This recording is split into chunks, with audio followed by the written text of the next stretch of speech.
accept that we shared far too many things not to be fated. Mine reacts the same way. It bled when we first met, but now it just hums. She gave me a shy smile. It vibrates to a different frequency when you're near. That smile arrowed through my heart and made me weak at the knees. Wanted her. And you still think we aren't linked in some way? That our forgotten pasts aren't intertwined? I took her hands, grateful no more fire burned. We share something, Runa. Something worth discovering. Something that might lead us to whatever we've forgotten. Her fingers curled around mine before she pulled them reluctantly out of my grip. If that's true, why did the fire warn me to stay away from you? I mulled over her question. Because the more you grow to trust me, the more you'll remember me. If you let me kiss you, your memories might unfurl in one messy moment. She inhaled, her nipples pebbling as her skin broke out in prickles. And if those memories turn me into something awful? You could never be awful, I whispered. The way my heart beats around you tells me you're worthy and good and... Forgetful? I laughed under my breath. Yet another thing we share. But perhaps together we don't have to be that anymore. She shivered. But what if I don't like who I am? Swift pain lanced me. I hated her doubt, her fear. I would do anything to make her whole and happy. I like you. Isn't that enough? She smiled, but it didn't reach her eyes. Cupping her cheeks, I flinched as the burn between us magnified. Blood deep this time. Spirit deep. Past this life and any other. Slipping between my mortal senses to an instinctual part of me that already knew everything it needed to know. She's mine. I want to remember. Don't you? My gaze got lost on her glistening lips. I want to have a name, just like you.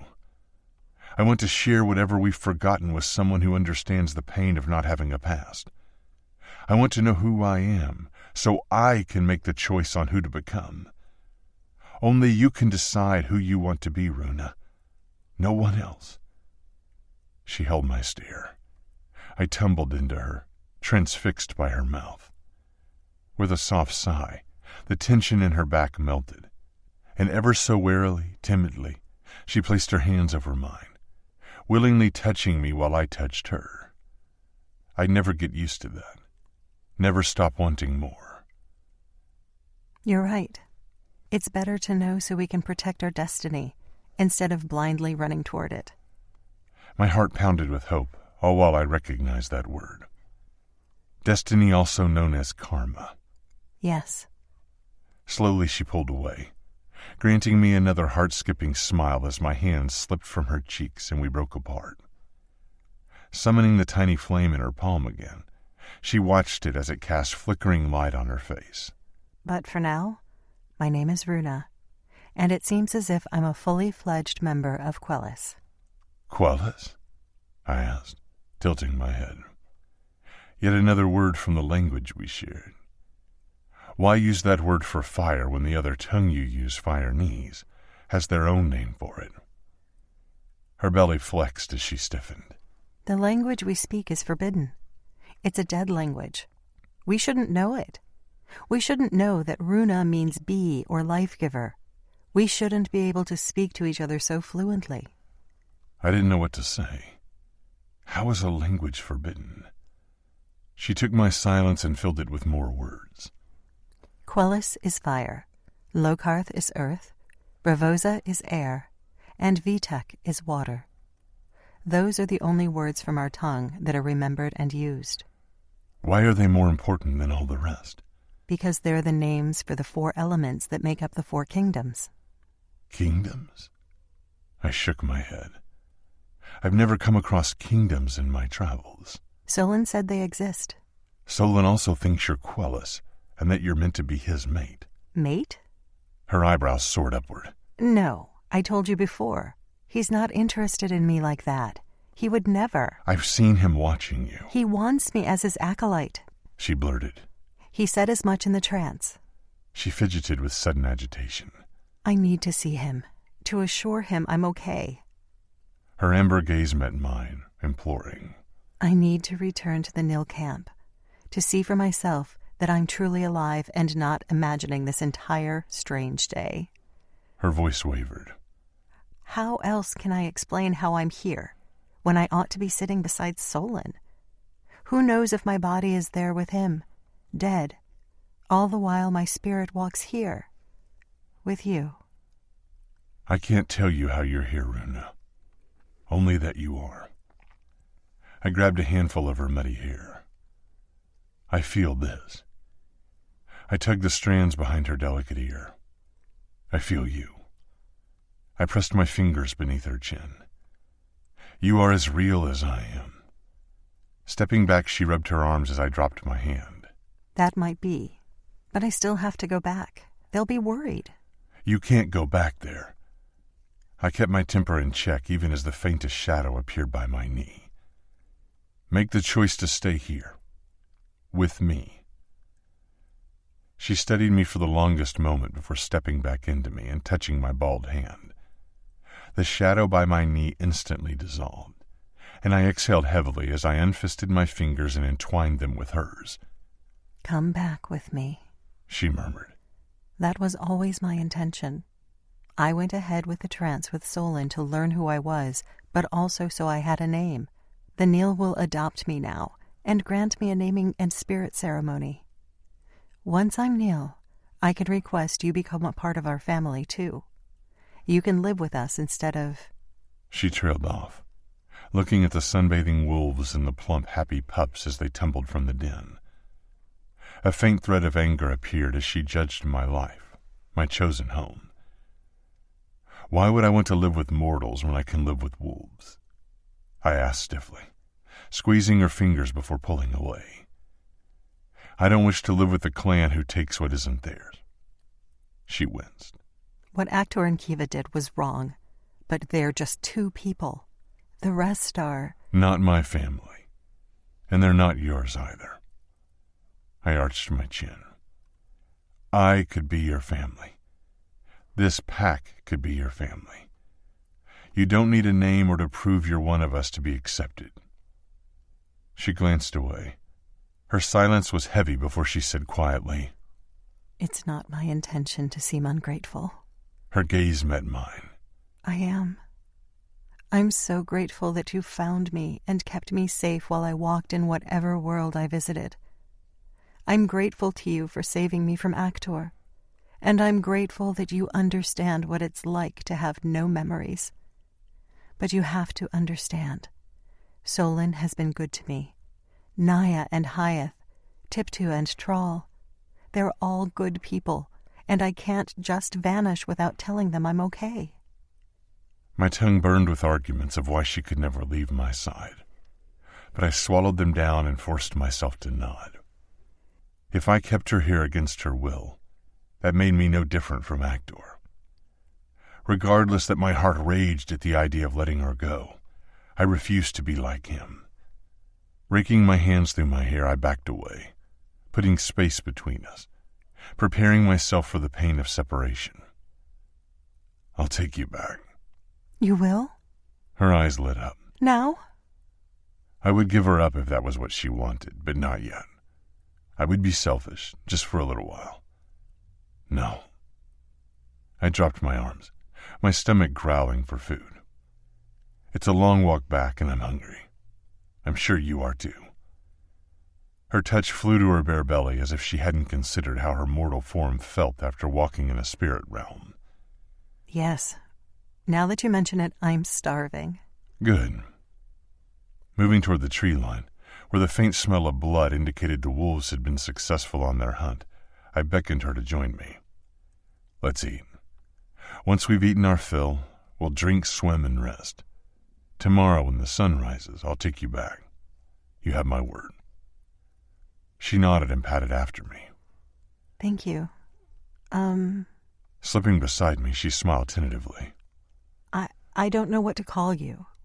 If we're spending the day and night together, I would like to call you something other than stranger. Stranger? My lips stretched into a grin. Is that how you think of me? I brushed her knuckles with mine as we walked into the tree's shadows. I've always thought of you as home. Her feet slowed. She didn't speak. I stole a glance at her, our eyes locked, and the faintest curl of darkened shade siphoned from my ankles. Dropping her stare, she studied the lazy, silvery shadows. You said you don't know how you summon them. Only that intense feelings do.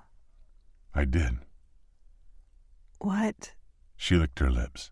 What intense feelings are you having now? I ducked beneath a low branch, keeping my voice controlled. I don't think you want an answer to that question. She studied me for the longest moment, her eyes boring into my back. I didn't turn. I didn't speak. I waited for her to decide if she would rather I be truthful or lie. I'd agreed to return her. For the short time I had her, I wouldn't hold anything back. My ears twitched as she finally rushed to catch up.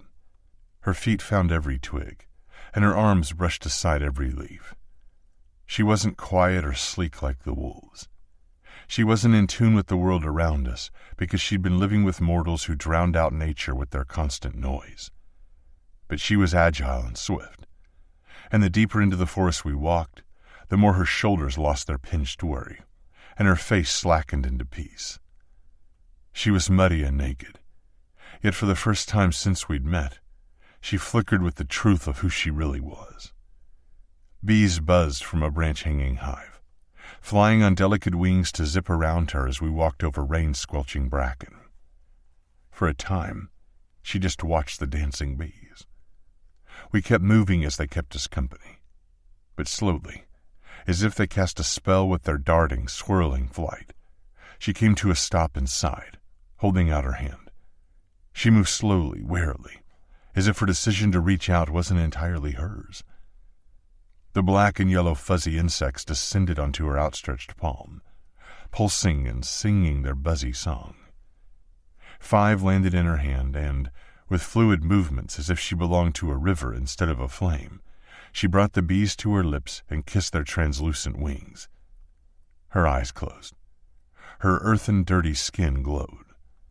And the wolves that had been silently following us ran to her and lay flat on their bellies, pressing their heads to her feet.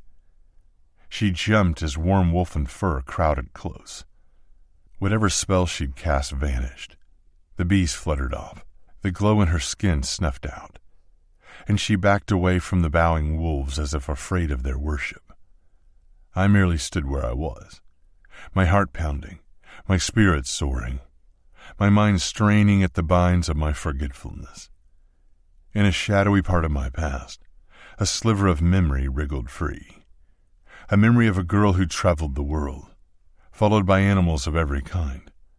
She cried and rivers flowed. She laughed and trees emerged. The memory vanished, swallowed up by darkness. But it was enough to make my chest rise and fall with hope. Chapter 21. Runa. I stood on the kill zone, where blood soaked into the soil and wolves took turns to eat their fill. Nausea clutched my throat as I studied the once swift-footed deer that was now a torn and bloody carcass. The stranger grabbed my wrist, pulling me toward death. Come, let's eat. Eat? I couldn't eat that. I could barely eat meat that had been stored for a season and grilled over a fire, giving the spirit time to loosen its hold on its discarded form. To eat flesh that was still warm and covered in blood? I'm going to be sick. I dug my heels into the ground, pulling against the stranger's grip. I can't. He paused, his smoky eyes catching mine. I braced myself for his scorn. I drowned beneath shame because I wasn't like the others. I wasn't like him or the Nil. I had a visceral reaction that made me strange and questionable. Naya wasn't here to offer me vegetables and laugh away my oddness. There wasn't other food that had been gathered or prepared by a clan who worked side by side. There was just a pack of wolves, their teeth crunching against bone, and the smack of their bloody lips as they happily devoured their prey. I swayed on the spot as my spine tickled with the same sensation I felt when flesh hit my tongue.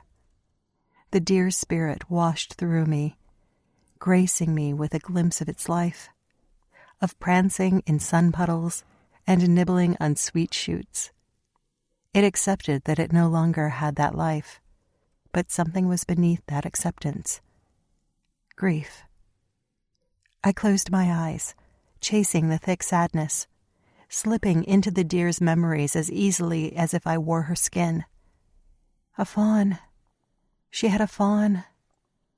A fawn who would perish now that she wasn't there to nurse it. My eyes ripped open and I tripped toward the stranger.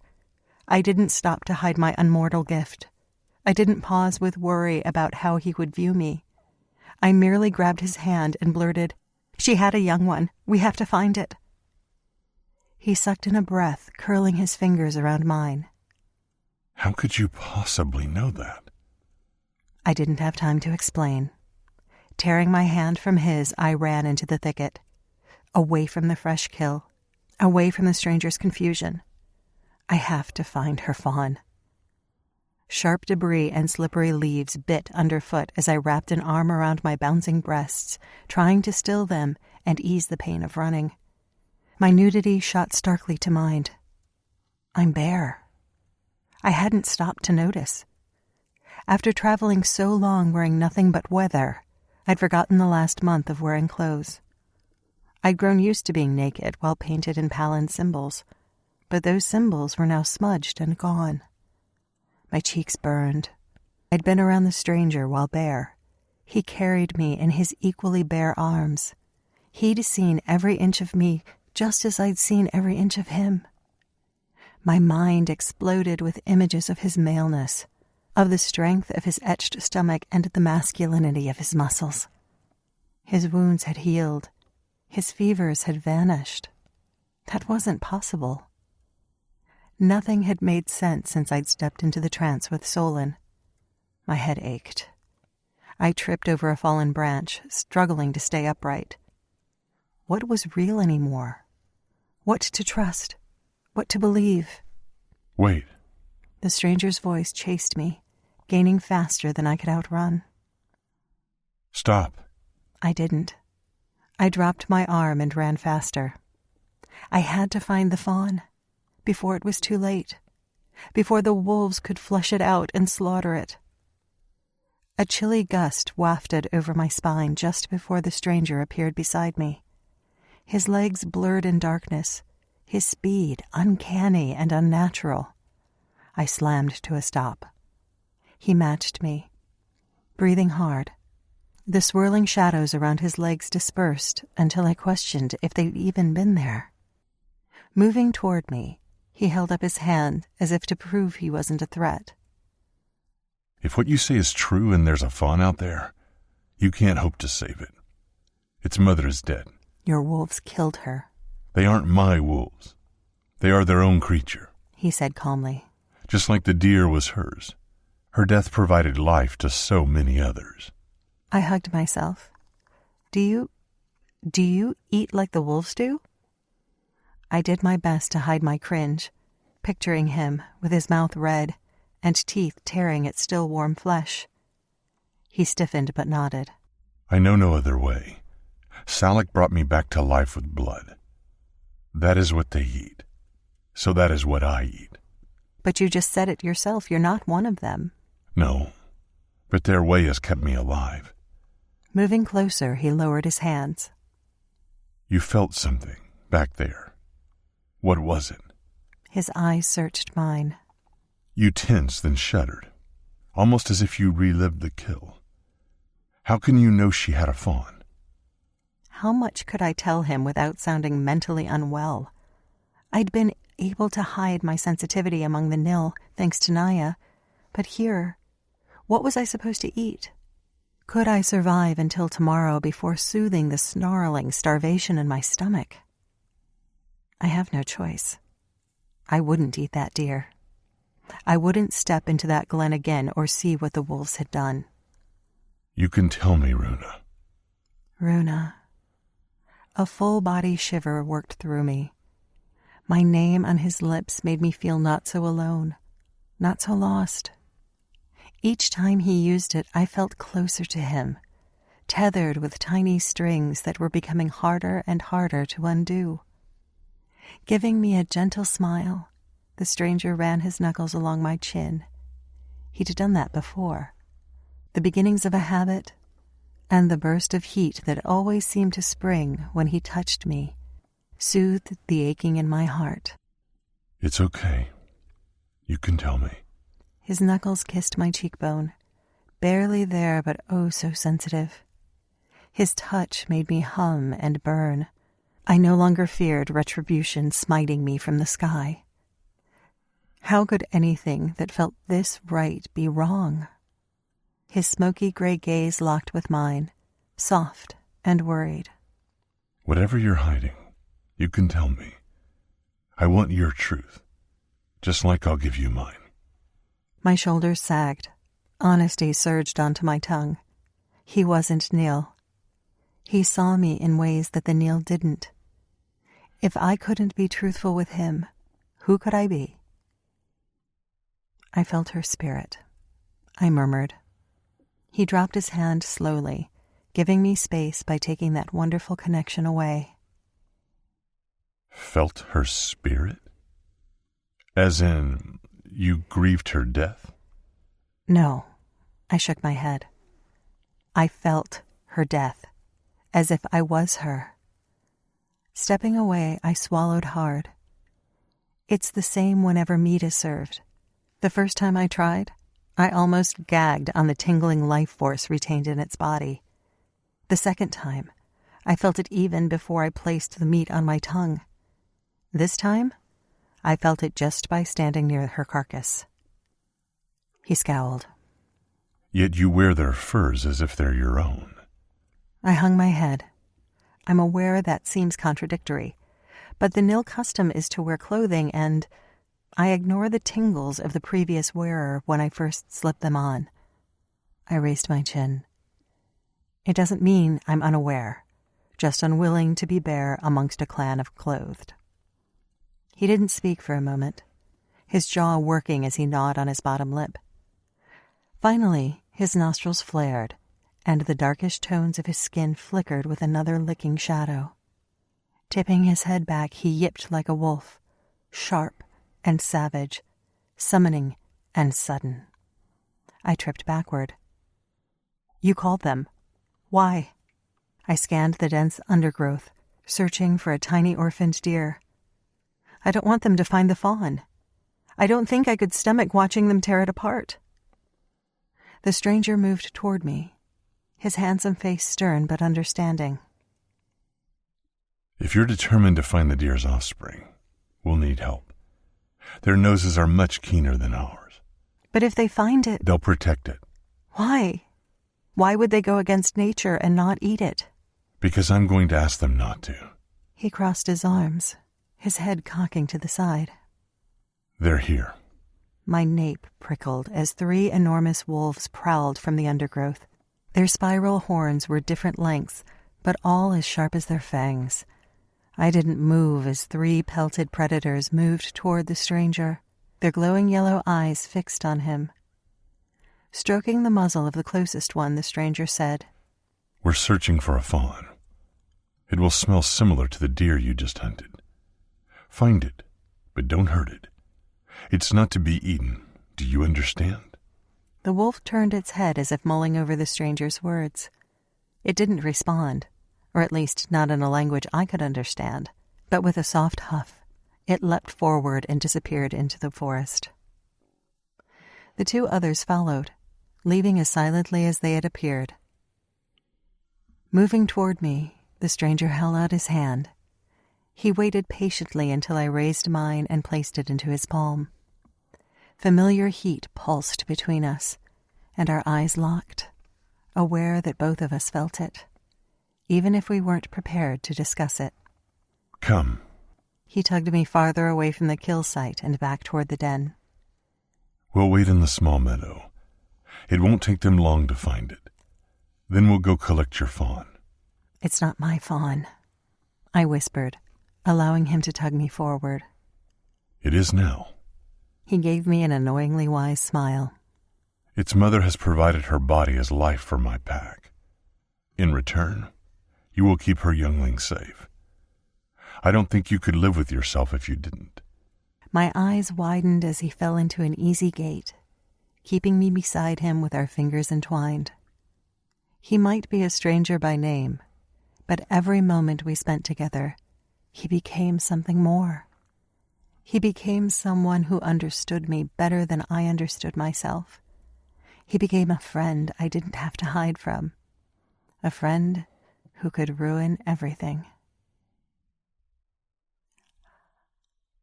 I looked up from where I sat on the boulder outside the cave's entrance.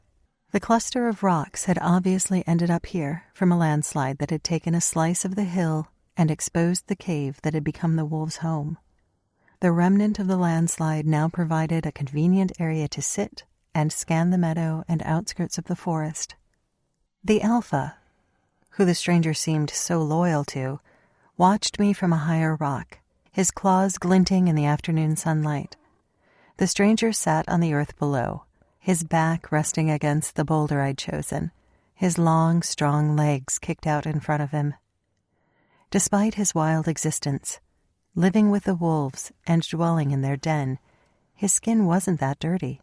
His feet were roughened from running over earth, and his dark tawny coloring was sun-kissed and brown, but apart from smudges here and there and the tangled mess of his black hair, he was cleaner than me.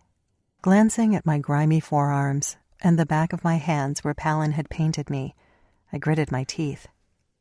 Does Solon know where I am? The fire often gave him answers that aided future events or successful hunts. Hopefully the flames had told him that I was well, even though I wasn't beside him. Hopefully he knew he didn't have to worry. My spine prickled as my gaze fell on the back of the stranger's head. Why had the flames been so concerned when I'd mentioned him? What did they mean, he walked with forbidden shadows? I'd thought they'd meant he'd died from his injuries and was no longer a part of this world. Yet, he was alive, strong and healthy, and consuming my thoughts more and more.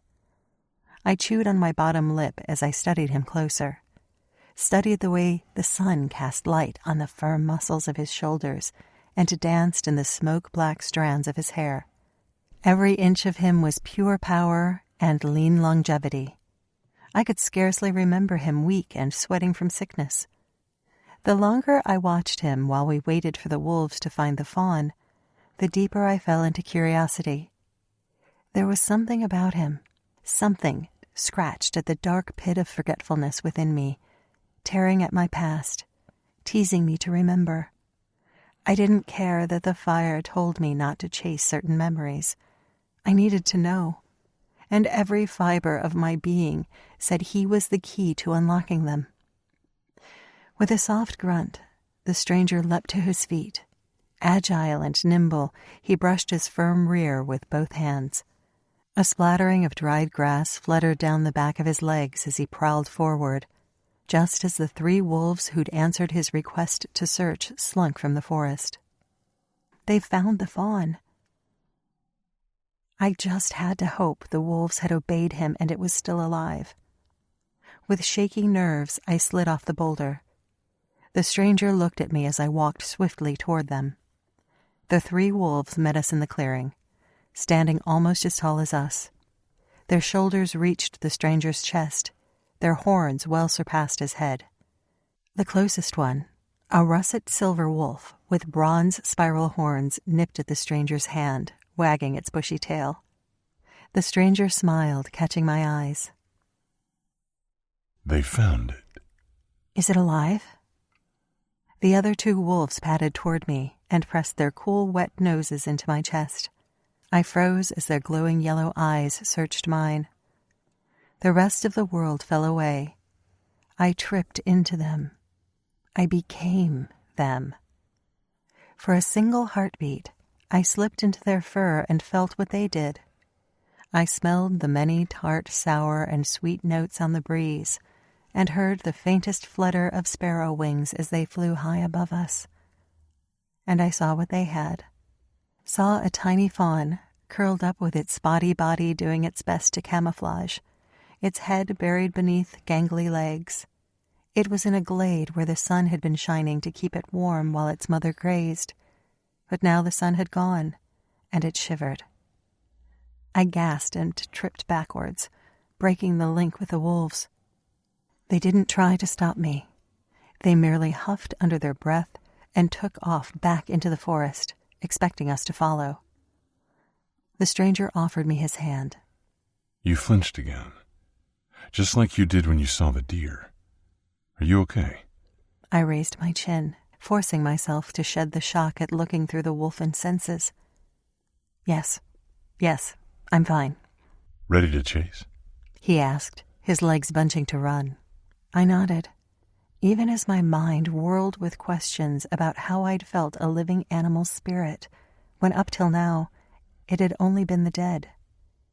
He broke into speed instantly, following his pack and leaving me to trail behind. I ran as swiftly as I could, picturing the image of the fawn that the wolves had given me, searching the shadowy pockets of rotting tree trunks and tangled bushes. My breasts bounced uncomfortably, and my feet, used to treading over river rock and grasslands, weren't pleased with the sharp twigs and pinching debris. But I refused to stop. I kept chasing as the wolves led us closer to the kill site. My heart chugged with reluctance to return. Thankfully, they veered off, circling the blood-soaked soil and leading us to the glade I'd seen in the wolves' mind. I slammed to a stop just as the stranger slowed. He ran his hand along the back of the closest wolf. The other two wolves lowered their heads and sniffed their way to a thick tuft of wildflowers. My breath came shallow as I moved toward them. Drifting past the stranger, my eyes locked on the tiny creature huddled and shaking on the ground. My heart broke at how fragile and lonely it was.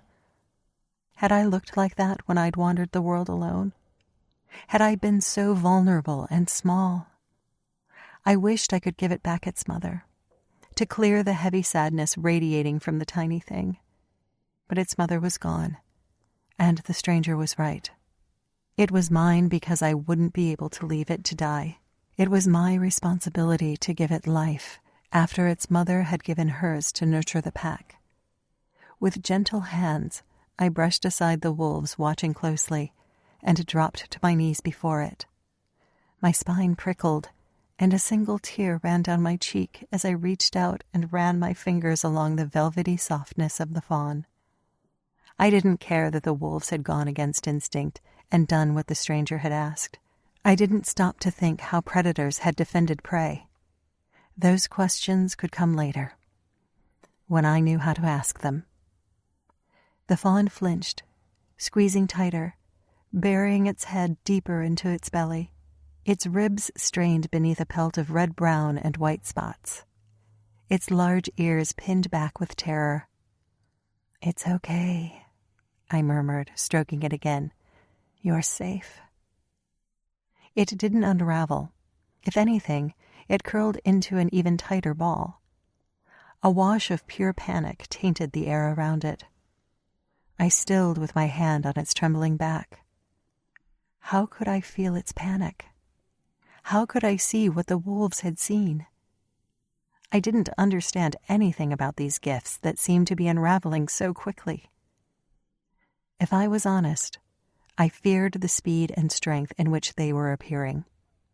Ever since I'd met the stranger, the faint tingle of life force, that had been barely noticeable when I first ate meat, was swiftly becoming an extra sense. Is it breathing? The stranger moved to my side, his arms crossed as he towered above me. He didn't bow to touch it. He merely looked at me with affection that seemed to glow stronger every moment we spent together. It's afraid, but it just doesn't understand, he murmured. I swiped away my tears. You can sense its fear too? He shrugged. I think all animals can sense what another is feeling. Uncrossing his arms, he sank his fingers into the closest wolf's fur. It's whether or not we listen that causes problems. Sensing the wolves' emotion is how I communicate with my pack. They cannot speak like mortals do, but they do speak, very loudly if you are fluent in their tongue. I tried to hide my awe that this man who seemed so uncouth and wild had such a deep respect for the world and its creatures. I know exactly what you mean. Lowering my voice to a whisper, I dared to ask, "Do you feel anything else? Do you see what they do? Do you sometimes feel as if you've slipped into their skin, even for a single heartbeat?" His forehead furrowed, but he didn't scoff or make my question seem stupid. If anything, his intensity added weight that I didn't like. No. He dropped to his haunches and draped one hand between his legs, hiding his maleness, all while the other held his balance on the ground. His smoky eyes darkened as if secrets swam within him. Sometimes, if I'm there when the pack hunts, I sense. He clenched his jaw. "Sometimes?" I prompted. "Sometimes what?" He sighed. Sometimes I feel the prey at the moment of their death. I feel the gust of ice as they die. I feel the fangs that killed it. He shrugged. I swear they pass through me before they're gone. "Pass through you?" He glanced at the fawn, avoiding my eyes. I can't explain it better than that. "And do you sense their final thoughts? See their life?" I sense them letting go, leaving this world and going to another. "There's another?" There has to be. His gaze caught mine. Doesn't there? Otherwise, where do all the spirits go that lose their lives? Where do ours go when we pass? I shivered and looked back at the fawn. It remained huddled and terrified. "I don't have answers to those questions." Neither do I. He fell quiet for a moment before murmuring, When I was sick with fevers, and Salik brought me back here, I had strange dreams. My attention snapped back to him. "Dreams?" He nodded, his smoky eyes hazy with recollection. I dreamed I was darkness itself, but within that darkness danced silver orbs of life. Life that was misplaced. Life that seemed to be waiting for a second chance. He exhaled heavily, dispelling the tension that had woven between us. I'm sure it was just nonsense dreams delivered by sickness, nothing more. But I wanted to answer you truthfully. I made a promise to myself that I wouldn't hold anything back. You're leaving tomorrow, and whatever you want to know about me, I'll tell you. His lips pulled into a wolfish smile. Perhaps if I make you like me, then you'll stay. My heart thudded. "I do like you." My cheeks heated. "I mean, we're friends." Friends? His black eyebrows knitted together. I hate to tell you, Runa, but friendship isn't what I want. I swallowed hard. What do you want?" Leaning forward, he reached up and tucked a strand of muddy hair behind my ear. Everything. Air was hard to come by. I couldn't look away. He saved me from awkward silence by dropping his attention to the fawn who still hadn't moved. Do you remember the way back to the den? His change of topic made me stumble a little. Yes? Why? Standing on powerful legs, he kept his hands clasped in front of him, almost as if hiding the part of his body that was so different from mine. I'm going to leave you and the fawn alone. I'll take the wolves and go. Wait. He couldn't leave after saying such things, after making my heart pound with hope. Almost as if he sensed my reluctance to let him go, he smiled. You need to be alone with the fawn. He shrugged with patience I didn't share, his hands still blocking between his legs. We can talk again later. We have all night, after all. My mouth parted. You're not worried I'll try to return to the Nil camp? Bending at the waist, he caught my cheeks and held me tight. The hum of his touch soaked into my blood, spreading delicious, newly awoken heat into my bones. You could, but I'd find you. I think I'll always find you, Runa. That's why we keep being drawn to one another. His gaze dropped to my mouth, and every thought flew out of my head. Time stopped as he ran his thumb exquisitely gently over my bottom lip. His touch trembled a little, and he sucked in a shallow breath. You know what I want, Runa. With a soft groan, he tore his eyes from my mouth. Eventually, you'll have to make the choice of what you want in return. Letting me go, I caught a glimpse of what he'd been hiding just before his hands cupped himself again. He was hard. My heart kicked, remembering the river and how his body had swelled that night. He'd not been self-conscious, merely said his body was showing me the truth. He wanted me. Giving me a tense half-smile, he cleared his throat. Come back to me. You promised me the night. Give me more time to remember, and perhaps I can help you remember in return. Stepping toward the 3 wolves that had sprawled in the final sliver of sunlight, he said softly, I'll be waiting for you. With a growl at the wolves, he broke into a run. The 3 predators shot after him, slipping into the shadowy forest, leaving me alone with the fawn. My breath came feathery, my heart winged. I wanted to run after him. But my legs were weak, and my chest rose and fell as I ran slightly shaky fingers along my bottom lip, tracing where his roughened, warm touch had been. The fawn trembled by my knees. Another wash of despair cloaked it, stealing my thoughts from selfish desire to selfless concern. Stroking its soft back, I whispered, It's just us. You're safe now. I'm so sorry your mother can't return. I'm so sorry you're feeling so lost and alone. But if you allow me, I'll be your mother now. I'll protect you and care for you. I won't let anything bad happen to you. The fawn snuffled and curled tighter, another wave of misery tainting the air. It broke my heart. More tears obscured my vision. I wanted it to feel the love I already had for it. I wanted to wrap it in a blanket of my affection and give it a new home. I could never replace its true mother, but I would be its friend and family, if it let me. A warm breeze rustled in the trees, licking around me with a fluttery nudge pressing against my mind. A gentle push toward memories of just a few hours ago. The wolves had shared where the fawn was. The deer had shared its final moments. Both of those animals had communed with me. If they could do that, then surely I could do the same.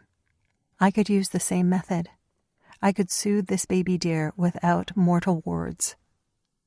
I have to try.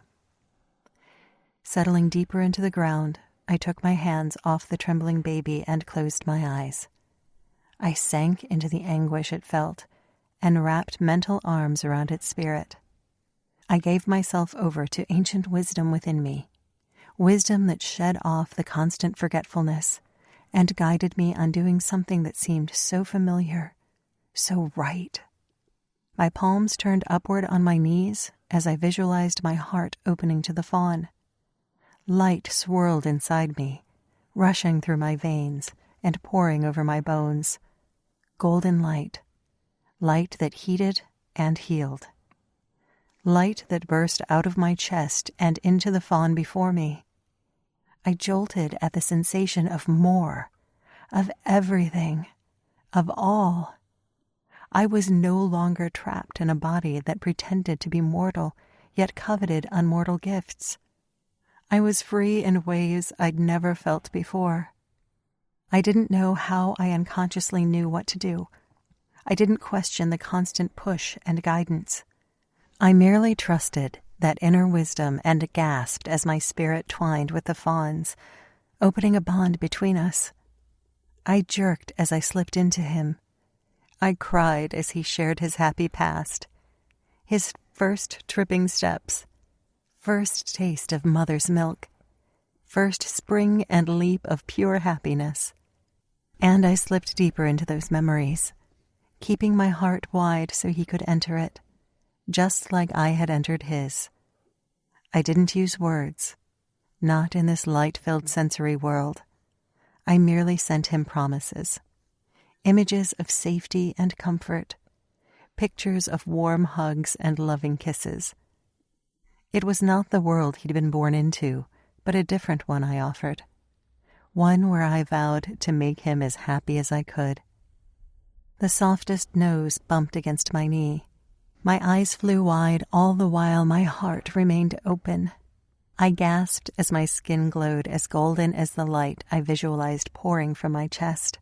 The truth of it flickered over the fawn, dappling its white spots with honey welcome. With a soft snuffle, he clambered onto 4 legs and stepped bravely onto my lap.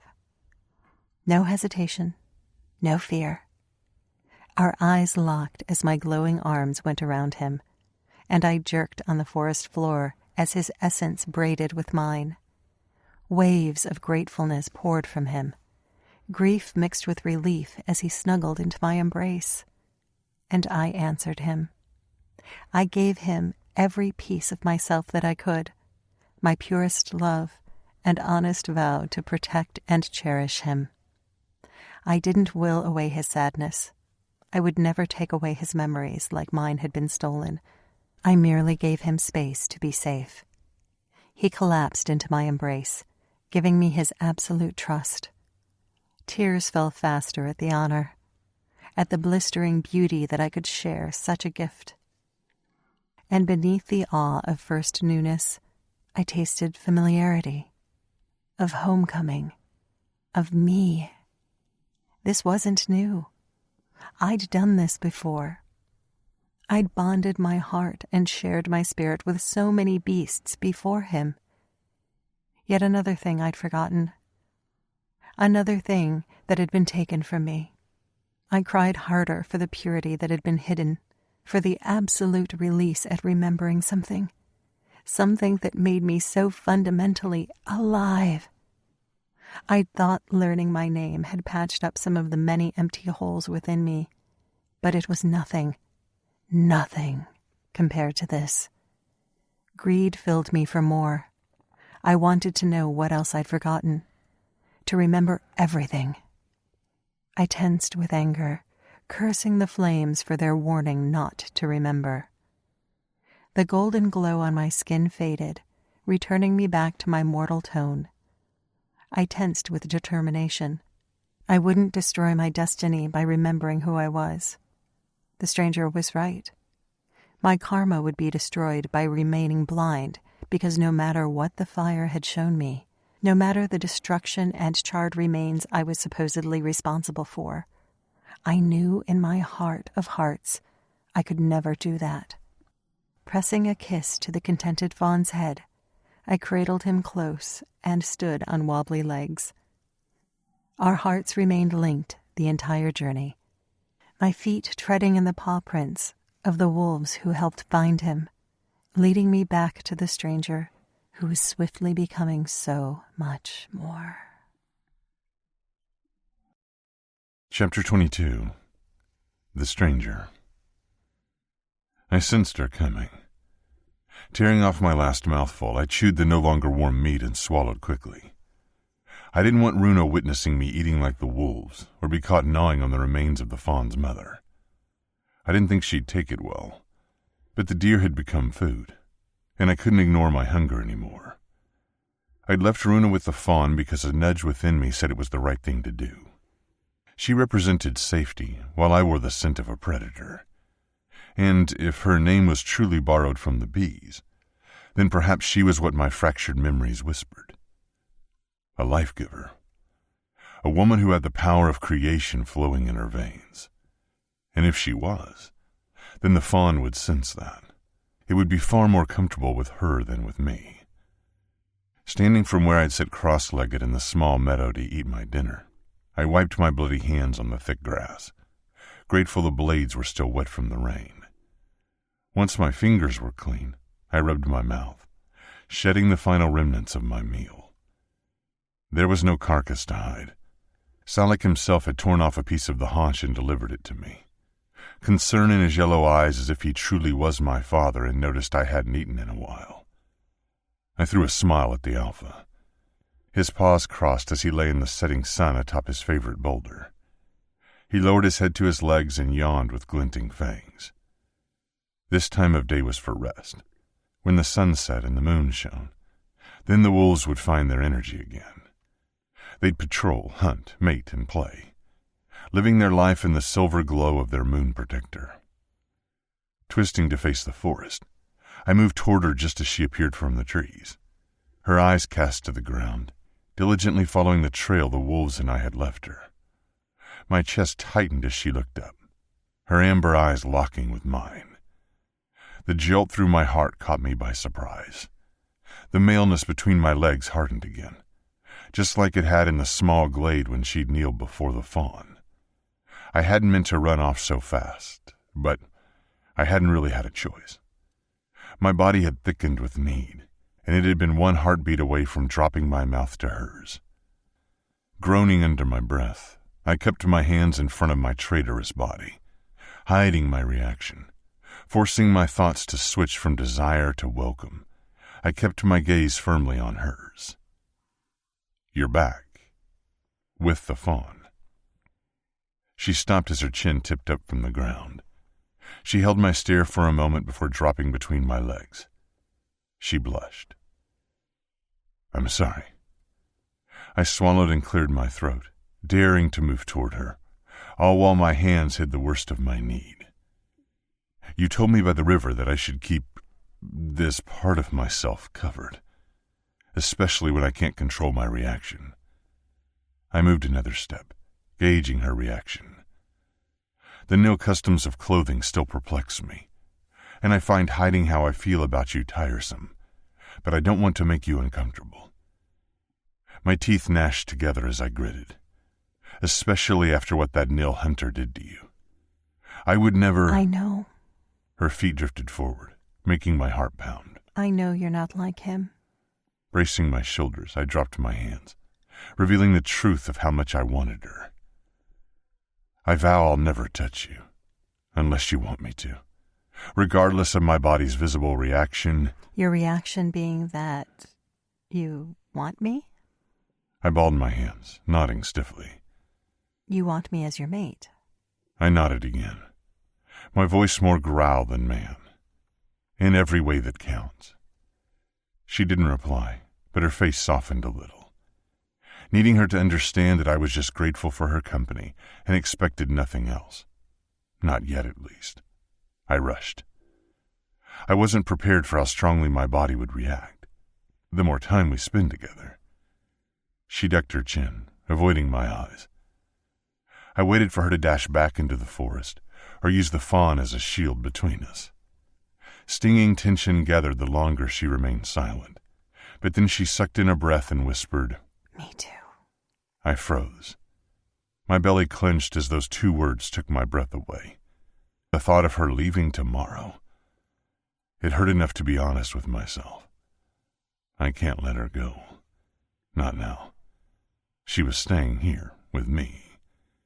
Even if I had to force her. Even if I ended up hating myself for doing things I promised I would never do. The deer. My attention fell on the tiny ball of spotted fur in her arms. She cared for it already. I sensed that as clearly as I sensed Salik's fierce attention as he watched our every move from his rock. As long as the deer needed to stay here, she would too. She would put the fawn's well-being above her own. I could buy myself some time. Looking at the pack sprawled in different areas of the meadow, I spied the female I wanted. Kiyu, the gentle-spirited mother who had 6 wriggly newborns, gnawed on a bone from a kill a few nights ago. Unlike most of the pack, Kiyu wouldn't be playing tonight. She'd be curled up around her pups, nursing them with milk that made them strong and healthy. With my thoughts on other things, and plotting how to keep what I wanted, my body returned to a respectable appearance. Smiling at Runa, I waved my hand toward the cave behind me. "Come. I have an idea for your fawn."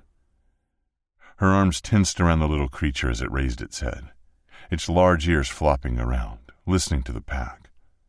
Wariness made its nose flare with predator smells. "What's your idea?" she asked, willingly following me. "You'll see." Striding toward the cave, I looked at Kiyu and barked in direct imitation of the command Salak used when he wanted a pack member to follow. Kiyu raised her mighty head, licking her lips from the bone wedged between her paws. I held her inquisitive stare as I leaped up the small rise, climbed a boulder, and turned to face Runa below. The she-wolf cocked her head. I beckoned her with my hand, and with a heavy huff, she hauled her bulk off the ground and padded toward us. Runa stiffened as Kiyu brushed past her and the fawn, scaling the embankment in one elegant leap. She headbutted my chest, partly in question, partly in obedience. "Thank you for listening." I stroked her soft, coarse pelt. "Go inside. We'll join you." Kiyu huffed again, but did as I asked, slipping into the gloomy cave with a swipe of her tail. Runa's dust-colored eyebrows rose as I looked down at her. You can talk to them so clearly. Shaking my head, I opened my arms and bent down. We just understand each other, that's all. Give me the fawn. It will be easier to climb without it in your arms. It's male, she said, smiling at the youngling. He's already so trusting. I dropped to my haunches, keeping my arms open. Does he have a name? She frowned. I didn't even think of that. You're right. He does need a name. I've named a few of the wolves, but I haven't named the entire pack. Sometimes a word comes to mind, and sometimes it doesn't. He'll let you know when the time is right. I wriggled my fingers. Now, pass him to me so you can climb. Hesitation made her draw away. I hid my flinch that she hadn't learned to fully trust me. But then she gritted her teeth and lifted her arms, passing the leggy, skinny deer into my hold. Immediately the fawn bleated and scrambled, trying to return to Runa's embrace. Straightening, I backed away from the ledge and pressed a kiss to his tiny head. It's okay. She's coming. He bleated again just as Runa climbed up the boulder and joined me. Where are we going? To see Kiyu. I smiled and passed her back the fawn. The moment he resumed his spot in Runa's arms, he stopped bleeding and sighed as if everything was acceptable again. Follow me. Ducking under the vines and white flowers dangling over the cave entrance, I let my eyes adjust to the gloom after being outside in the late afternoon sunshine. A few other females looked up from their chosen places around the large cave.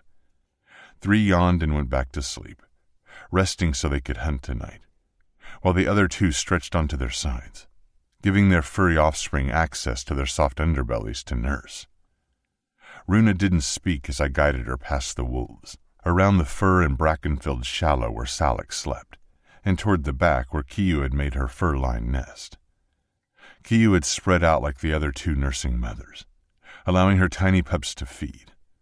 The other pups were almost of an age to wean and joined the ranks of juveniles, but Kiyu's were brand new, which meant her milk would be at its richest. Dropping to my knees, I stroked Kiyu's fur, sinking my fingers into her ruff and scratching where she liked it. Her eyes rolled back as she grunted in bliss. Runa stayed standing, hugging the fawn as if she believed I brought him here to be a snack.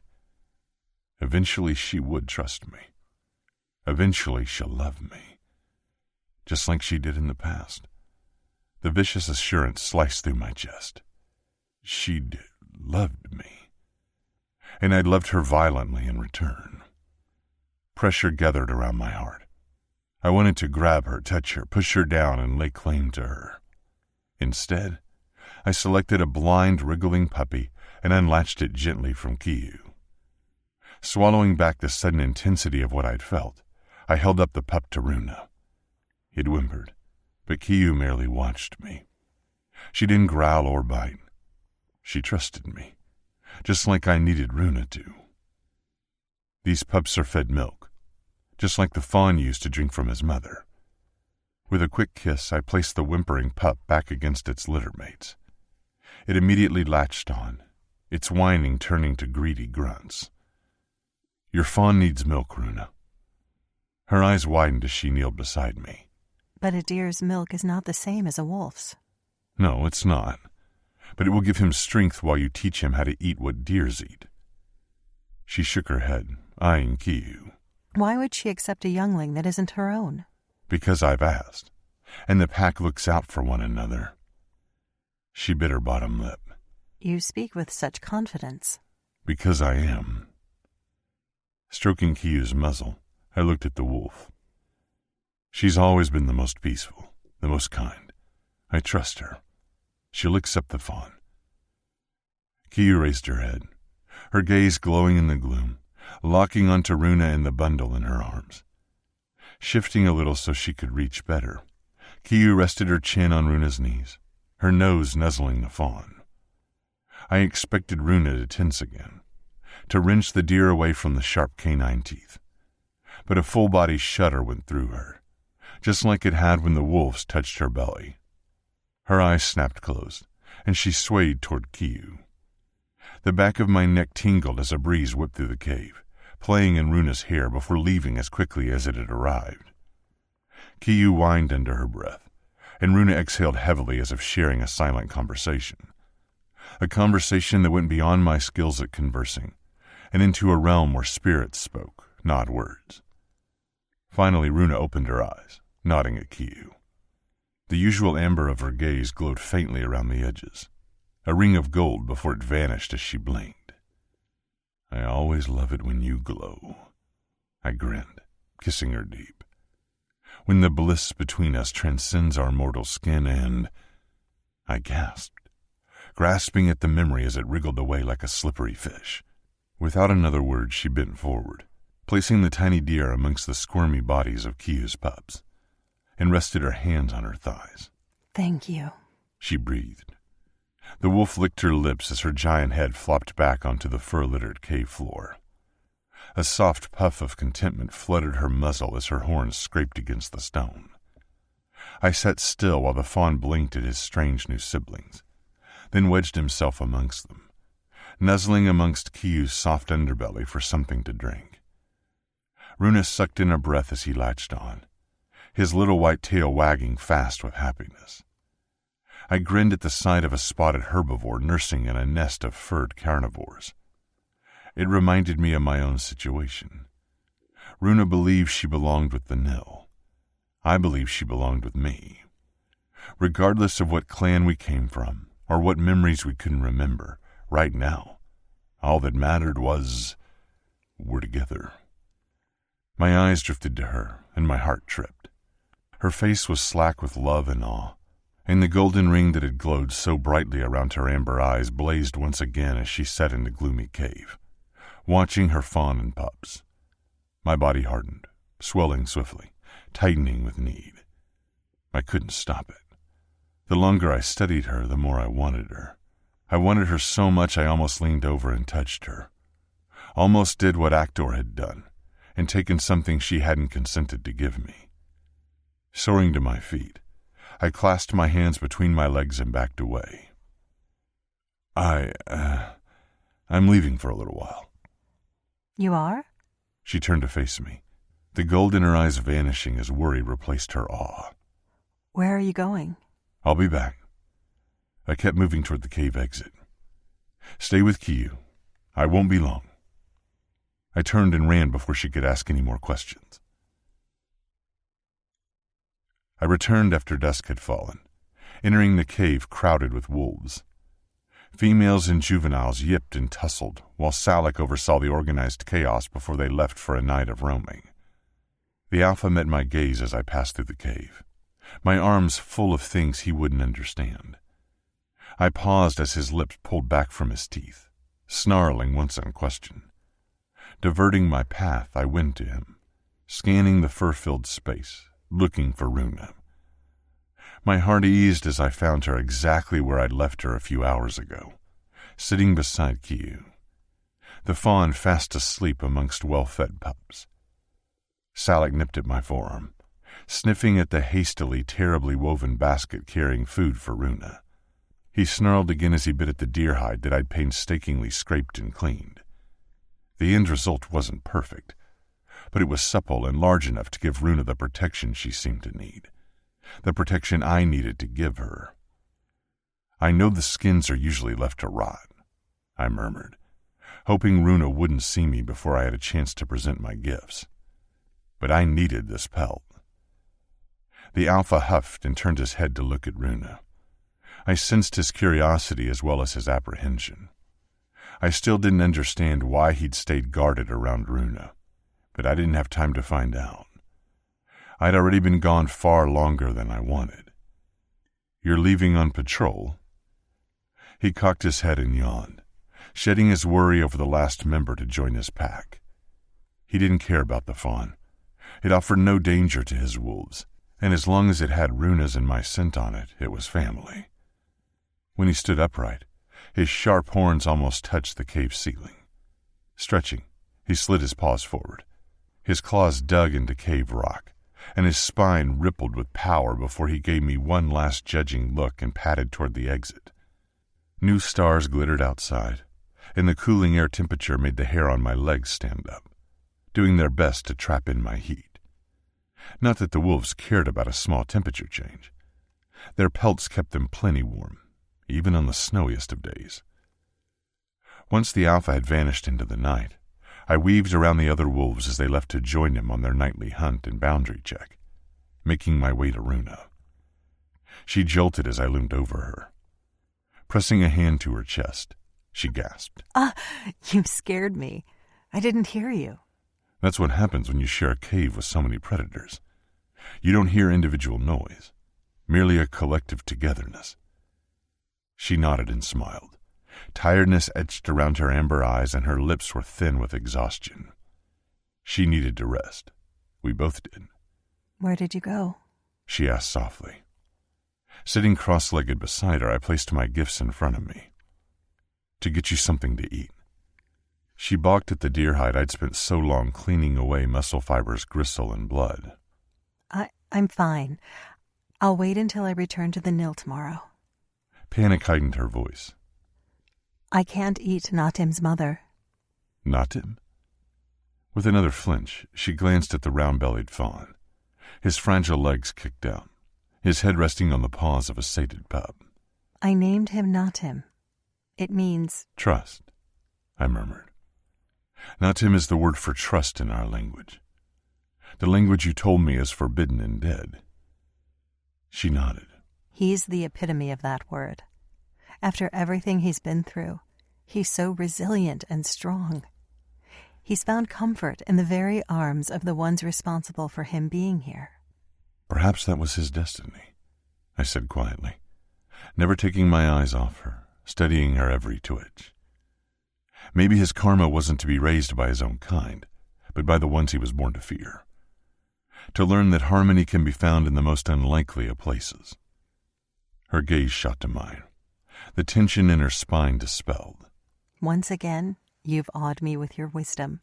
I must admit, that's a nice way to think about tragedy. That perhaps this bad thing has happened, not to hurt him, but to deliver things he would never have experienced." Just like we lost our memories so we could find our way back to each other and relive the thrill of knowing exactly where we belong. Her nostrils flared. She didn't look away. An awareness sprang heavily between us, and my blood scalded with need. The desire to touch her was swiftly becoming painful. I cleared my throat and looked away, clinging to my self-control. It took a few heartbeats before she spoke softly. "Perhaps I should make up a name for you, too. Chaos, maybe." She smiled, reaching out to stroke a slumbering wolfling. "I think that would suit you." My heart thudded as I laughed under my breath, trying to hide the prickling desperation in my belly. To allow you to call me the word for wisdom would only swell my own self-importance. I looked up, my chest tightening as I studied the openness and affection on her face. I didn't think I'd earn that so soon. I don't deserve to be called Chaos. Yet you seem to embody the word. Just like Natim the fawn is trust in living form. I swallowed hard, knowing my voice had darkened, all because of the feelings she drew from me, feelings I couldn't control. It would be an honor to wear any name you gave me. For you to call me something other than stranger, when we're already so much more, is exactly what I desire. But I leaned forward and gathered a handful of her hair hanging over her chest, deliberately brushing my knuckles along the side of her breast. She gasped. I held her gaze as my pulse thundered. I traitorously used her hair as a trick to touch a part of her I longed to claim. Keikos is not my name. A moan echoed in her throat as I tugged gently on her hair, pulling forward just enough to graze my knuckles over her nipple. Her back snapped straight, and this time she didn't flinch away. Her cheeks burned, and she clamped both hands over her breasts. I'm sorry, Leaning away, I hung my head. No, it's me who should be sorry. I didn't mean to... well, I did. But... I sighed and wedged my palms over the painful hardness between my legs. It's taking everything I have not to touch you, Runa. Not because I want to make you mine, but because every part of me screams that you already are. Her breathing turned soft and almost fragile. I'm not afraid of you. I know you'd never hurt me. Not like... I swallowed a growl. Never. I would rather Salak rip out my throat than cause you pain like he did. And I would love nothing more than to help you find your true name. She shrugged sadly. You aren't a stranger anymore. You never really were. A part of me is desperate to know who you are so I can remember who I am in return. But I don't have that power. Solon was the one who took me into the trance. He was the one who held my hand and introduced me to the fire who gave up my secrets. My back tensed as I forced my body to behave, pressing down on my hardness, willing it to stop torturing me. He taught you. You know how to do it now. You can do it again. No. She shook her head. I don't know how to draw the symbols on my skin, or where to find the mushroom that must be eaten to ground us to this world. Plus, the Damak root is toxic, and I wouldn't risk killing you by giving you an improper dose. Her chin came up. That's why I have to go back. I bit my tongue so I didn't say something I'd regret. Solon said he wanted me as his acolyte. She murmured. If the offer still stands, it's an offer I can't refuse. My temper gathered, blackening my blood until a few shadow spirals licked over my feet. I glanced down, willing them away before she noticed. Luckily, her gaze went behind me to the now empty cave. Only Kiyu and one other female remained. Where did they all go? She asked, her eyebrows knitting together. They'll be back before dawn. I bit out, struggling to dispel my temper and torturingly painful lust. The moon calls to them. Her eyes narrowed as her breath suddenly hitched. What? I immediately reached forward, cupping her cheek without thinking. Only worry filled me now, not selfish want or cursed desire. What happened? Are you well? Panic made me grab the awfully woven basket I'd labored over, placing the food I'd found on her lap. If you're faint here, eat. I gathered these for you. Her gaze dropped to what I'd given her. Her mouth parted with disbelief. You foraged for me? I shrugged. But you can't eat meat. But... I need to feed you, Runa. I won't let you starve when every part of me wants to take care of you. Her fingers skimmed over the berries I'd watched birds devour to ensure they weren't poisonous pretty flowers that deer nibbled so I knew they were safe, and the dandelion greens I'd eaten myself as I'd wandered alone and lost. Over that time, I'd learned what foods my stomach could and couldn't handle. But I didn't have extensive knowledge, only the rudimentary schooling that loneliness had given me. I can't believe you did this. Her eyes locked on mine, and the faintest golden glow ringed her usual amber. They burned with gratefulness. Thank you. So much. My back prickled, unable to accept her thanks. I also brought you this. Shaking out the deerskin, I kept my voice low, almost as if Natim the fawn would hear me, and know what it was. I understand wearing the skin of Natim's mother will not sit well with you, but you seem more comfortable clothed than bare, and I want you to be comfortable. She winced as she eyed the hide. I'm grateful. Truly, I just... You felt her spirit pass. She has no need of it. I pushed it toward her. Keep it. If you choose not to, I understand. I only want to make you feel safe. And you have, in so many ways. She tore her gaze off the hide and plucked a plump berry from the vibrantly colored salad. I misjudged you when we first met. You're nothing like I thought. I didn't look away as she placed the red fruit on her tongue. Once again, the heat in my blood seared, and I clasped my hands between my legs with a soft groan. She swallowed the mouthful, moaning. I didn't realize how hungry I was. Her hand dove into the falling-apart basket, selecting dandelion leaves and flowers, eating faster and faster until the tightness around her eyes faded a little. Raising the mostly empty basket, she asked, I'm so sorry. Did you want any? You haven't eaten either. I balanced on a lie and the truth. In the end, I chose truth. I have eaten, Runa. I pointedly caught her stare. I didn't need to tell her what I'd eaten, only that I had. Oh. She nodded, finishing off the greens with a wince. Once the basket was empty, she placed it on the cave floor. Reaching over, she stroked Natim, a smile twitching her lips as the little fawn stretched in his sleep and nuzzled closer to his litter mates. Not looking at me, she murmured, As much as I appreciate you feeding me, I wasn't faint before. I gasped because I had a memory. Or at least, I think it was a memory. My stomach clenched.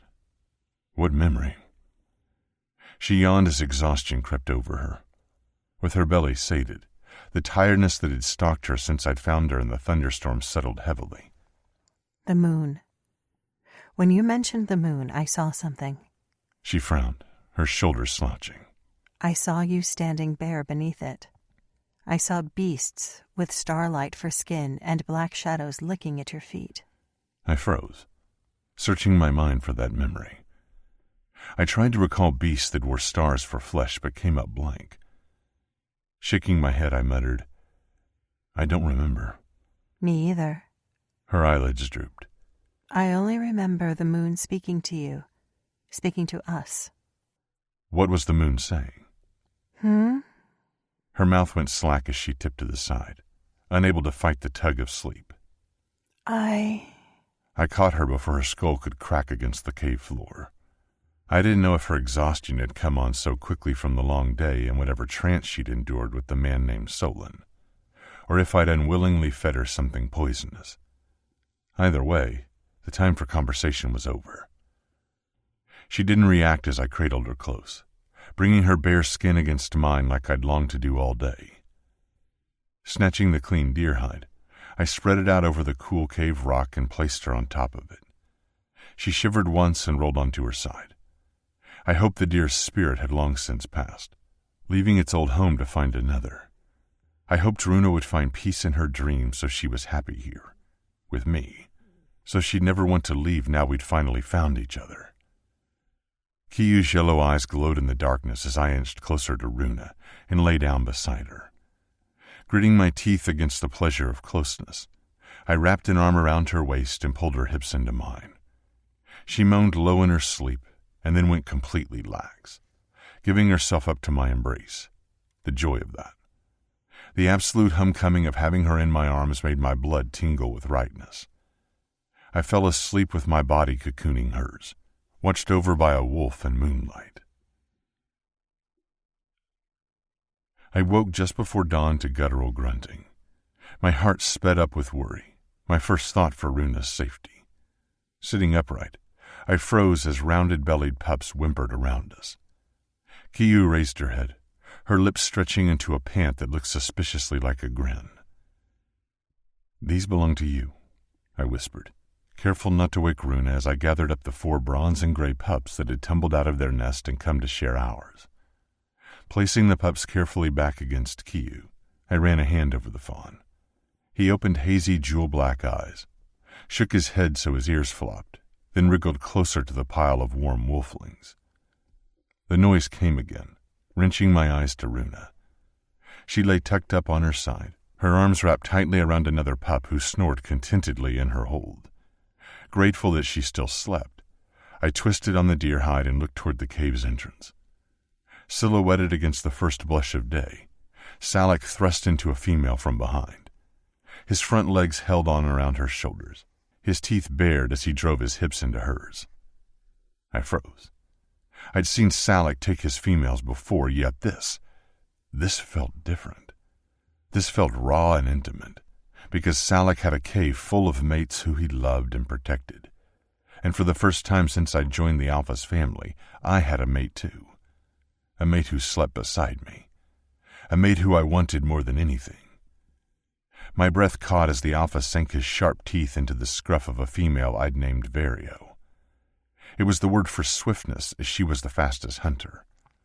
Salak thrust deeper and Vario dropped her head, submitting to him while digging her paws into the ground for better balance. I watched the primal moment, knowing I ought to look away. Before, when Salak shared his affection with a pack member, I always turned my back and gave them privacy. But this time, I kept watching. The flesh between my legs hardened until I trembled with pressure and pain. Another female leaped into the cave, returning from her nightly roam, padding slowly toward the two lovers.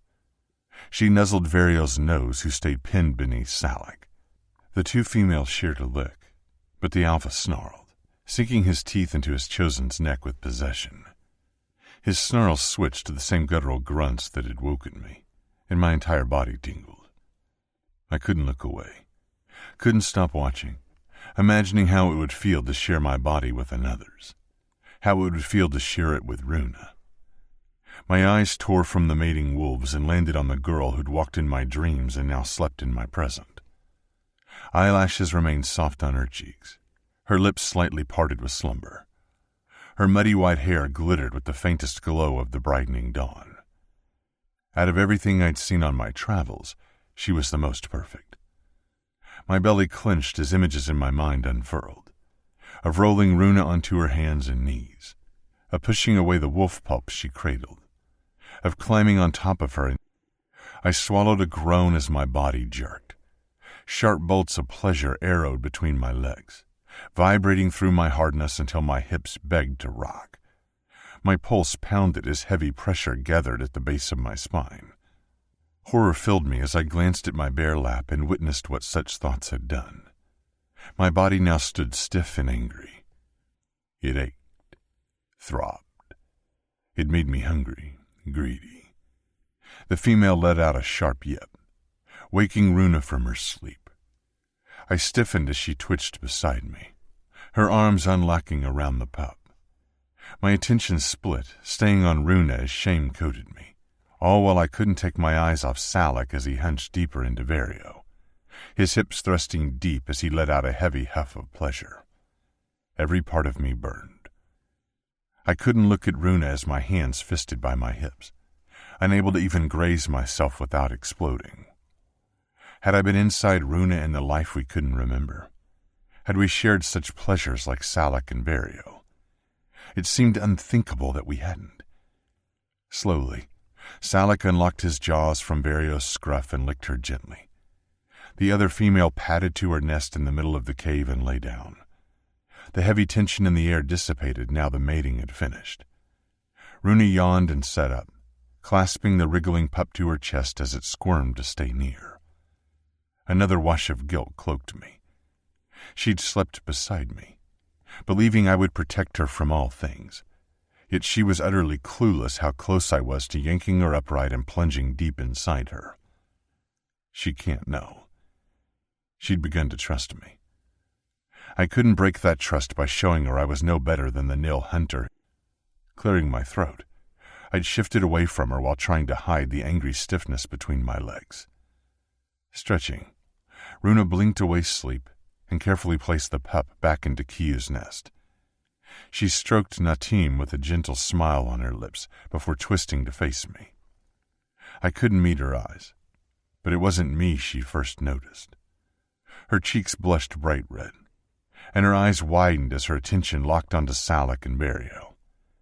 Dawn etched their fur with watery pink light while the two wolves remained joined. Runa slid onto her knees, her fingers gripping her thighs as if to grant herself bravery. For a long moment, she studied the mated pair before casting her eyes to mine.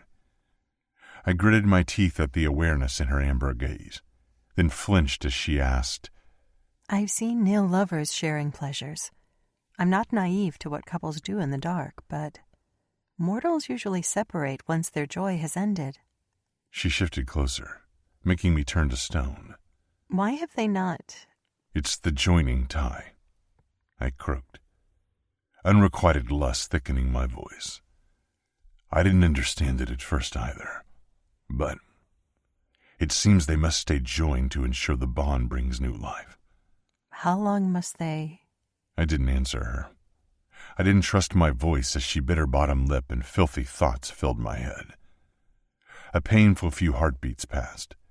I willed my body to calm. I begged the hardness to stop torturing me. But then her gaze dropped from Salic and Vario and landed squarely on my lap. Oh. Her skin flushed. I waited for disgust, for fear.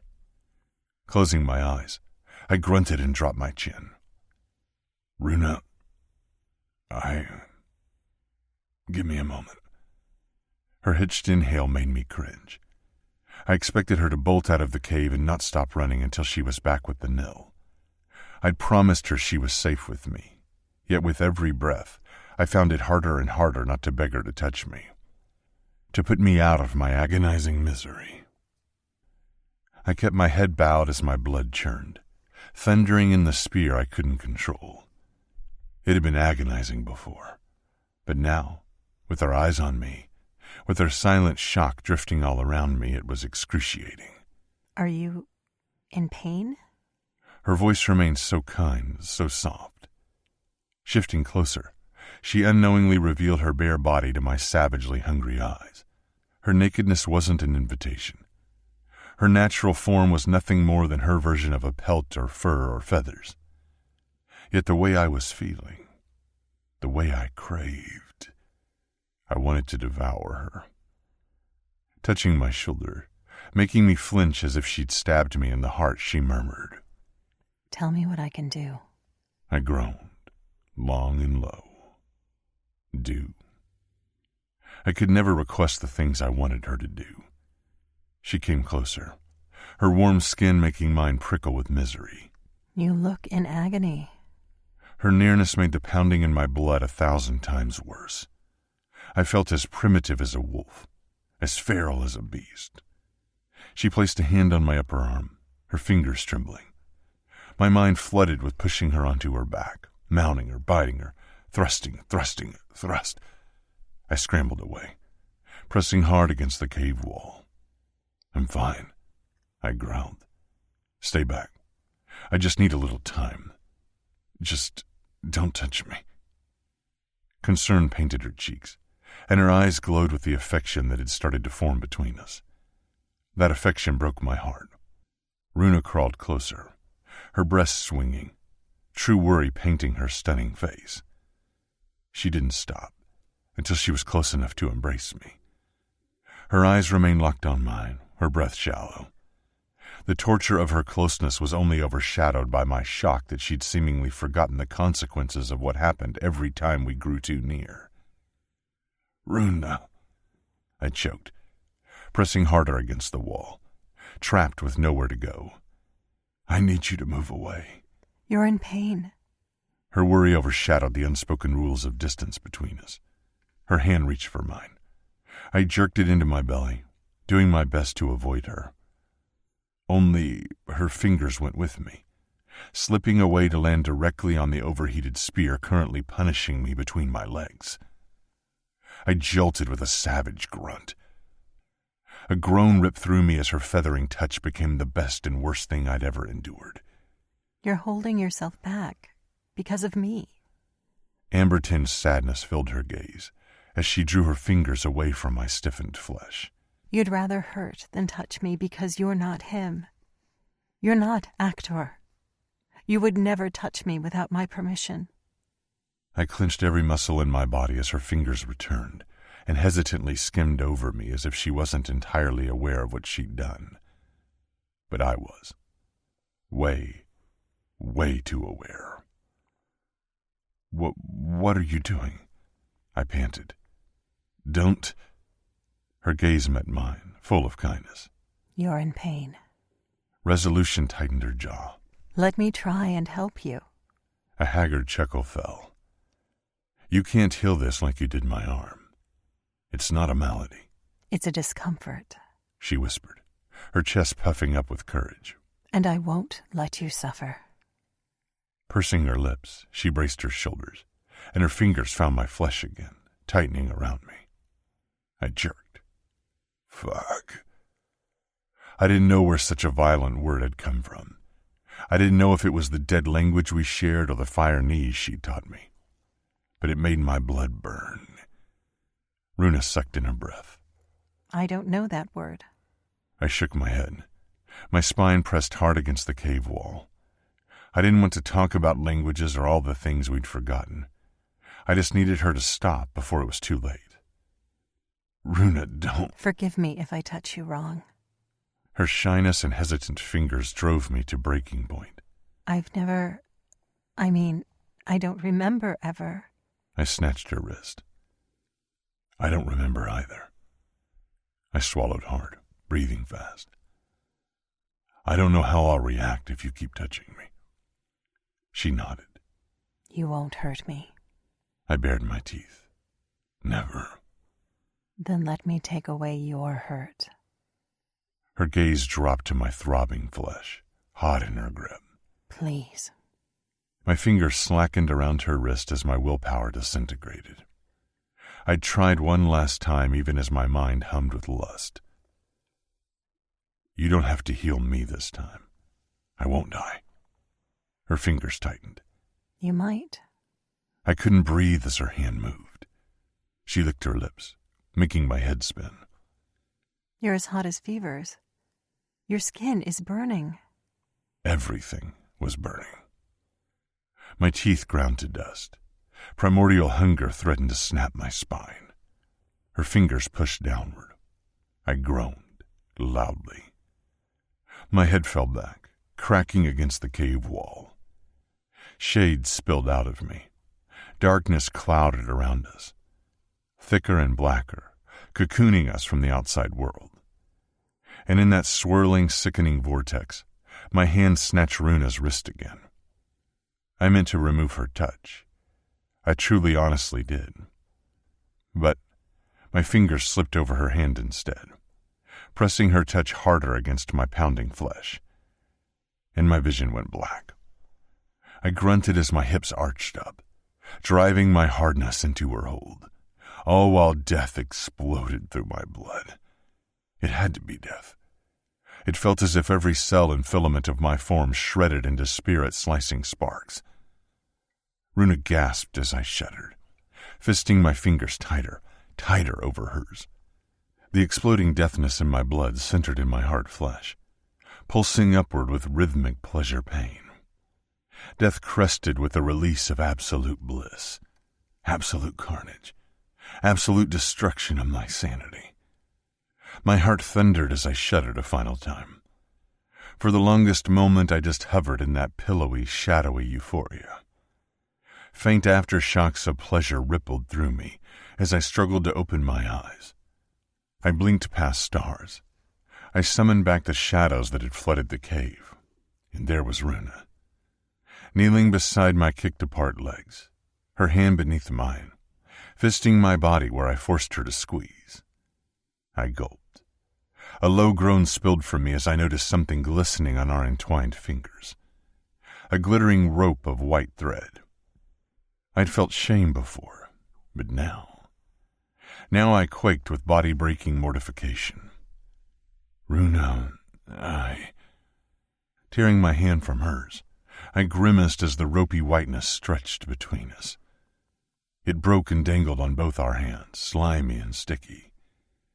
What had I done? With shocked and parted lips, Runa steadied her hand where my body had marked her.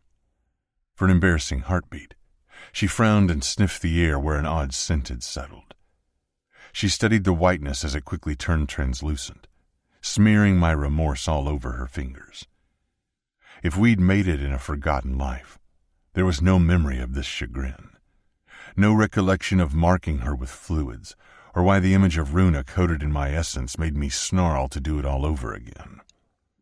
Without thinking, I shifted to my knees, grateful that my flesh no longer stood to such horrifying attention. Snatching a handful of shed fur from Kia's nest, I grabbed Runa's wrist and wiped roughly at her fingers. My touch snapped her back into the present. She watched as I cleaned her from my sin. I couldn't get her clean enough. I couldn't wash away what I'd done. It's okay. She gave me a forgiving smile. It's enlightening. I suppose we once knew what our bodies are capable of, and what events take place when mating. Yet it seems as if it's another thing we've forgotten. She shrugged. Or perhaps we didn't know because we've never shared them. I took a deep breath, doing my best to keep my voice mortal and not as feral as I felt. If we didn't do that before we forgot and lost each other, then I was missing out. Her lips twitched as her eyes met mine, calm to my chaos. You're well again? You don't look like you're in pain anymore. A harsh laugh spilled from my mouth. That's what you're worried about? That I'm not in pain anymore? She nodded. What else would I be worried about? I scoffed. The fact that I marked you. That my release was... perfectly natural. She lowered her hands, clasping them in her lap. I'm sure that the same thing happened with your alpha and his mate. Her cheeks pinked, matching the dawn light. The Nil are a loving clan. I've often seen couples sneaking off in the dark after food and drums around the fire. Tiptu and Strahl, the chief and chiefess, have a son. 2 sons, actually, and a daughter. Pulling her knees into her chest, she wrapped her arms around them. I never stopped to consider how their bodies made such a youngling, but now I think I know. She caught my gaze shyly. Your release starts life. Her words sank into me with truth, but a piece of me argued the idea. I wasn't the life giver, she was. Yet if mating led to birth, and all creatures had that same magic, then what she said was true. Even though a shadowy, forgotten part of me whispered there was more to it than that. More to her. I don't know what to say, I murmured, catching her gaze. I'm sorry if my need scared you. My forehead furrowed as images of her fighting and kicking as Actor spread her legs made my teeth gnash together. You didn't. Runa jumped as Salak suddenly appeared, his massive wolfen body towering over us as we sat whispering against the cave wall. I sat straighter, eyeing the giant alpha. His nose wrinkled as if he could scent what just occurred. His yellow eyes narrowed on me, then Runa before he growled low in his chest. I didn't understand his sudden anger, but Runa seemed to. She scrambled to her knees as Salak pressed his nose against her chest, bumping her enough to push her backward onto her rear. The moment she was down, his mouth opened, and he bit her shoulder. Her eyes snapped closed as her spine arched. Salak! I shot to my feet, rushing at the alpha as his spiral horns glinted with speals of golden dawn. Let her go! The wolf ignored me. His eyes closed. His fangs held Runa deathly still but didn't puncture her skin. Kiyu raised her head from her pups, whining at me with her ears flat. Her obvious request for me to leave Salak alone made rage pour through me. He'd never been aggressive toward me. I wouldn't let him hurt Runa, under any circumstance. Salak! I grabbed 2 fistfuls of the alpha's thick ruff. Get off her! He growled again, this time rumbling with more than just a warning. My skin prickled with danger, but I didn't stop tugging. Let her go. This time he obeyed. Raising his head, he licked his lips as he removed his teeth from Runa's shoulder. She slouched forward, breathing hard. Tears tracked down her face as Salak huffed, licked her forehead as if apologizing for his behavior, then padded out of the cave to flop against his rock in the new day sun. Runa. I dropped to my knees, grabbing her cheeks and bringing her face to mine. What did he do? What happened? Her amber eyes held a faint glowing ring of gold, fading the longer I held her. Her tears kept falling, rolling over my fingers. "What did he do?" I repeated, tightening my hold on her cheekbones, unable to rein in my panic. "He didn't do anything. He showed me things." "What things?" "He knows who I am." I frowned. "And that's a bad thing? I thought you wanted to know who you are." She nodded, sniffing with sadness. "I did. I do. But he doesn't want me here. He views me as a threat to his pack. He wants me to stay away from you." "What?" My fingers loosened, slipping from her face and onto my lap. Why would he say such things? I didn't stop to question how they'd conversed, or ask how a mortal could commune with a wolf in such a deeper language than the rest of us. I'd already seen her gift, already witnessed the magic she held over both predator and prey. "He's worried." Swiping at her tears, she shrugged. "He wants me to be happy, for you to be happy. But he wants us to be happy apart. He said that's how it's meant to be, how it has to be." But why would he care about two mortals? What possible danger could we bring to his family when all we want to do is no longer be alone? She sniffed and glanced at Natim. The fawn scrambled to unsteady feet, tottering toward her. With a mournful sigh, she grabbed the baby deer and cradled him close. Pressing her mouth to Natim's small head, she spoke into his spotted hide. "He says one day I'll have to make a choice." Her chin tipped up as fresh droplets rivered from her stare. "And that choice will either destroy me or destroy everything else. Everyone else." She huddled over the deer as I stared at her blankly. But what does that mean? I rubbed my mouth, my head aching to understand. He can't see what hasn't come to pass. "It means that the fire was right." Runa looked past me to the cave's exit and the awakening world beyond. She moved suddenly. Leaping to her feet, she looked down at me with her arms full of fawn. I need to be alone for a while." Grabbing the deer hide that we'd slept on and tucking it beneath Natim, she weaved her way around the snoozing wolves and vanished out of the cave before I could stop her. Chapter 23. Runa. I sat by the river, drawn to its calming babble, wondering if it was the same river that flowed past the nail camp. I daren't step into it, too afraid of the blue light and mournful song that had happened last time. But I did stare into its glossy wetness, blinking as sunbursts glittered on its surface, willing my mind to quieten from every thought that ran wild. Natim tottered around on his stick-thin legs, growing stronger and braver as dawn became day. His little knees bent to lower his mouth to the sweet sprouts by the river's edge, doing his best to nibble. His very spirit hummed with happiness at being alive and learning. I couldn't understand why I could sense what he felt, why my spirit tingled with a strange sensitivity to every creature around me. The zipping dragonflies tickled my mind with iridescent joy, all while the bees that always hummed close by in their brightly petaled flowers were as aware of me as I was of them. Was it the fire trance with Solon that had awoken something new within me? Or was it the stranger? Would this newfound gift fade as quickly as it had arrived? Or was it a piece of myself that was now remembered, never to abandon me again? Natim nibbled some shoots again and pranced with accomplishment, strutting his little legs toward me, making sure I'd seen his achievement. I sent a pulse of silent love toward him.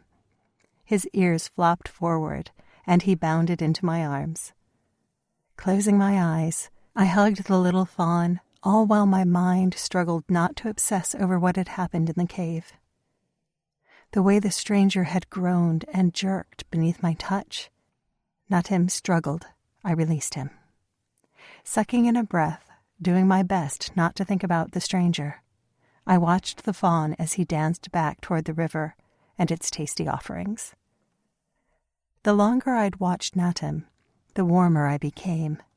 The sun slowly eased away the chill that had settled in my bones.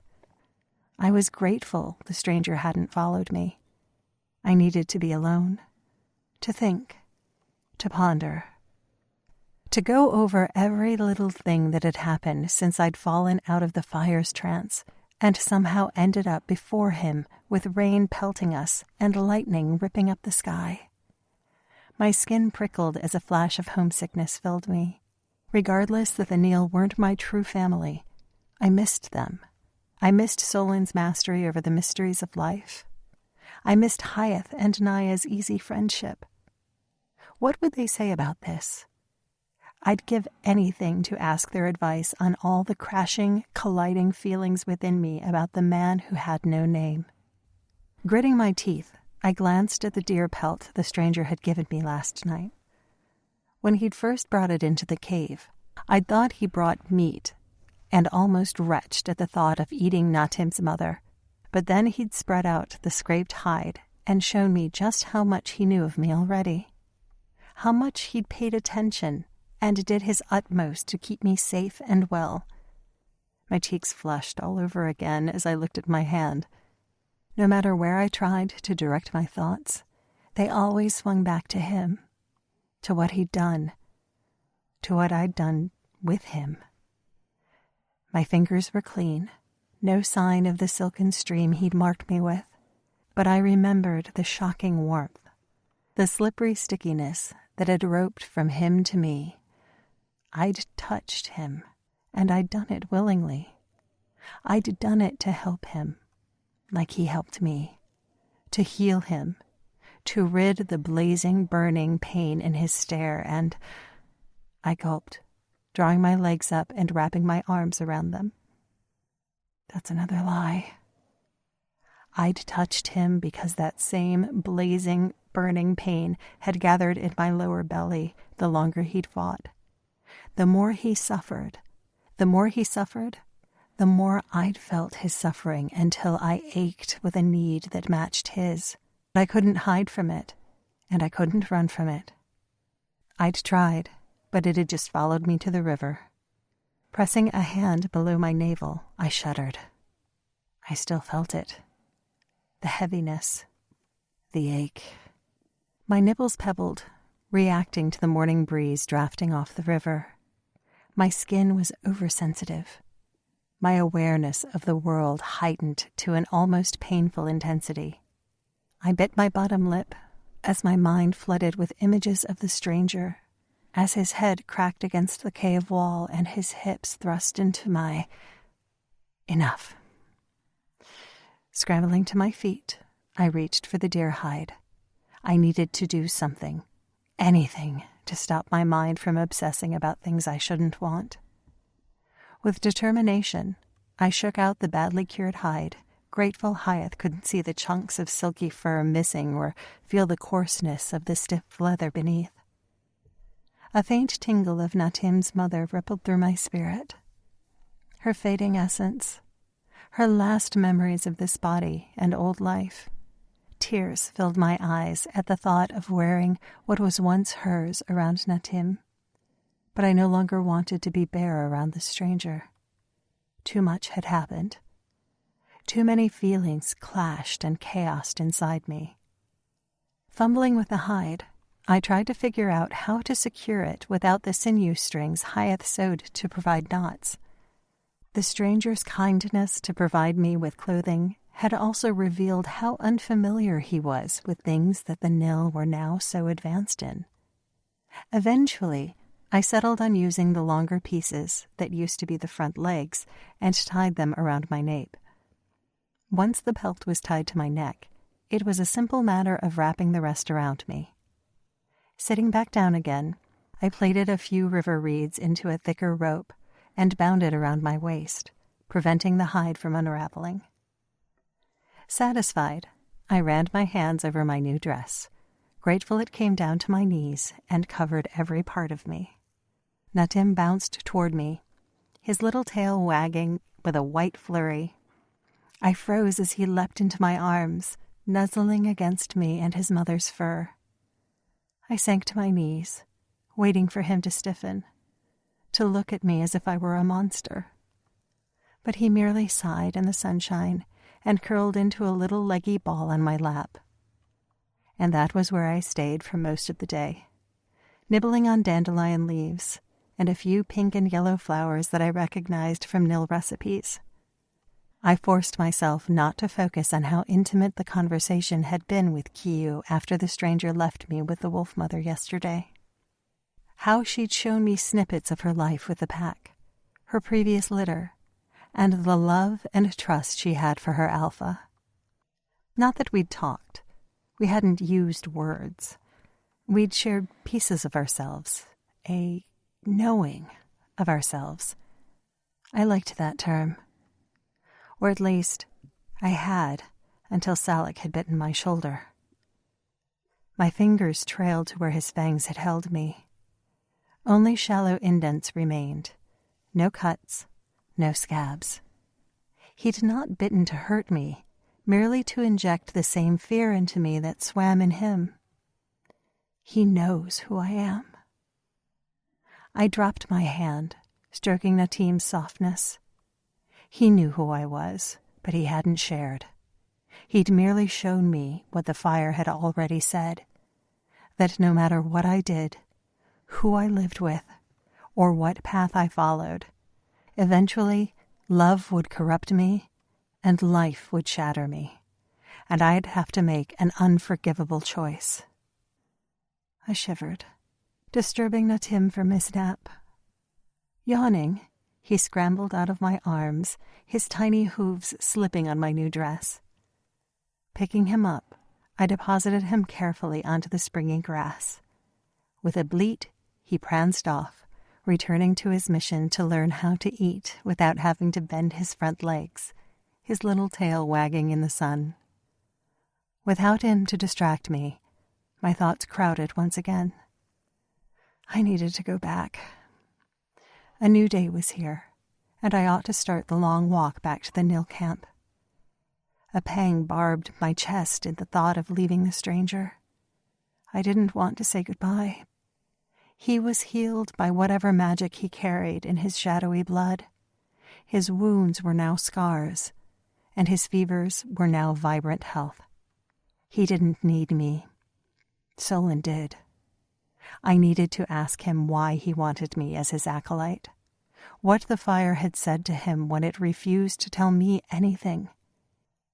Raising my arm, I stared at my palm, my normal, mortal palm. I willed the smallest spark to appear. A small burst of sulfur followed by a lick of smoke, and then a spluttering flame flickered from my skin. I froze, still unused to the tickling, tingling sensation of summoning the fire's children. It took no effort, no more concentration than swallowing or breathing. Grow. And it did. The flames magnified from a tiny light into a fireball spiraling in my palm. It hissed and smoked, singeing my skin with comforting heat. Get away from him.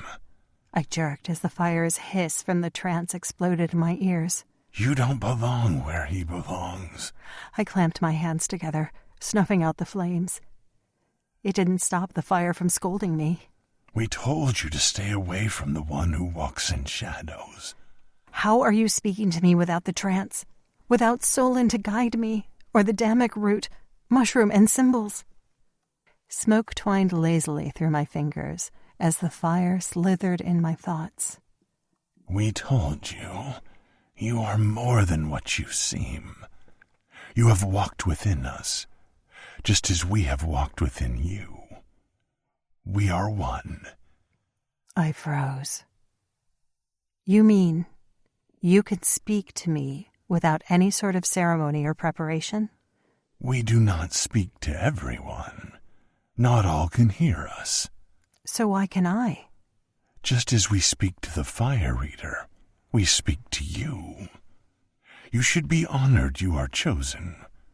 We do not share our presence lightly. Why do you share it now? I frowned at the river, watching sunshine bounce and dance on the surface. You need to heed our warning. Leave this place.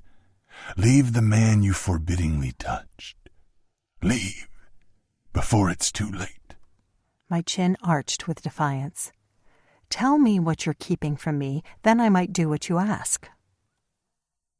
Natim raised his head, watching me with curiosity as I spoke to nothing and no one.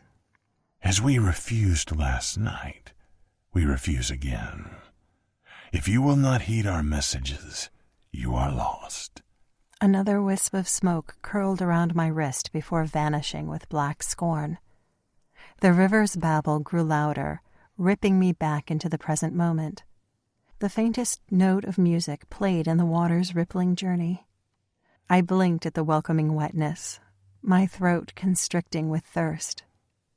The fire and Salak knew who I was. Both refused to tell me.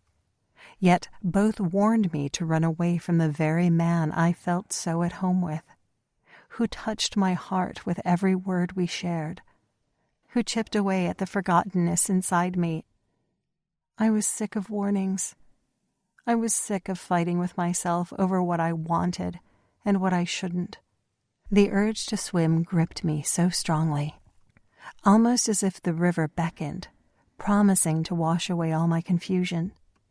Sunshine glittered on the remnants of my smudged symbols from Palin. I wanted them gone. Soaring to my feet, making Natim jump at my quickness, I undid the reed belt, untied the pelt from around my nape, and stepped out of my new dress. Natim sprang toward me, skipping and leaping, but I didn't stop. I ran right past the fawn and leaped into the water. The wet coolness licked around me, sucking me under. It was deeper than I had expected, far deeper than the shallows and pools that flowed past the Nil camp. I sank to the rocky bottom, with my white hair floating around me. Dried mud dissolved from the strands, and the stickiness of oil and ash on my skin rinsed away. Blue light erupted around me, turning colorless into color. The same eerie melody echoed through the liquid, singing a song both foreign and familiar. The way the watery chime soaked into my mind was eerily similar to the way the fire spoke, heard not with ears or mortal senses, but by a deeper awareness that granted the strange sensitivity toward creatures great and small. The chime swelled and braided, becoming more of a lullaby. Something sparked in my heart. I recognized it. I'd heard it before. I closed my eyes, desperate to remember where I'd heard the lullaby, only to suck in a mouthful of panicked water as a new voice appeared in my head. A voice as otherworldly as the fire, but sleek and silken, like an otter darting through my mind. You know us. The voice was luxurious satin. You are us. Choking, I pushed off from the bottom, spearing to the surface and spitting out the mouthful of water. I coughed and swam to shore, swimming as fast as I could away from yet another unexplainable occurrence. Runa? My head snapped up as I clawed at the river's edge and shot onto the land. I stood there dripping wet as the stranger cradled Natim, his head cocked and smoky eyes locked onto my bare, droplet-glittering form. Are you okay? Can you not swim? Putting Natim carefully on the ground, he eased around the springy, leaping fawn and held out his hand. I took it by instinct, shivering as the same hum and burn that blazed in the mark on my thigh darted through my blood. He pulled me away from the water, away from the voice, and back to the spot where I'd been sitting. The discarded deerskin that I'd torn off lay crumpled in the grass. The stranger eyed up the hide before letting my hand go reluctantly. You were gone most of the day. He raked his fingers through the messy jumble of black hair. I wanted to give you time, but I was also worried. His forehead furrowed. Just as well I searched for you, if you were drowning. Perhaps you shouldn't go in the river if you don't know how to swim. I know how to swim. Grabbing my sodden hair in 2 hands, I twisted it to wring out the water. Tossing the damp strands over my shoulder, I ducked for the deerskin. He didn't speak as I tied the hide around my nape, then wrapped it snugly around my form, finishing it off with a reed belt. He asked softly, If you know how to swim, why were you choking? I kept my eyes downcast, not wanting to tell the truth about the watery voice, but unsure how to tell a lie. I was surprised, that's all. Surprised? His gentle shock raised my gaze to his. By what? I scrambled for a good enough reason, only for my attention to drop between his legs. You're not bare. He tensed as he glanced down at the furs covering his maleness. No, not anymore. He swallowed and shifted with nerves. Balling his hands, he forced himself to say, What happened this morning was unfair to you. I used you, even if you believe you were curing me. All morning I wanted to seek you out and pretend I was still ill, still in pain. I wanted to have you cure me all over again, and I was wicked enough to imagine so many ways of how you could. He gave me a wolfish half-smile. But those imaginings only granted more pain, because now I know what your hand feels like around my... He swallowed again, bracing his shoulders. I'm sorry, Runa. I wasn't expecting how my body would react to you. I was naive, I suppose.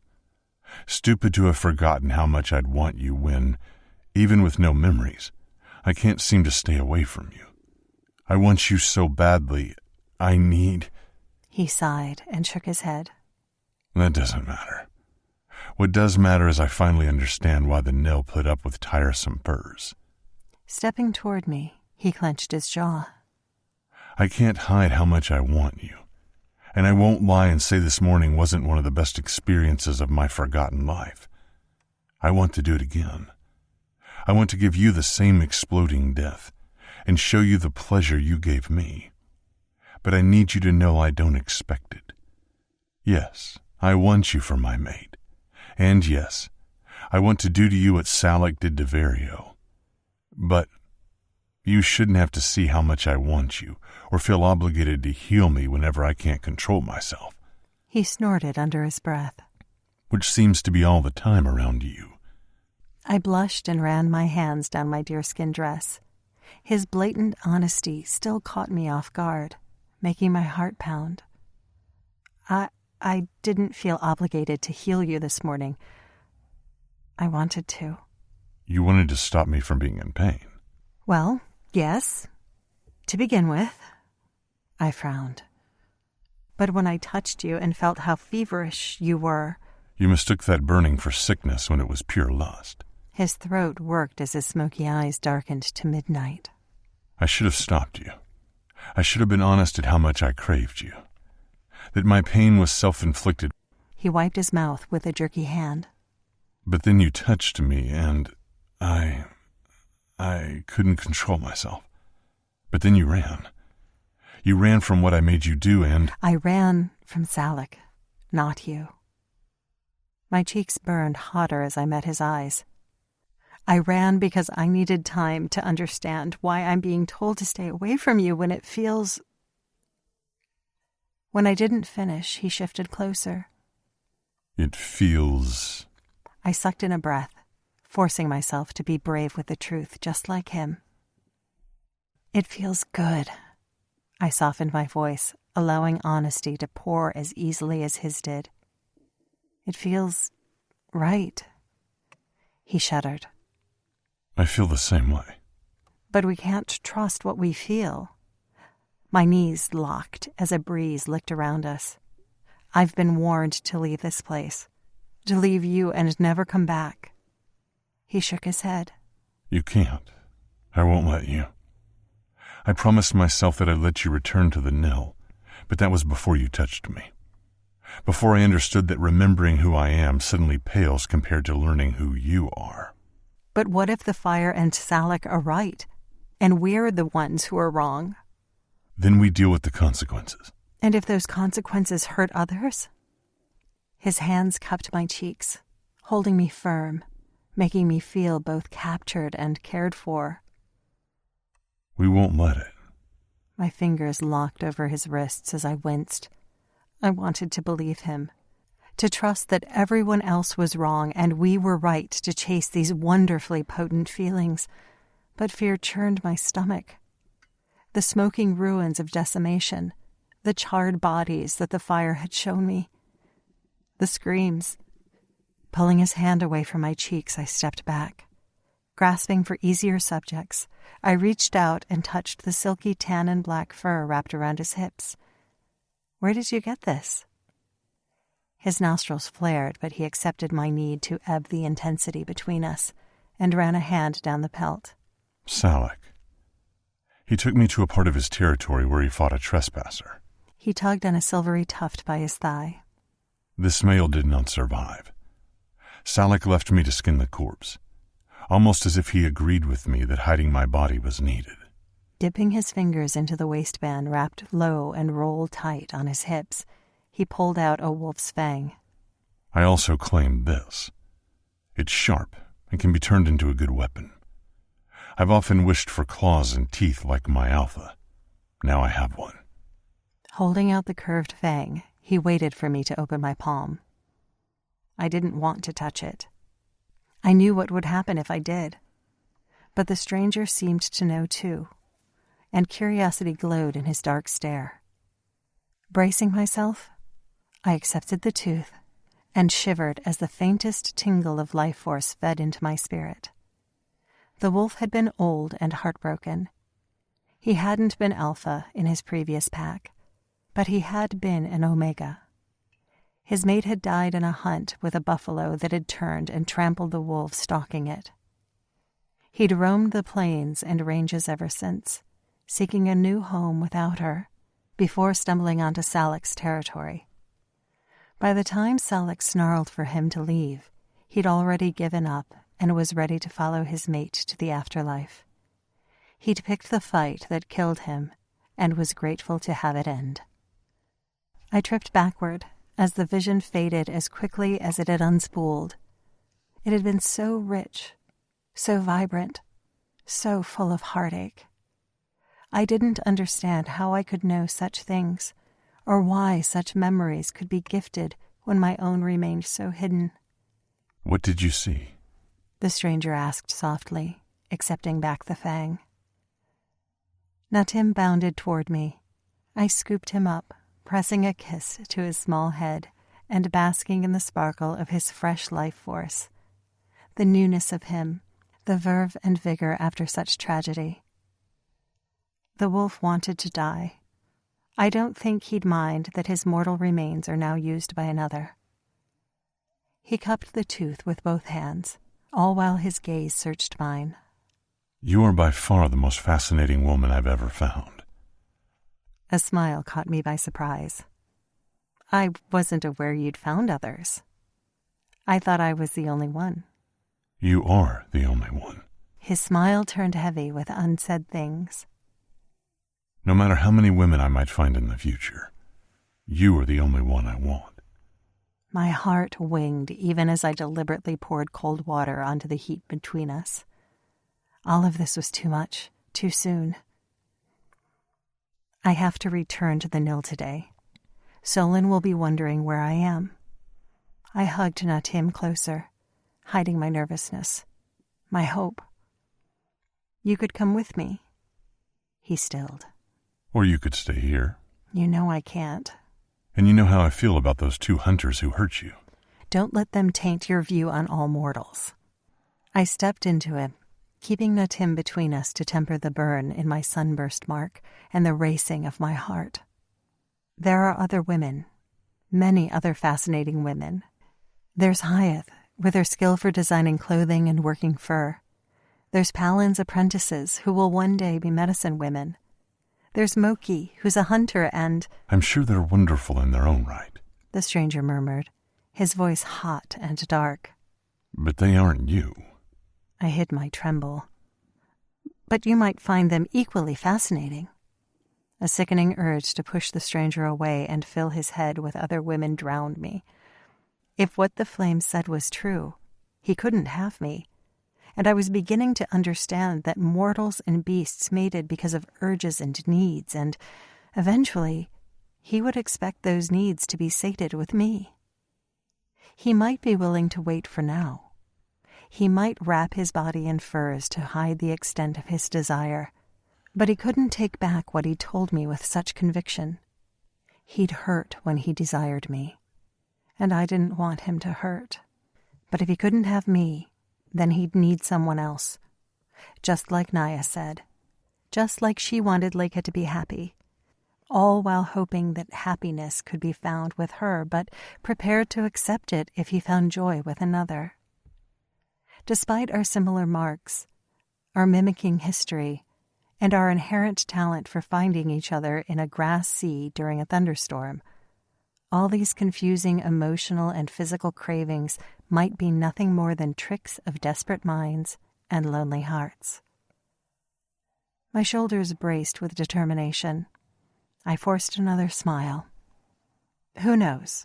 Once you get to know other women, you might realize that I'm nothing more than someone you used to know.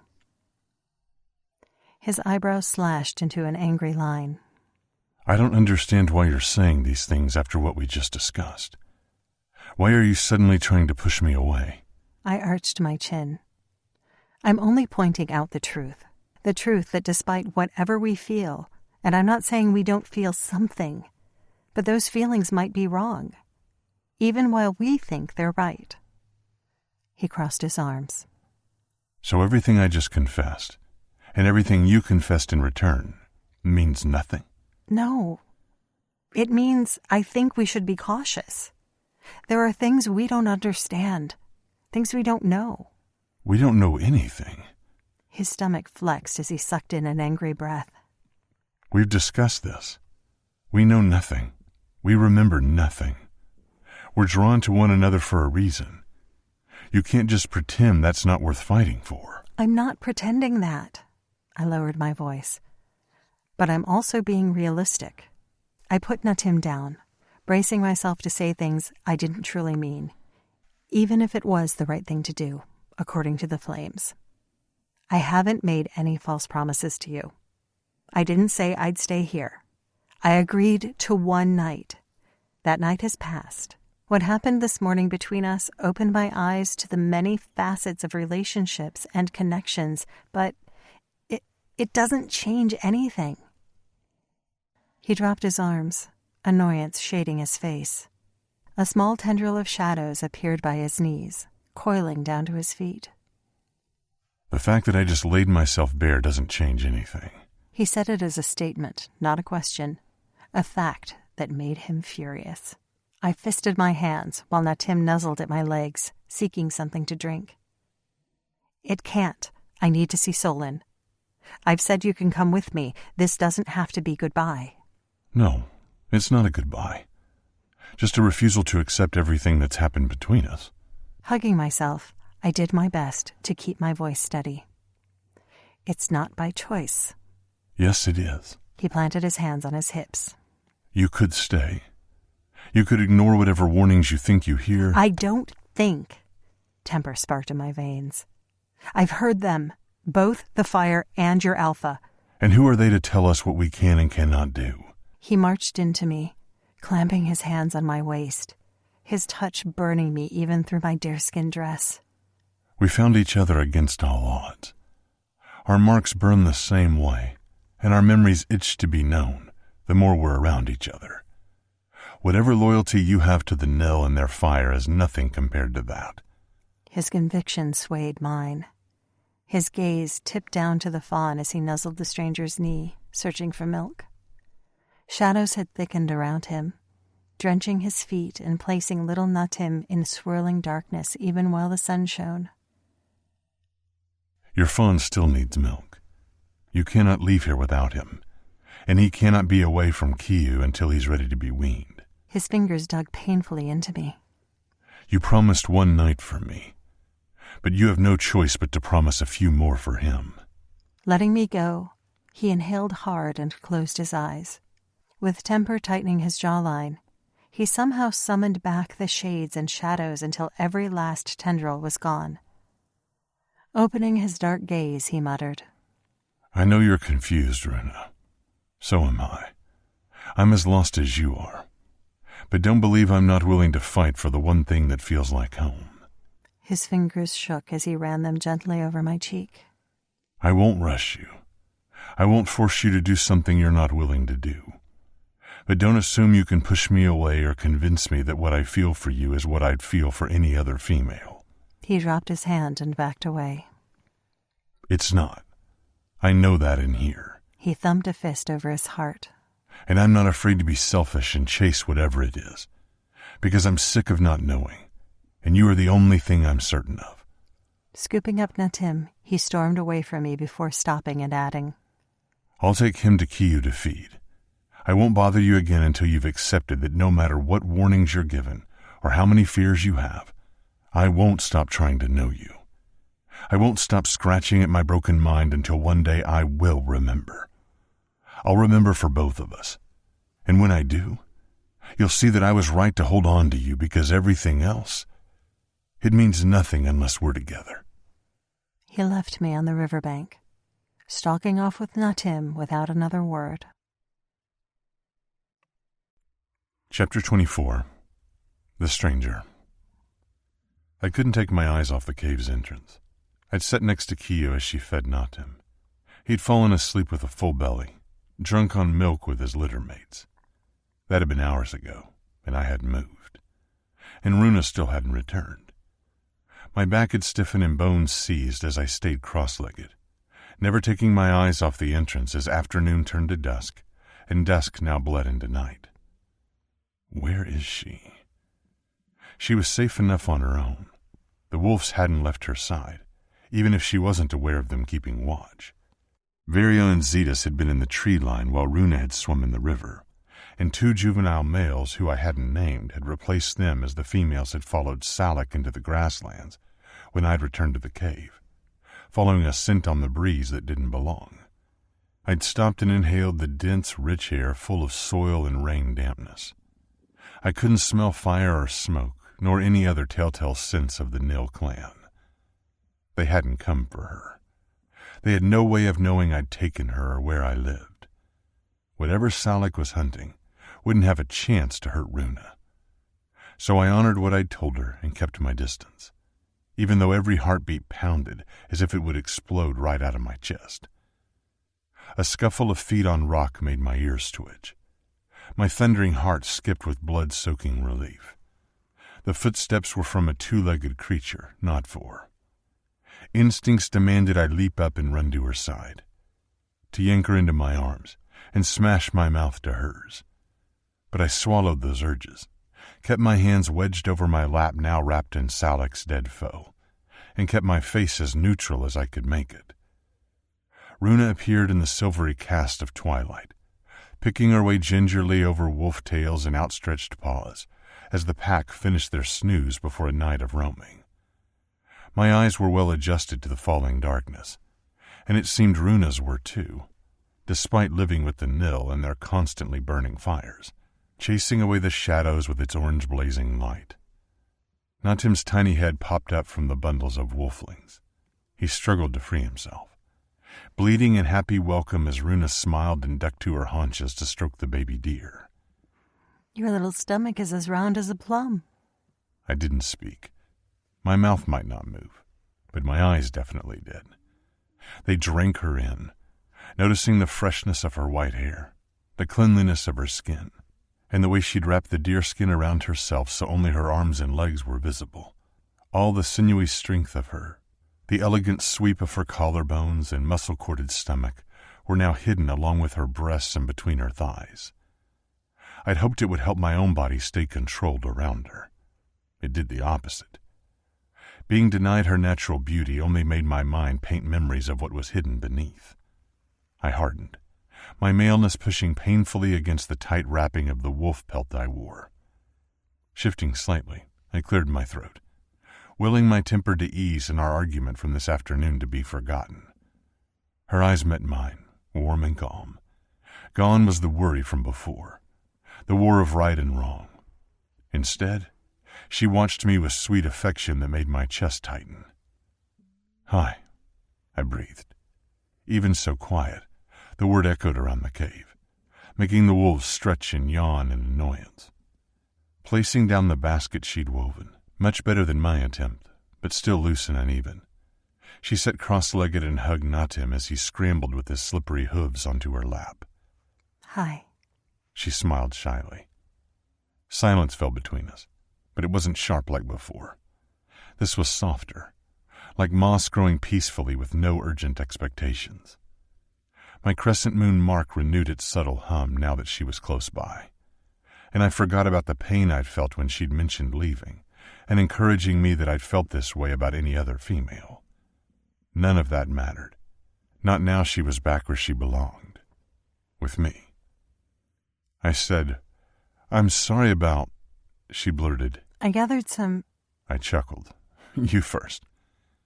She smiled and tipped her chin down. "I would have returned sooner, but if I'm to stay another night, I needed something to eat." My own stomach rumbled at the mention of food. I hadn't eaten today.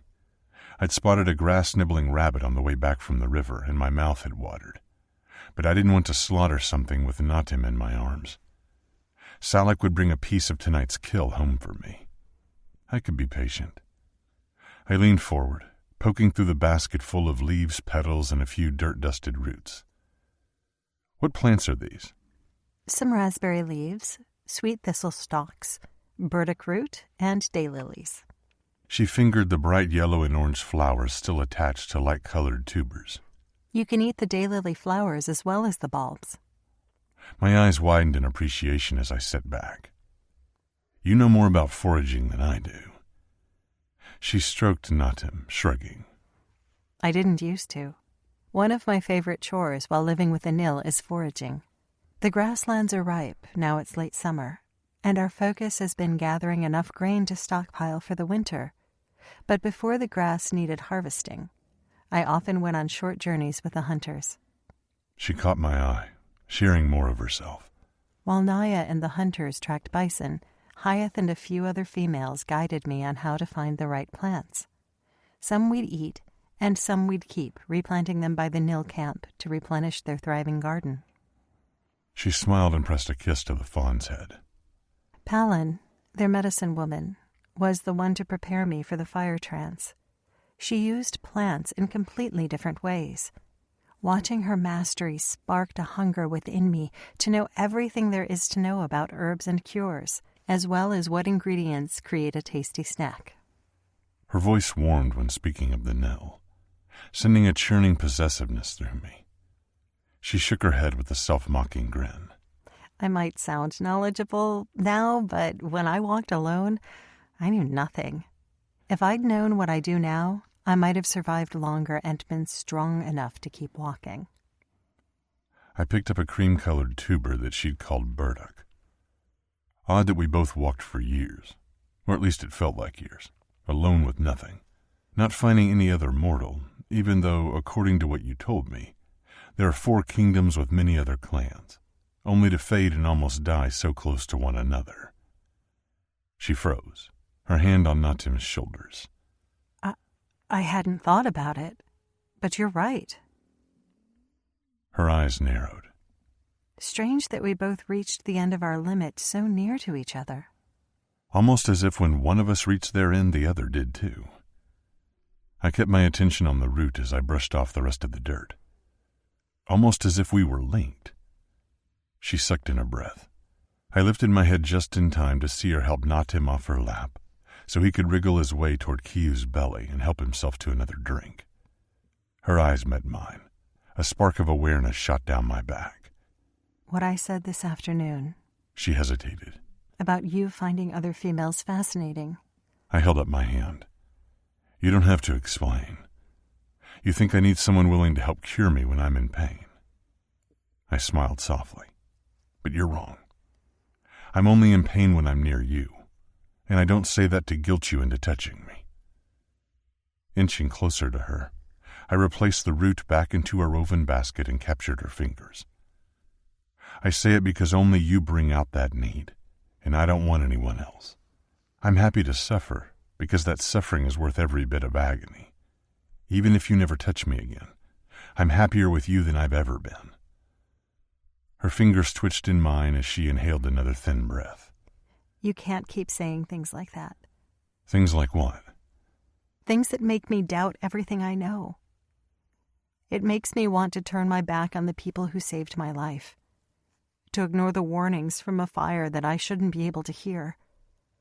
It makes me want to touch you again. I could push her. I could drag her into my arms and show her that the pain I felt could infect both of us. I could touch her like she touched me, and drown her beneath pleasure that would switch her loyalties entirely to me. But then I might lose her because everything that drew me to her were the very things preventing her from accepting me. Her honor, her compassion, her steadfast attempts at being good and kind to everything and everyone. Instead, all I could do was keep my heart open as I dared, beg my memories to unlock as quickly as they could, and do my best to show her my truth, all while doing whatever it took not to spook her.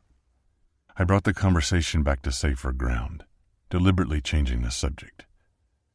"Do you eat these raw?" I pointed at the tubers, removing my hand from hers.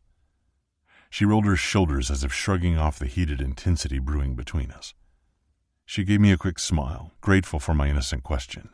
You can, but they're better boiled or roasted. But both of those methods require fire to cook. A line darted between her eyebrows as she held up her hand and closed her eyes. A crackle and pop and a tiny flame appeared in her palm. The sudden scratching of claws on cave rock echoed all around us as the dozing wolves shot to their feet, their yellow eyes all locked onto the fire sparkling and dancing in Runa's hand. I fought the urge to clamp my palm over hers to snuff it out, remembering the burn of before. You might not want to start a fire in a wolf den.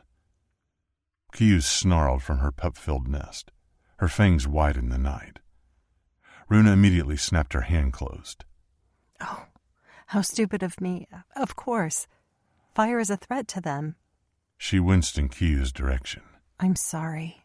The female wolf ceased her growling and dropped her heavy head back onto the ground, accepting Runa's apology. It's not just a threat to them, it's a threat to me. I rolled my shoulders, my nose wrinkling as the scent of smoke rose from her fingers. You? Why? Her eyebrows rose.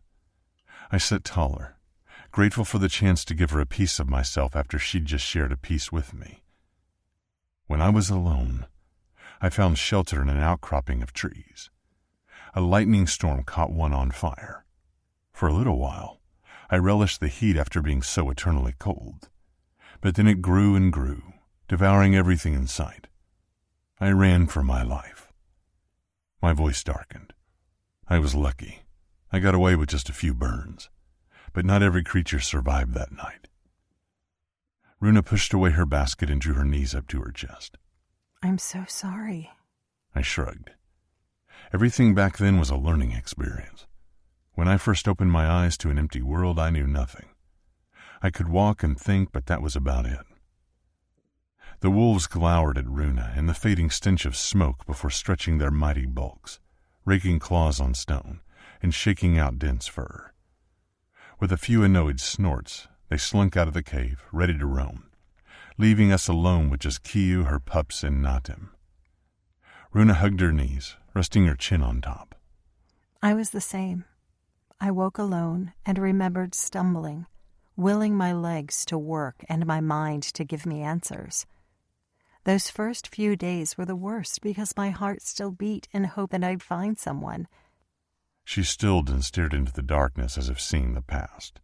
One night, after a few moon cycles of struggling, I remember dropping to my knees in a valley where snow-capped mountains towered on both sides.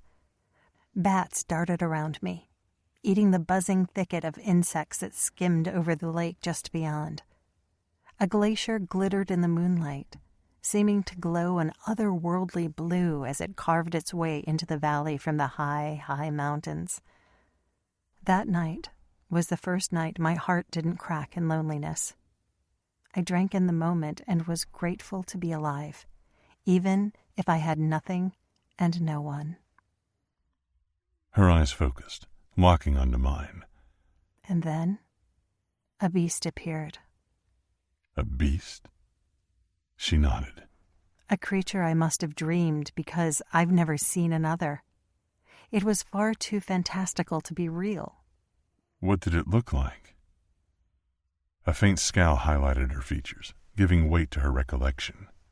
It was bigger than any bison, bigger than many trees. It had the body of a lizard and the head of a... She rubbed her arms with a shrug. Its head was unique. It wasn't like any other creature. Long snout, 1,000 teeth, frilled skin that framed its dished cheeks, and eyes like chips of the blue glacier. She sighed as if the memory soothed her loneliness like it had that night. Its body was covered in scales that glittered and gleamed like the moon dancing on water.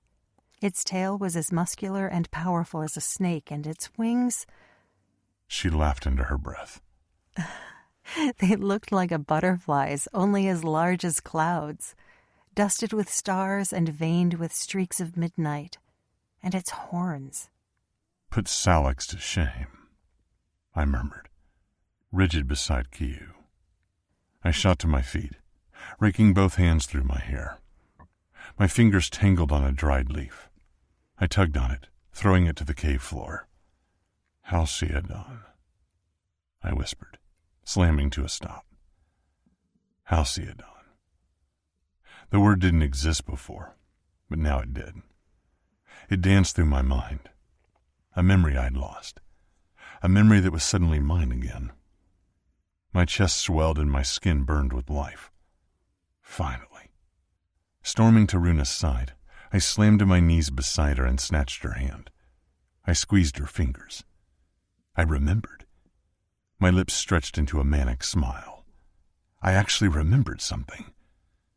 She leaned forward, her amber eyes glowing with a sudden golden ring. It looked like an eclipse, like the sun hid behind her gaze, blotted out by forgetfulness but still burning deep and bright inside. What? What did you remember? Her beaming smile made her the most beautiful thing I'd ever seen. Her joy for me made my heart trip. I couldn't help myself. Tugging her fingers, I pulled her into me. My free hand cradled her jaw as I tipped her head back and pressed my lips to hers. Everything stopped. My breath, my heart. All that existed was the soft warmth of her mouth, the sweetest puff of her surprise on my cheek, and the sudden rip-burning agony in my moon mark.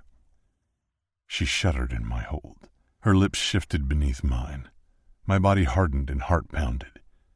A groan echoed in my chest as I dragged her closer, wanting to crawl inside her.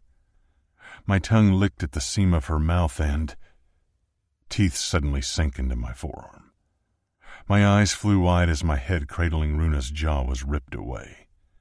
Kiyu stood over us, her massive height even more impressive with us kneeling before her. Pups whimpered at being displaced, and Natim cowered by Runa's leg. The wolf snarled. Her yellow eyes locked on me while her body swayed toward Runa as if protecting her from me. I frowned and shifted backward. Holding up my hands in surrender, I glanced at the pinpricks of blood her fangs had drawn on my arm. Kiyu, you know I'd never hurt her. The wolf mother merely huffed under her carrion breath. Runa hesitantly reached out and ran her hand over Kiyu's powerful shoulder. It's okay, Kiyu. Her voice was feather-soft and hitched in a way that made my maleness twitch for so much more. He wasn't hurting me. A few wriggling pups whimpered and rolled toward Kiyu, searching for her comforting heat. She stopped snarling and glanced at her brood, a war in her eyes about where she was needed most. Go to them, Runa urged. I'm fine. For a heartbeat, Kiyu looked as if she'd disobey and lunge herself at my throat.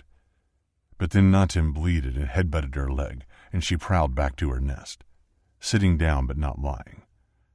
Her horns scraped the cave wall as she yawned and tipped her head back, her savage stare not leaving mine. Runa didn't move. Tension sprang between us that wasn't there before. My mouth stung from kissing her, and I stroked my bottom lip with my thumb.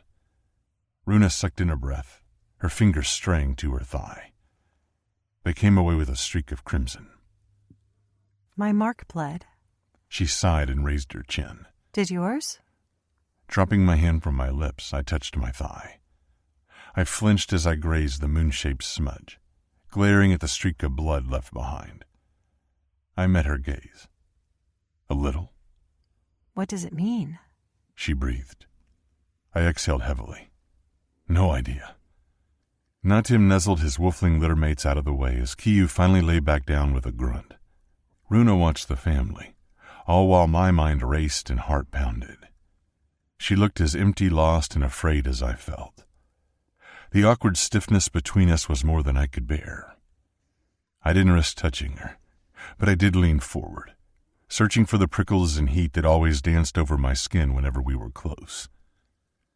I remembered the name of the beast you saw that night. I tried to recapture the magic of before. It's called a halcyon, and you didn't dream it. Runa shivered, rubbing her arms. You saw it too? Not while walking. I saw it when... How could I tell her I'd seen it when I sank into death after her lynx bit me and the fevers pushed me deep? I'd only just said it wasn't a dream, yet for me, it had been. The word is from our shared language, the one you told me we shouldn't know. Runa bit her bottom lip, making my mouth water to kiss her again. I know. It means harmony, tranquility. She curled over her knees. Halcyon. It means harmony. I think that's why you saw it that night, I whispered. After a lifetime of feeling so lost and alone, you paused and saw beauty. You were tranquil for the first time and summoned the very creature that embodies the word. She didn't speak or move, as if absorbing my words, mulling them over, tearing them apart in order to understand the truth. Finally, she exhaled and rubbed her eyes with her fingers. I'm suddenly exhausted. Dropping her hand, she gave me a sad smile. I thought remembering would be easy, not make everything so much harder. I know what you mean. I returned her melancholy smile. I didn't mean to kiss you. I'm sorry if I upset you. I was just overwhelmed. You don't have to apologize. Her chin ducked as her cheeks pinked. It was nice. Male pride stung. Just nice? She laughed, cracking the awful strain that had clouded the cave. It promised to become something so much better than nice. I sucked in a breath. I want to do it again. Shooting a look at Kiyu, I added quietly, without the Fang chaperone. Her amber gaze fell on Kiyu, then lingered on Natim as he rested his head on the belly of a sated pup. It seems whenever we get close, something always pushes us apart. Reaching for one of the tubers I'd brushed clean, I snapped the narrow tip and brought it to my mouth, mainly so I had something to do with my hands, but also because my stomach kept churning with things I couldn't understand and needs I couldn't sate. Perhaps they've all been commanded by the fire to keep us apart. I bit into the root with a grin. I'd meant the sentence to be light-hearted and full of jest. I didn't believe the fire could do such a thing, even if the coincidences were becoming too often to ignore. But Runa sucked in a sharp gasp. Is that possible? Could every creature have been given the same task, to keep us apart? Her voice tightened with worry. Is that why Salag doesn't want me here? Why he warned me to stay away? Why Sin attacked you from taking me? I swallowed the crunchy mouthful, pleasantly surprised by the woodsy, earthy flavor of the tuber. That would mean the entire world and every element, beast, and mortal has conspired against us. I laughed even as fear tiptoed down my spine. That's ludicrous. Is it? Her arms wrapped tight around herself as her tawny face whitened to the same shade as her colorless hair. Who are we? I crawled toward her without thinking, drawn to her panic. Throwing a glower at Kiyu, just daring the wolf to prevent us from touching, I wrapped my arms around her. Runa shuddered as her head fell onto my shoulder and her arms looped around my waist. I trembled with overwhelming connection and a devastating desire to never let her go. I think there are many things we don't know, things we need to find out. She nodded, her hair catching on my chest. But how? I paused with a request on my tongue, a request I'd already made and she'd denied. But perhaps now she might agree. Drawing her nearer, catching Kiyu's eyes as the she-wolf watched us closely, I murmured, "I want you to help me remember my name." She struggled, trying to loosen my arms around her. I told you, I don't know how. I know you said it's dangerous and that you don't know what to do, but it's far more dangerous to stay blind. I pulled away and looked into her eyes. It's time we start remembering, Runa, before it's too late. She stiffened but didn't look away. Thoughts clouded her stare and her tongue swept over her bottom lip as she went over every pitfall and challenge. I gave her all the time she needed, holding my breath as she tugged out of my arms and sat solemnly. Raising her chin, she said, I refuse to use the Damak root. I would hate to kill us with the wrong dose. And besides, I've not seen any Damak trees close by. I clasped my hands over my lap. I would prefer not to poison ourselves, so I agree with that rule. Anything else? I don't know the symbols to paint, or where Palin found the mushroom required to keep us bound to this world, but... She flinched. I hope, as long as we clasp hands, we shouldn't lose each other like I lost Solon. I half smiled. If that's permission to hold your hand, then I happily agree. I can't promise you anything. Without the ceremony and a master guiding the trance, I have no idea if it will even work. I'm willing to take that risk. I also can't promise the fire will be kind. Why would it help you when it keeps warning me to stay away from you? Again, it's a risk I'm willing to take. I studied her for a long moment before confessing. I need to know, Runa. Pulling the basket of food toward her, she selected the daylily flower in its bulb. Silence thickened as she bit into the flower and chewed. Picking up another root, she held it out to me. Tell me one thing honestly. The shadows you summon, could you do that while you walked alone? I rolled the root in my hands. No. My first time was racing with Salik, the morning I found you in the grasslands. Her eyebrows rose. Do you think they appeared because of me? Because of you. My spine straightened. I hadn't found you yet. That's true. She crushed another petal in her fingers, nervousness creeping over her strength. I only ask because my sensitivity toward animals... She didn't meet my eyes. That gift grows stronger every day. Almost as if being around you has unlocked a piece of myself that I didn't know existed. She laughed awkwardly. Being around you makes me feel more myself, even though I still have no idea who that is. I couldn't breathe. My hands fisted the tuber as I sat motionless, fighting every urge to snatch her into my arms and kiss her again. The shadows she'd mentioned pooled out of me, siphoning from my hips and swirling over my heart. She gasped as the black tendrils licked around her, touching her the way I wanted to. Kiyu snarled quietly, warningly, but I didn't pull the shadows back. They'd appeared because I couldn't control how I felt, but they grew because I gave them permission.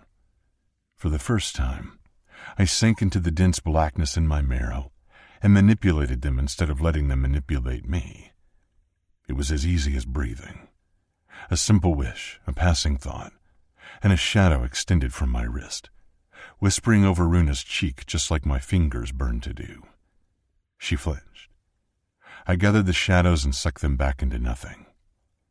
The moment I met you, I knew. Knew what? That you were what I'd been missing.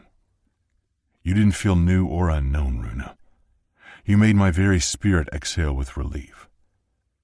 I swear my entire body said, "Ah, finally, there she is."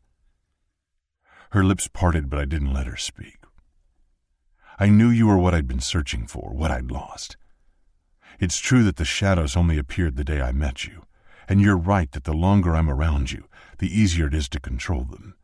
But that isn't what you truly want to know. I studied the worry in her amber eyes, the fearful hesitation. Is it? She shivered, then shook her head. I shrugged. So ask, and I'll be truthful. Just like I'm truthful when I say our meeting wasn't by chance. I wholeheartedly believe we've been walking toward one another all this time. She rubbed at the spot above her heart. For a moment she sat in my confession, accepting what I believed, tasting my truth. Finally she murmured, You don't feel new either, but... Her shoulders came up and her voice turned thin. The fire told me you already walked in death, that you are darkness itself. Your eyes are like smoke, and your skin carries the tint of shades even in the sunlight. You control the night as if you are the night, and the part of me that recognizes you is the very same part warning that we aren't the same. I swallowed. We are opposites. Exactly. Her eyes widened. That word has always felt important. And because I'm marked by darkness, you think you should what? Fear me? Not trust me? Not trust what we feel? She shifted with discomfort. I don't know. She looked away. If we're to step in the flames together, to return to a fire that warned me so ferociously about you, I need to know. Do you think... She swallowed hard. Do you think your shadows are evil? Evil? I reared back. The shadows are me, just like your sensitivity is you. Do you think I'm evil? No. She shook her head quickly. At least, I don't think so. What do you think? Truthfully. She sniffed, pausing for a long heartbeat. I think you're right. You need to remember your name, because a name has the power to make something real. It's time you stepped out of the darkness and know. Chapter 25. Runa. Is that enough? The stranger stood in the bright morning sunshine, his bare chest gleaming with sweat from carrying armloads of dry branches and kindling. We'd both enjoyed a swim this morning, bathing and cleansing like Palin had made me do in her ritual to prepare me. We'd kept our eyes averted as we removed our coverings, swam apart, and attended to whatever methods of washing we preferred. Once we'd finished, we'd dressed quickly, and he'd marched into the woods to gather fuel for the trance. Now, his sweaty body held streaks of dirt again, looking even more appealing than when he was clean. My stomach clenched as I drank him in. The more I was around him, the more I struggled to tear my eyes away. This morning he'd shorn off the hair that had thickened around his jaw. I hadn't said a word as he used a calm pool of water to study his reflection and carefully scraped a sharp-edged rock over his cheeks. I'd seen Solon shave before. He used the stone knife that was the brother to the blade Actor had used on me. Most Nil men kept their faces clear of hair, preferring to wear braids and adornment on their heads rather than their faces. But the stranger's way of shaving had taken much longer and left behind some growth that mimicked the shadows he could summon, darkening his skin and framing his mouth. His mouth that kissed me. Tearing my gaze from his lips, I forced myself to focus. He'd stacked the wood where I pointed by the river's edge, believing I knew what I was doing, when really I hadn't slept last night with worry. I'd tossed and turned beside him, while Natim nuzzled me to settle. I didn't want to do this. I didn't know how to do this. I glowered at the river, innocently babbling in the sunshine. It hadn't glowed or sung while we swam. It was just water, making its endless journey through the earth. Runa? The stranger came close, cupping my elbow with his calloused hand. I flinched and blinked away my fears. His handsome face and wild hair came into focus as I studied his dark, smoky eyes, thick lashes, and perfect lips. My heart fluttered like the tiny bees that always seemed to hum nearby. Sorry. I shook myself, trying to recall his previous question. Glancing around the small clearing with pockets of wild flowers sprouting in river reeds, I spied Natim as he attempted to eat grass like a big stag and not bend his legs like a fumbling fawn. My eyes caught on the mountain of sticks he'd stacked. Should I gather more? He dropped his hand, raking his fingers through his messy black hair, revealing hidden nerves despite his urgency to do this. No. I laughed awkwardly, my own nerves making me jittery. That's more than enough. Too much, really. Are you sure? He scowled. You said the trance with the fire reader lasted from dusk to dawn. It did. Then I didn't gather enough fuel to burn. He marched toward the tree line again. I watched the no fire the night the lynx bit me. It's hungry, and that pile won't last. I'll return— Wait! I jogged after him.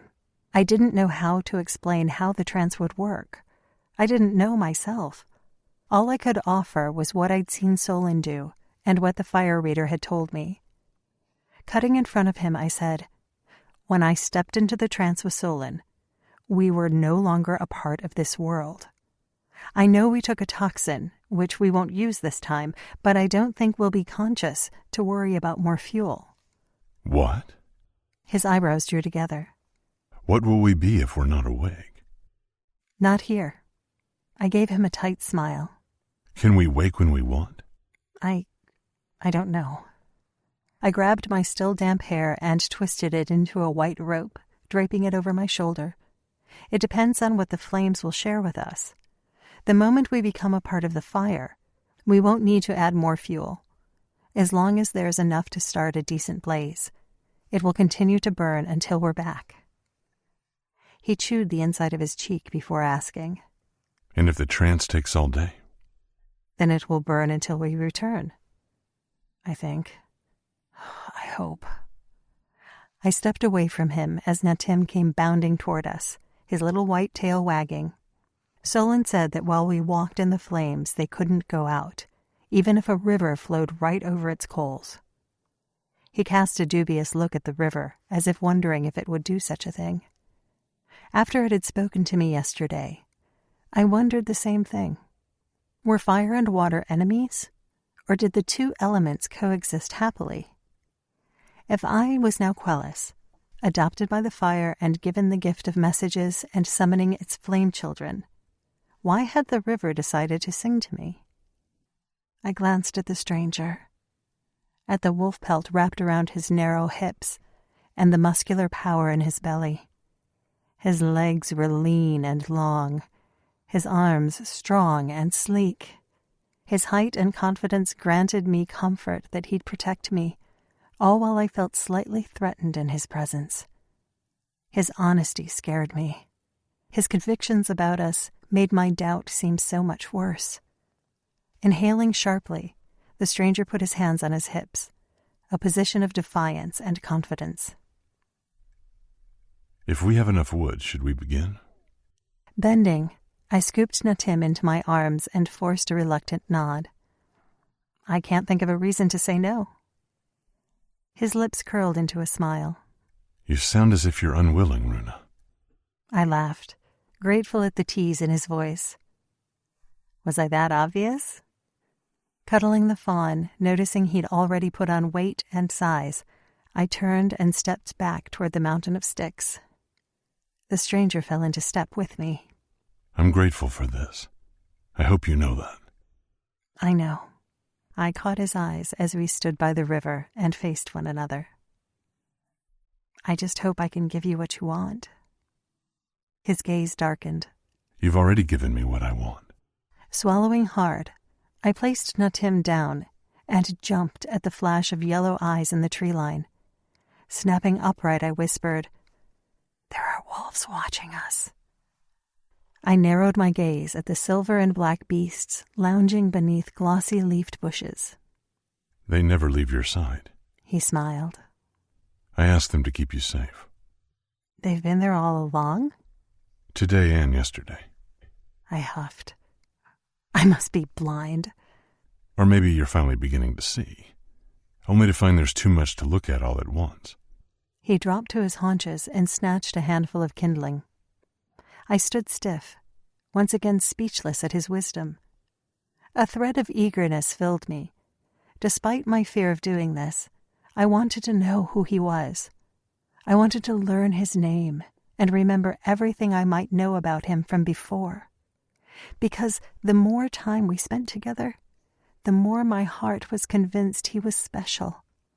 I was no longer drawn to him because of the potential of a shared past, but because of the potential of a shared future. He was good and wise and kind, even if his shadows and the fire's scaremongering had made me ask if he was evil. I don't believe he is. Not even the smallest doubt.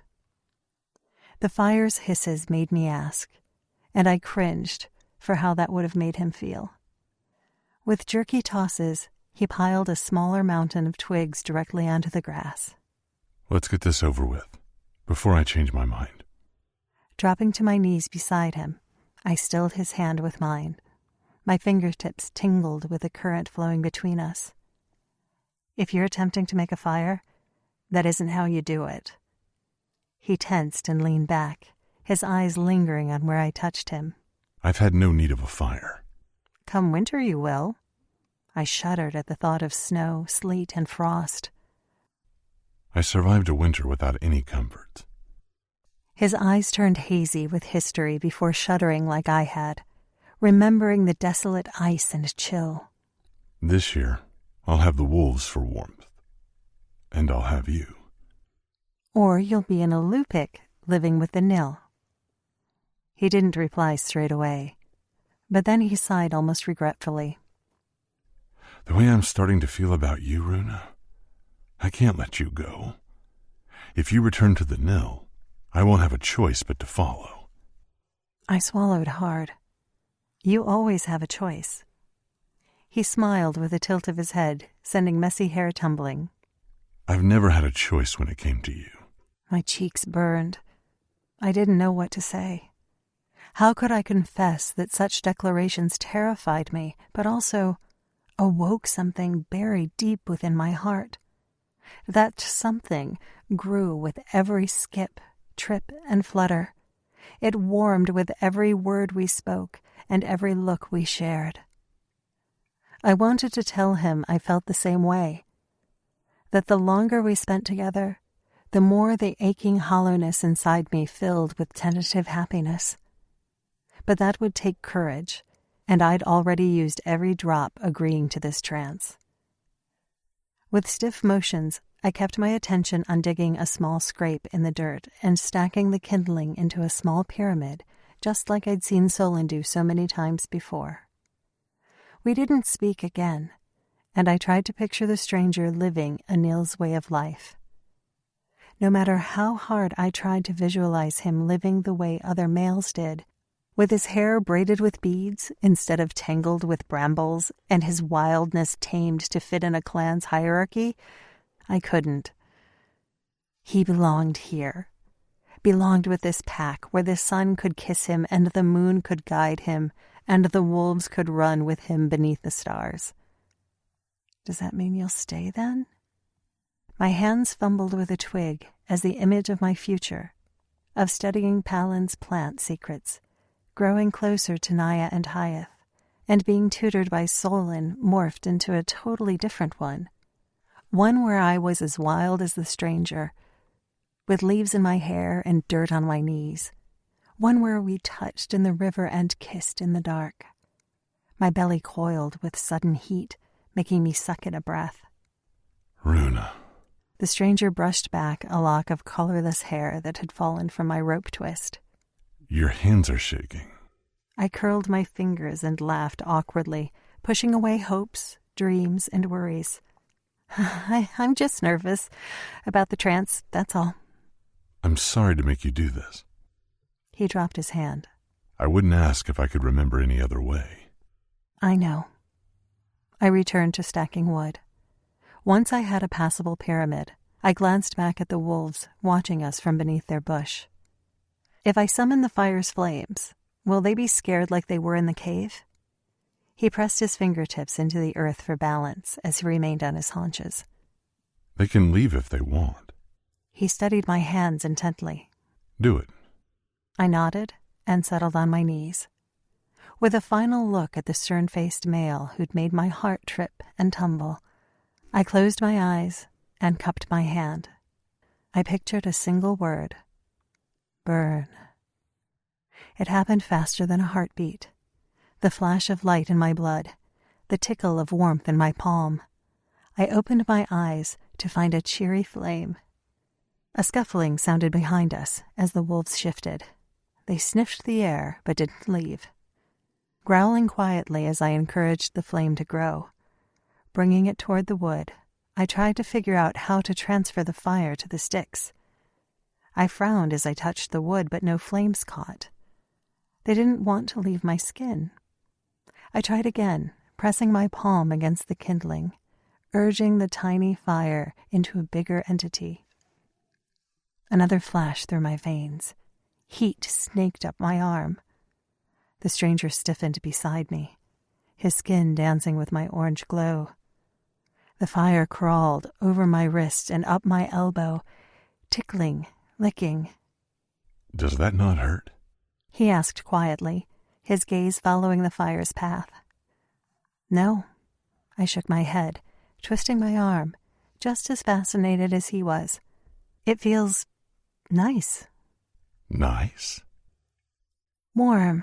I smiled as smoke appeared, coiling around my bicep like his shadows coiled around him. Instinct tells me I should throw you into the river, but your smile is full of wonder. His gaze locked on my lips.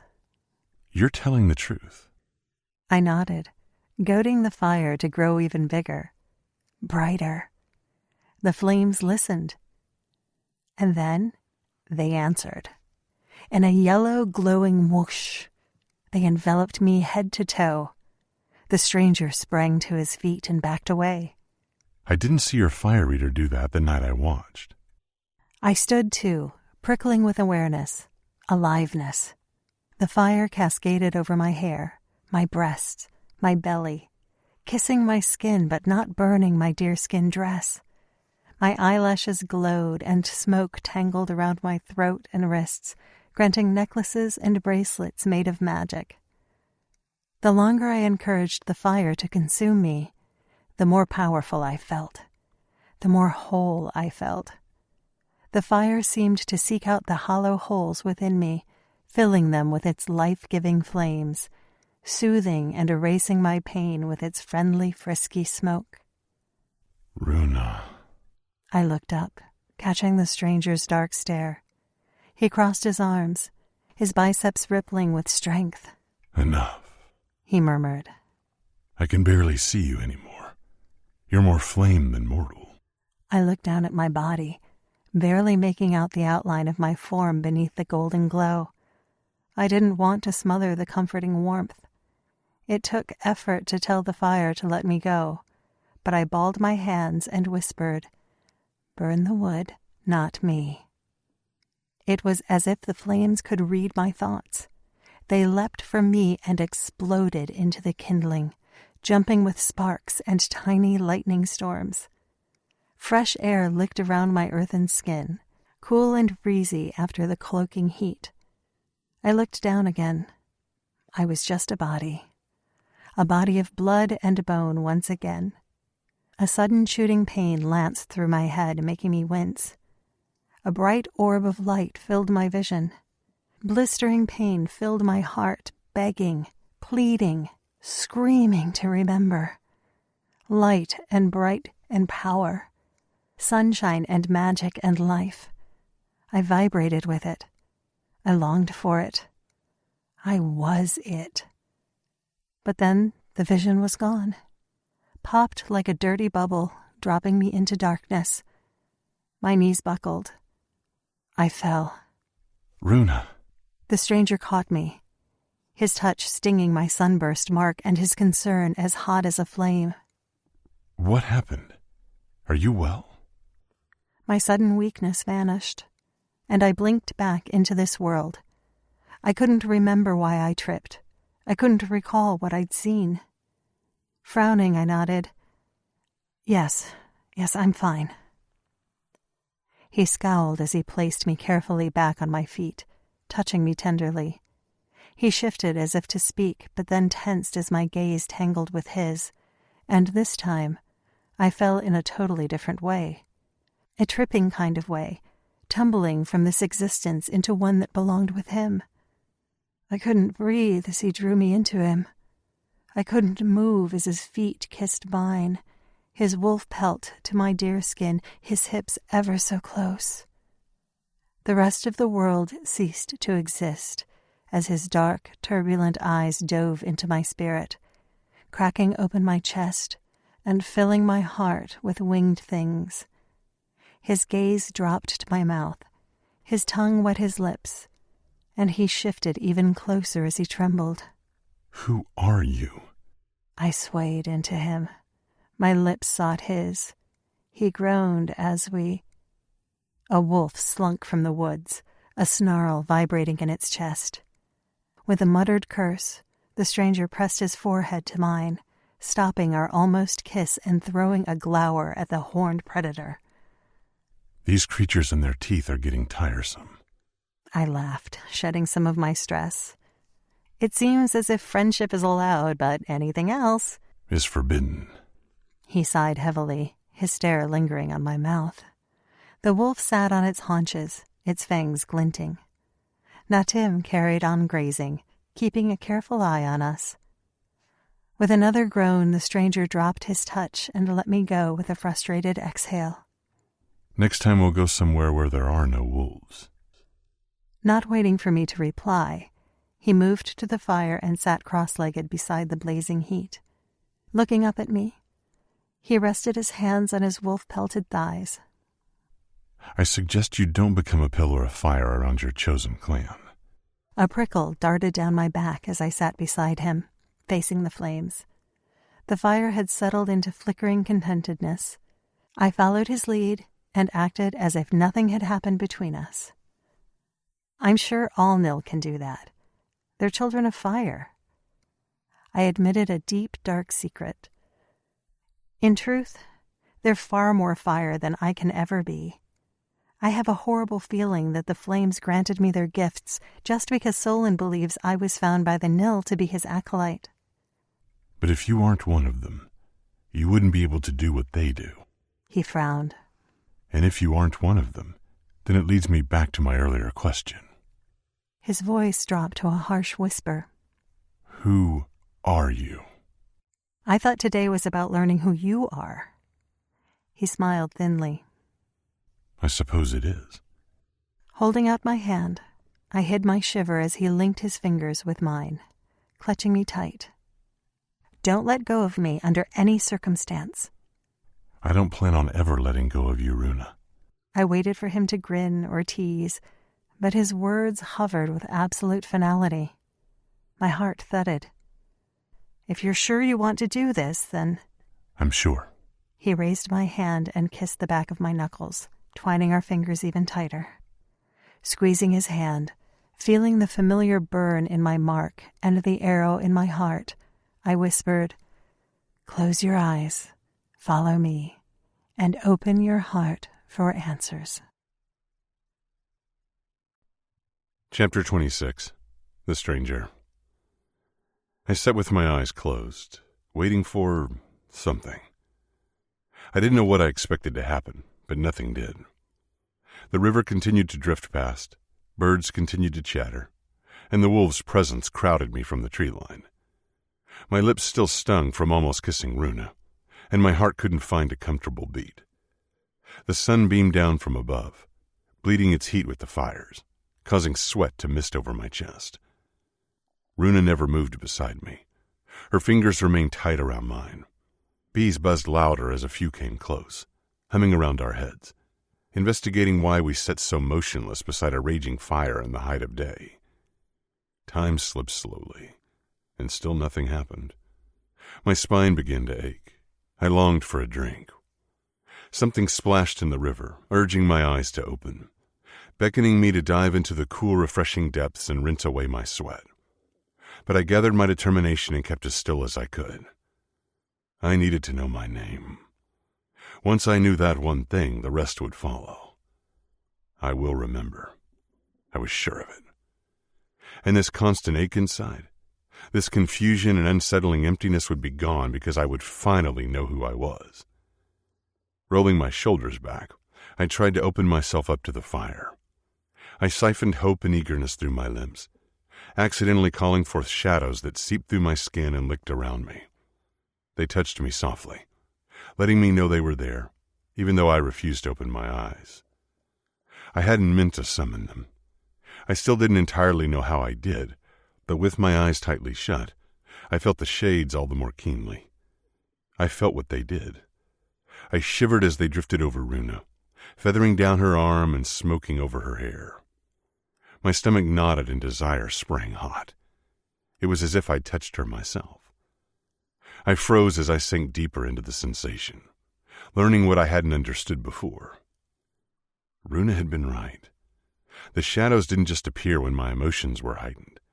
They weren't just a strange entity. They were a part of me. And all it took was a single thought, and the cloud of darkness shaped into finger-like precision, pressing a single stroke along Runa's jaw. She gasped. The spark that always sprang when we touched sank into my blood. The lightning that always bolted from my heart to hers felt 10 times stronger, 1,000 times more potent. I hardened. I wanted. I caressed her again, manipulating the shadow. I ordered it to graze over her lips. The sharp, blistering connection between us made my heart fist and belly clench. The shades weren't just a part of me. They are me. A direct manifestation of my will, unbound from mortal form. The longer I sank into its darkness, the more it pulsed and quickened, greedy for a command, hungry to create any shape I desired and complete any task I required. I breathed heavily, picturing the infinite possibilities of what I could do with such a gift I didn't know how I had acquired, but a gift that felt as colossal and as powerful as the cloak of midnight that covered the world every evening. I flexed with demands, and more shadows tickled their way through my flesh, pouring into daylight, dancing over my eyes with their blotting darkness, twining around the fire and dampening its orange blaze. The fire hissed and popped as if in retaliation of my play. Its bite of heat wrenched me back, and I let my control go. The shadows dissolved into nothing, vanishing back to where they'd come from. Another few tense moments passed, and then a few more. The fire continued crackling away. Runa sucked in her breath.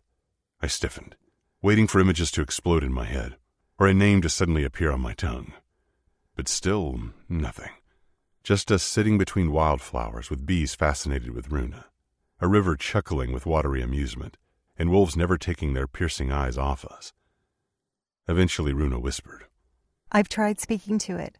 I've tried asking for permission to tread within its flames, but it hasn't responded. I ignored the fact that she knew how to talk to an element and chased away my many, many questions. Clutching her hand tighter, I spoke as quietly as she. What else did you do at the fire reader? Forget the toxin and the symbols. Was there anything else? She took a few moments before she replied. There was a chant. A chant? Yes. He made me repeat it after him. What was it? I kept my eyes closed, twitching as a fly landed on my shoulder. I resisted the urge to summon a shadow to flick it away. She murmured, Fire, fire, fire, we come willingly to thee. By your light, heat, and mercy, we are here to see. Guide, show, and teach, for we will listen to all you say. Protect, defend, and shield, for we are yours until the light of day. I mulled over the rhyme. I suppose we could say that, or something similar. It's day now, so perhaps that part should be changed. You're right. My skin prickled as Runa shifted closer, her crossed knee nudging mine. Do you mind if I try one that's more suited to us? She asked softly. My body hardened into discomfort, distracting me with how near she was. I was grateful her eyes were closed so she wouldn't see the pelt over my lap rising. Go ahead. Wriggling a little, she said. Repeat after me and hopefully the fire replies. I really don't have any ideas otherwise. Don't let go of me and focus entirely on the fire. Ready? I squeezed her hand in answer, keeping my eyes shut. Inhaling, her voice hitched as she pondered over correct words. A bee darted between us with its droning hum. Fire, we request your kindness. Give us guidance and cure our blindness. Grant us answers to what we've lost, but be gentle with your chosen cost. My chest swelled with urgency. I spoke over her, weaving a plea that unspooled from my heart. Give us our history and destiny. Reveal our name and memory. Shed light on our darkness so that we may finally be free. Runa stayed stiff beside me. The occasional quake of her body rippled through our linked connection. Yet again nothing happened. Again, I whispered, squeezing Runa's hand. We straightened. Our voices blended into one. Fire, we request your kindness. Give us guidance and cure our blindness. Grant us answers to what we've lost, but be gentle with your chosen cost. Give us our history and destiny. Reveal our name and memory. Shed light on our darkness so we may finally be free. Her soft voice threaded with my gruff one, light and dark, pure and deep. The words fell around us, sizzling into the fire. I held my breath, waiting. The waiting dragged on, slipping swiftly into disappointment. Runa's hand stuck to mine with shared perspiration. The sun seemed to erupt with blanketing brightness, searing my eyelids and turning the unseen world gold. Anger replaced my disappointment. Frustration made my teeth clench and muscles lock with annoyance. I'd had enough. I'd put too much hope into a fire that I despised. Perhaps that was why it didn't want to help me.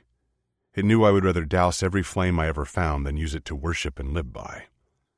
Exhaling with terse temper, I wrenched open my eyes, and choked on fire as I fell onto flame-licking knees. Coughing, I scrambled upright, wiping at my face, jerking in horror as I steadied my hand. I was no longer flesh and muscle, but coal and cinder. I reeled backward, only to be yanked forward by a woman blazing brighter than any flame I'd ever seen. My eyes narrowed against her blinding luminescence, barely able to see her form, feeling the uncanny urge to kneel before her golden power. My lips parted in shock and awe. Runa?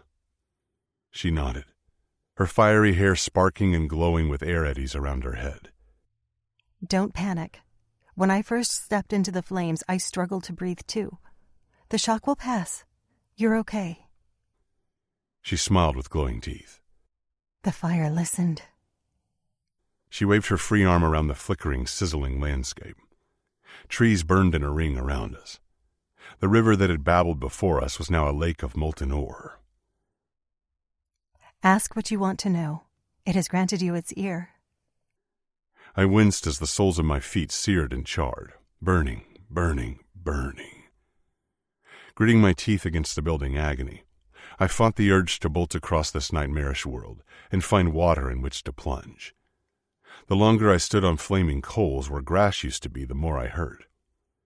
Fire carved its way through my flesh and into my bones, becoming a part of me against my will.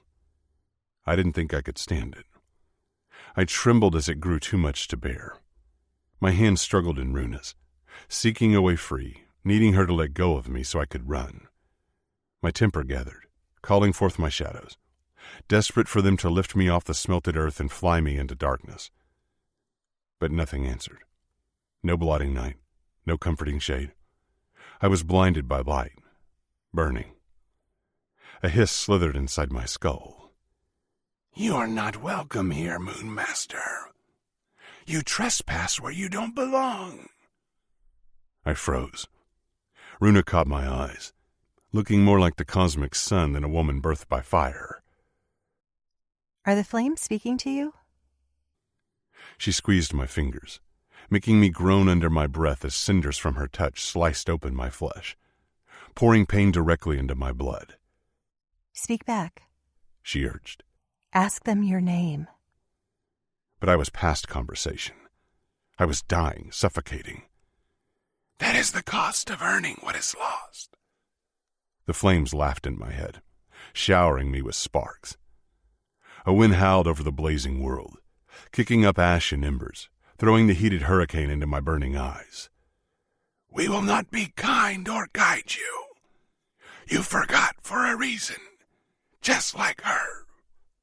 That reason is all that prevents you from destroying life. I folded forward as fire poured down my throat, searing into my lungs and tearing fiery holes through my insides. Runa cried out as I fell to my knees. No. What's happening? She stroked back my flaming hair.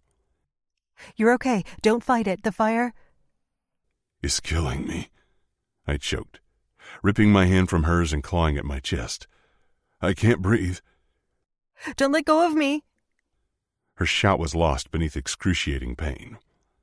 I scratched at the coals that made up my ribs. I attacked myself, tearing off ribbons of flame flesh, trying to protect my heart before the fire found it. But it was too late. I screamed. I tumbled forward into ashes, pain. So much blazing pain. Runa collapsed to her knees beside me. Stop it, she yelled at the fire. Let him go. He does not belong. The answering hiss was the last thing I heard as my eyes snapped closed and darkness sucked me deep. Death welcomed me with soothing arms. Blood to shadow, moon to stars. I sank until there was nowhere else to go. Darkness cocooned me in a soft, endless nothingness. For an eternity I hovered in that void. I no longer needed to breathe or blink or beat. I was back in that eternal place where silver orbs existed, tasting of citrus, rain, and nectar. I recognized this world, this ceaseless, infinite world, and it welcomed me back with a roar that shuddered the entire galaxy. Asteroids plummeted from the cosmos, burning up in a blaze of rock and flame, bringing light to this world of limitless shadow. Comets slammed into mountains, stars plunged into rivers, and brimstone glittered on the moon.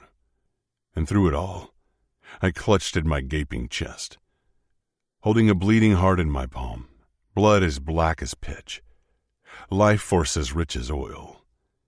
I tipped my hand, sighing with relief as the undead heart, the unwanted heart, rolled off my fingers, smearing ink and darkness until it plopped onto the grass. Grass withered and died where it touched. Blood sank into the dirt with a hiss, soaking the earth just as the sky lit up with blazing blues and purples. I looked up to the galaxies where I belonged. Clouds spun, and the entire cosmos blurred as the earth rotated with sickening speed, faster and faster, causing the stars to streak silver in their haste. A giant fissure pulled the ground apart, splitting between my unmortal legs, splicing through my shadows that cloaked me, devouring soil, seeds, and secrets. A vortex spun toward me, full of glittering asteroids.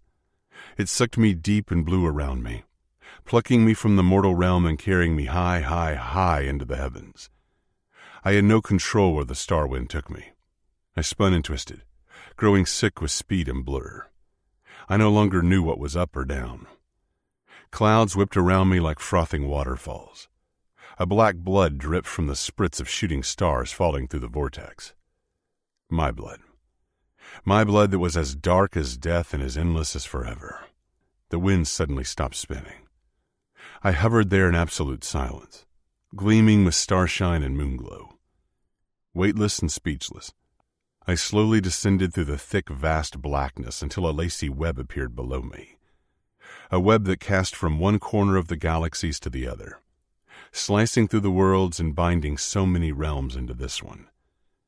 Each thread was as fine as a wolf's hair, gleaming a precious molten silver. I hovered above it, studying the strands, noticing dewdrops that danced with life, clinging to the net. In each iridescent sphere, images danced and glimmered, giving glimpses into a mortal's hopes and horrors. Following their savages and successes, so many dewdrops, so many ways to watch from afar, peering into a spyglass of their existence. Occasionally a droplet fell, raining from the frosted filigree that made up the cosmic web, and I somehow knew that whoever existed in that drop was now dead. The sphere was no longer needed to grant sight, as there was no longer a spirit to watch. I didn't question how I knew that. I just did. My fingertips burned to touch the gossamer web, drawn to its knowledge. Each string held deep, dark secrets far greater than any I could remember. Each cord contained past, present, and future, and I only had to pinch its lace to be given everything that I'd lost. I tried to float onto the tapestry web, looking toward the dark horizons where the lattice vanished into black. But whatever held me hostage didn't release me. I remained aloft and adrift, bound by invisible ropes. I struggled. I kicked and fought with a body that wasn't real. But then the moths arrived. Their fluttering wings created an eerie drone, growing louder and louder as they thickened the everlasting sky. Their strumming echoed through the stars as they gathered as opaque as the darkness around me. I gasped for breath. I blinked for sight. I couldn't see past their torrenting tumble. Every moth in the world cloaked me, some as large as birds and others as small as flies, some as colorful as the peacocks I'd seen roaming in a valley, while others preferred to stay as monochrome and pure as the moon. I flinched as their feathery feelers tickled my mind and spirit. Their legs treaded over my shoulders and down my spine, and their wing dust coated my skin, until I glowed like they did, powdered with luminous shades of emerald, ochre, and pewter. They flew closer. Their wings batted against me. Their whir grew louder and louder until my ears throbbed with noise. They were in my hair and on my eyes. They pulsed on my arms and weaved around my ankles.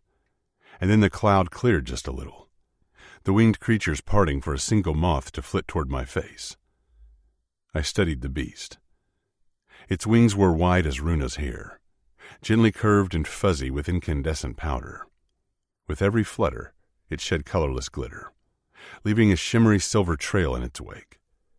Its black feelers were bushy and long, its twitching legs banded with black and white stripes. But its eyes were what froze me. They glowed like the full moon with pinpricks of night and stars. They were full of every memory I'd lost and every event yet to pass. We stared at each other. I smiled as recognition slowly warmed my forgetful emptiness. I didn't know this dark dynasty, but I did know this moth. I knew him because I was him. Something clicked into place within me. Something finally slipped free. A name. Just a name. Nothing more. But it was more than I'd had in so very, very long. I opened my lips to speak it, swelling with gratefulness and joy. But the moth flew toward my mouth. It fluttered onto my tongue, preventing me from speaking my true identity. It slipped down my throat, gagging and cruel. Its wings choked me, woke me. I screamed. Chapter 27. Runa. The fire had snuffed out hours ago. Its ashes were cold, and the sun slipped closer and closer to bed, yet the stranger still wouldn't wake. I hadn't left his side. Now Tim hadn't left my side, and the wolves had moved to lie next to their fallen pack member, lying stiff and afraid, their yellow eyes locked on the corpse stillness of their friend. Tears had dried into salty tracks on my cheeks, and I struggled to swallow back my sobs. The trance had been a stupid, stupid idea. I wasn't skilled enough, powerful enough. Who was I to believe I could request such a thing from an element that had only delivered warnings instead of welcome?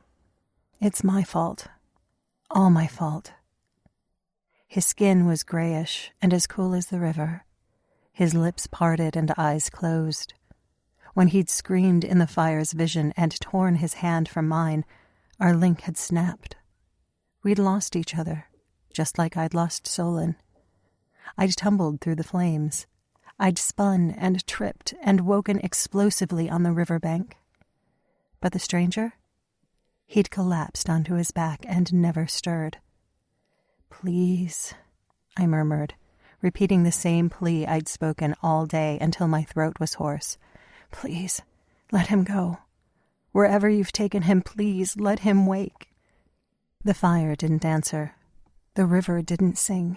The wolves whined and pressed their muzzles harder against their outstretched paws. Natim crushed closer against my thigh. "It's my fault," I whispered. "Take your wrath out on me, not him. I'm the one you chose to receive your gifts. Take them away if you must. If he isn't Quellis-born, then I cannot be either. We are the same. So please, let him wake." But just like all my other pleadings, the fire didn't reply. Dusk slowly snuck over the world, stealing sunlight. As the day faded, the night chills settled, turning the stranger's terrifyingly still form ever colder. Is he? Was he? I buried my face into my knees. I couldn't even think the word. If he was dead, I didn't know what I'd do. I'd only known him such a short while, yet he'd become so important, so real. The sun began its descent into the earth, painting the thin drifting clouds with vibrant colors, searing pinks and bruising purples, all slowly bleeding into cloaking navy blues. As the sun finally snuffed out, saying farewell to this awful, awful day, I looked over my shoulder toward the cave on the other side of the woods. I should go get Salak. The Alpha would know what to do. He'd cared for the stranger when he was hurt before. He'd cured him of fevers and wounds that should have killed him. If Salak could do that, he could fix this. He has to. Shifting from my rear to my knees, I swiped at my salt-sticky face. Natim bleated at my standing. The two wolves that had guarded us all afternoon raised their giant horned heads, narrowing their eyes on mine. I sucked in a stuttered breath. I have to go get your Alpha." One of the wolves, the smallest of the two, cocked its head. The other lumbered to its feet and yawned, revealing a row of perfect, piercing teeth. Shaking its bulk, it padded closer to the stranger and nuzzled his breathless chest. I wanted to push the predator away as prickles of unease filled me.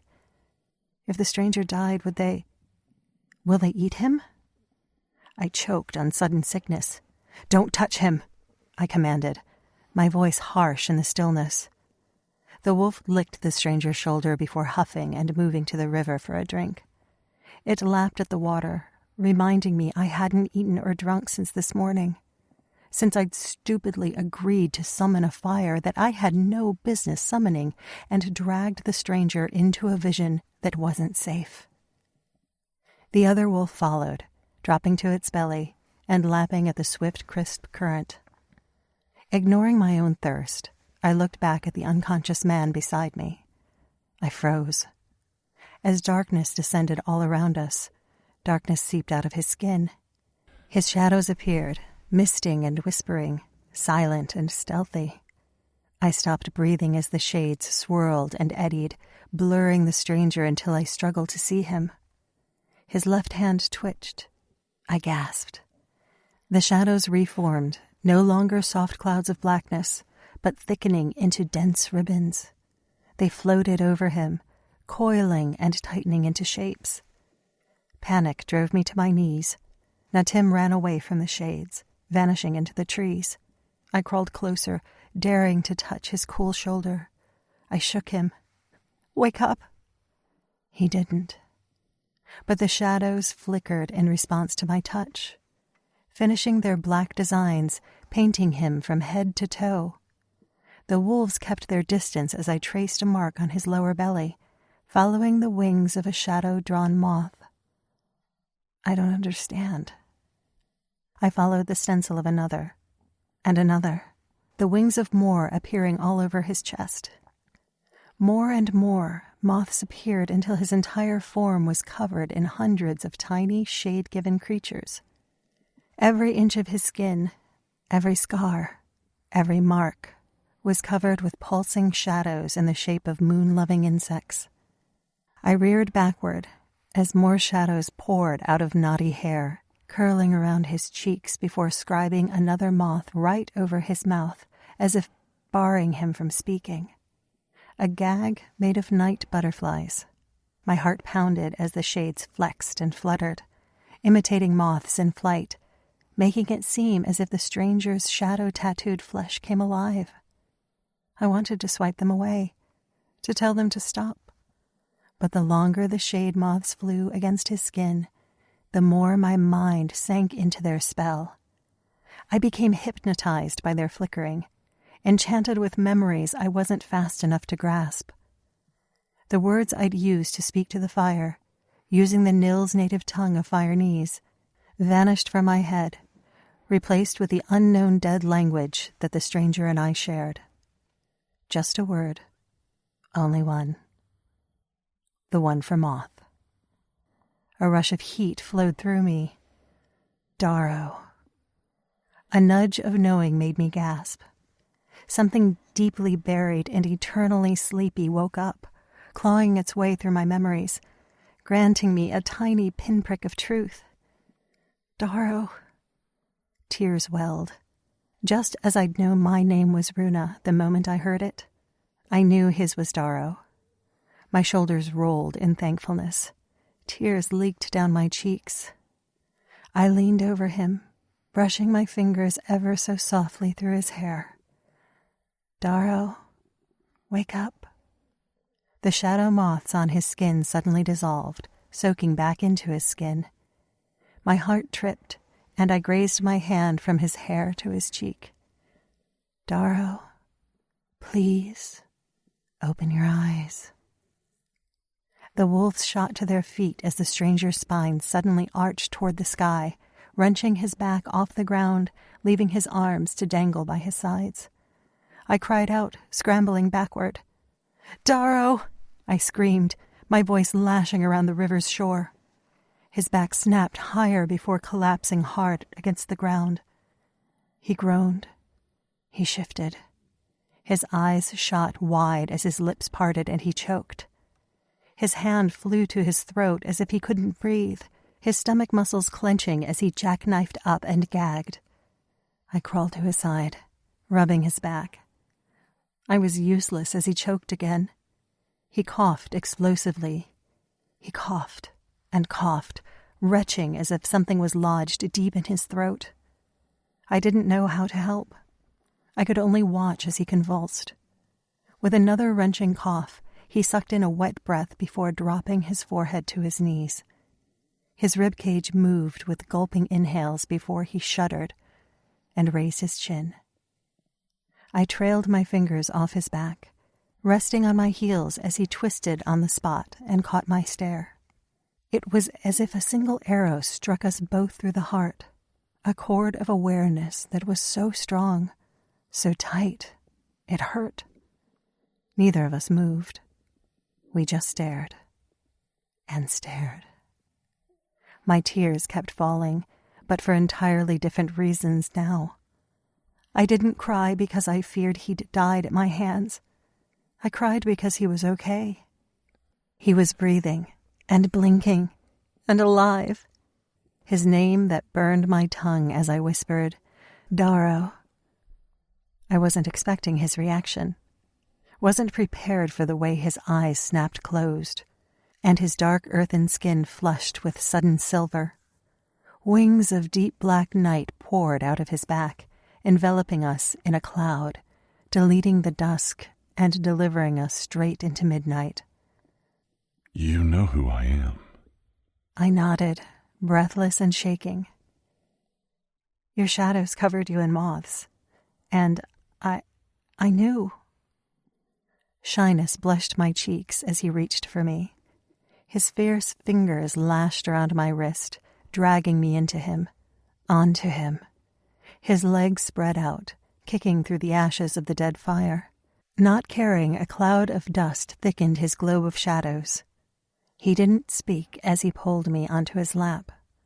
My legs spread over his hips for balance, and his hands landed on either side of my waist, his thumbs drawing circles on my lower belly, burning me through the deerskin. His eyes locked onto my mouth. Say it again. I trembled at his intensity. Looping my arms around his neck, digging my fingers into his nape, I breathed, "Darrow, your name is Darrow, and..." His lips smashed mine. The bite of his kiss layered sudden pleasure with sudden pain. I gasped. I froze.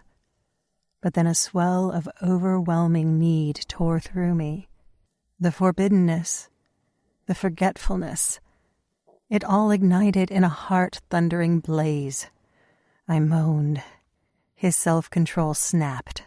His fingers shot up my spine and grabbed fistfuls of my white hair. His tongue stroked the seam of my lips, then plunged inside without warning. I arched in his hold.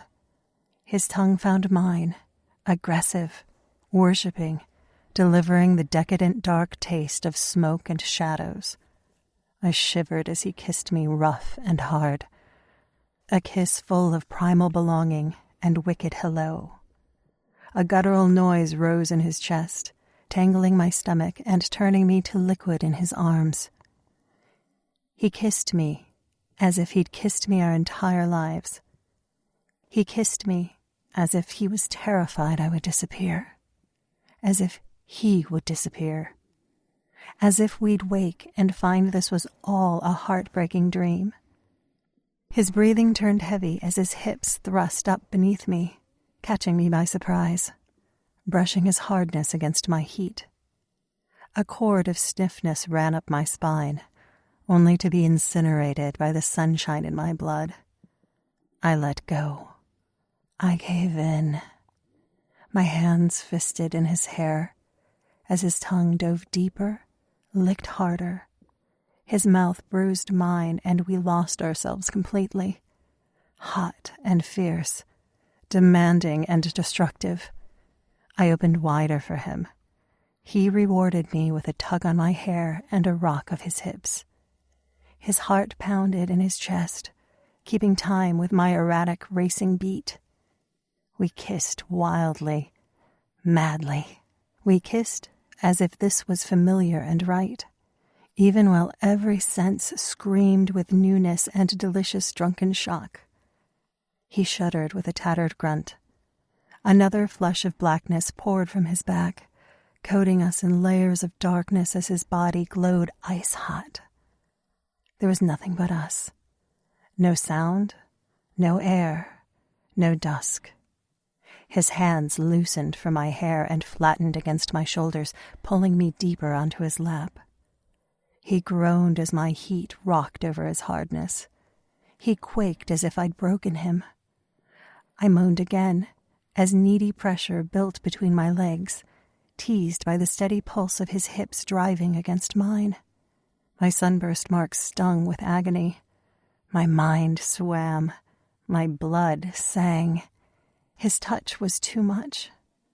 His kiss was death and life, annihilation and rebirth, killing me, reviving me, dragging me into an entirely new existence. I cried out as his arms banded around my waist.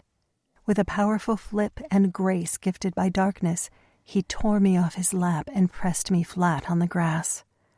My thighs spread as he covered me in his weight, his hips still clad in his wolf pelt, his mouth claiming me as if he couldn't breathe unless we were one. His hands roamed as if he needed to touch me everywhere, all at once. Desperate and greedy, pawing and spreading fire with every finger. My back arched as he cupped my breast, then shuddered as he squeezed my hip. His teeth nipped at my ear. His hand slid down my leg, circled my stinging mark, then slipped up my deerskin wrap. I stiffened. Fear of what Actor had done came and went. Horrible memories tried to steal the freedom of lust and longing. Darrow stilled. His hand trembled on my inner thigh. His forehead wedged on mine as he gulped for air. With a savage snarl, he went to pull away. I'm not like him. I'd never... It's okay, I whispered, panting. I want you to. And I did. This was all so new, so sudden, so wanted and needed and right. His eyes met mine, blazing black and silver. His gaze searched me as intimately as his hands had possessed my body. And in that fragile, frantic moment, I saw everything I needed to see. Saw him, us, my past, my present, my everything. He didn't speak. He didn't have to. I knew. I knew how his heart swelled, how his very form was itchy and hot, as if it would shatter if we didn't touch, kiss, and join. I knew because I felt it too. With a feral groan, he fell on top of me. His mouth slammed to mine, kissing me punishingly deep. I kissed him back. Our lips burned and tongues danced, and my heart overflowed with home. His hand slid up my leg. I cried out with mind-shattering ecstasy as his touch brushed the wetness between my thighs. Desperation unraveled. I wanted more. I wanted everything. I gave myself entirely over to him as a single finger dipped inside me. Oh. He swallowed a snarl as he lost himself in me, claiming me as his, as I'd always been. Shooting stars rained as his finger sank deeper. My mind split apart, and in the wreckage, a missing piece of myself opened its eyes and saw. I saw him. I gasped at memories of us.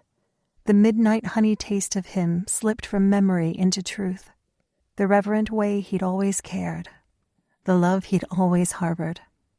I cried out as Darrow's touch pushed me closer and closer toward the veil hiding so many other things. I wanted him to tear it down. I wanted to see every moment we'd shared and every forbidden heartbeat. His finger feathered inside me. I moaned. My legs widened. I felt more myself, more real, more alive than I'd ever been. Runa. He exhaled with a grunt, pushing a second finger inside me.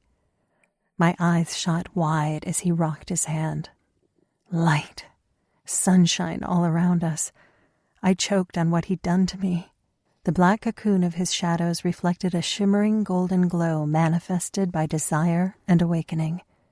A golden glow coming directly from me. His eyes opened. He froze. And then absolute adoration clogged his throat as he choked. It is you. His eyes were luminous with my softly glowing light, his lips swollen, love molten. Stars, I've missed this. Missed you. His mouth sought mine again. His tongue entered me just as his fingers pulsed inside, stroking me, sending me into delirium. A dark chuckle tangled with a tortured groan. No wonder I'm drawn to you. He nuzzled my neck, skating his tongue from my ear to my jaw. You are light itself, and I am just a moth desperate to bask in you. His fingers withdrew, only to thrust back inside. My head tipped back as I lost myself to the building, blinding bliss. I scratched at his back, spinning like a star, glowing like the sun. He bit my throat, his entire hand cupping me, his hardness rocking against my thigh. Never again. He panted. Never again will I lose you. His fingers withdrew, then plunged back in, thrusting in time to our writhing desperation. I squirmed beneath him, hungry, wanting more, needing all. I lost myself. I found myself in him. My mind remained stubbornly locked to everything else but this. This I knew. This I remembered. His mouth sought mine again as his wrist rocked between my legs. I reached for his wolf pelt, My fingers scrambled at his furs, needing to feel him as he felt me, to stroke, to claim. A needy, lusty growl vibrated in his chest. His fingers withdrew, his touch wet as he helped me, yanking at his coverings. His furs loosened. Our teeth clacked as he kissed me violently. My fingers burned as I touched hardened flesh. A blur of golden spots. A lash of two tails. A bite of fanged teeth. Darrow yelped with pain. His shadows disintegrated around us, snuffed out and delivering us back into dusk. My golden light extinguished as my eyes fell on a nightmare of prowling, snarling wolves, their teeth bared, and ground churned with their paws. Their track of rage ringed us, almost as if they'd tried to attack us, but were held at bay by Darrow's shadows. A blur of killing swiftness soared through the gloom. Another flash of spots. Darrow launched off me, tucking his pelt back around his hips. I scrambled into sitting just as Sin pounced on Darrow with a wicked snap of her teeth. He ducked, but wasn't fast enough. The lynx leapt onto his back, her claws digging into his flesh, her fangs coming whisker close to his nape. With a roar, he flexed, and in a blast of absolute darkness, Sin was knocked sideways as if she was nothing. She twisted in the sky as a whipping shadow punched her with swift accuracy, whipping back to coil around Darrow as he stood panting with a strained chest, balled fists, and silver-ringed eyes. All around him the air shimmered with darkness. Sin landed on all fours, her two tails slicing with rage, her yellow eyes luminous with hate. Crouching low, she stalked him. Her haunches gathered power to leap again. The wolves joined in her attack, their horns shredding the dusk, ready to hurt their packmate just because he'd kissed me. "Stop!" I leapt to my feet. Sin paused for a single heartbeat, her gaze catching mine. But then she looked back at the stranger and leapt. The wolves barked at the lynx but leapt with her, all three predators soaring toward Darrow. I opened my lips to scream, to run, to help, but it was too late. Spotted fur and sleek pelts flew through the sky, their teeth glinting. Darrow didn't move. At least, not physically. But as suddenly as the three beasts pounced, they were knocked aside and pinned to the earth with thick, pulsing shadows. Sin howled and snarled, her back legs scrambling at the ground while her shoulders and neck were pressed tight to the churned grass. The wolves were released, their own shadowy binds falling away as if Darrow didn't feel right trapping them. They sprang to their feet, backing away from their packmate instead of attacking again. With a slight nod, Darrow accepted the wolves' surrender and focused on the lynx who snapped and grunted with fury. "Enough," he murmured. "I didn't hurt her. Enough." Sin only fought harder. It hurt to see her pinned down and broke my heart that she attacked him because of me. She only believed she was doing the right thing. Moving toward her, I opened my heart, just as I had when I'd found Natim.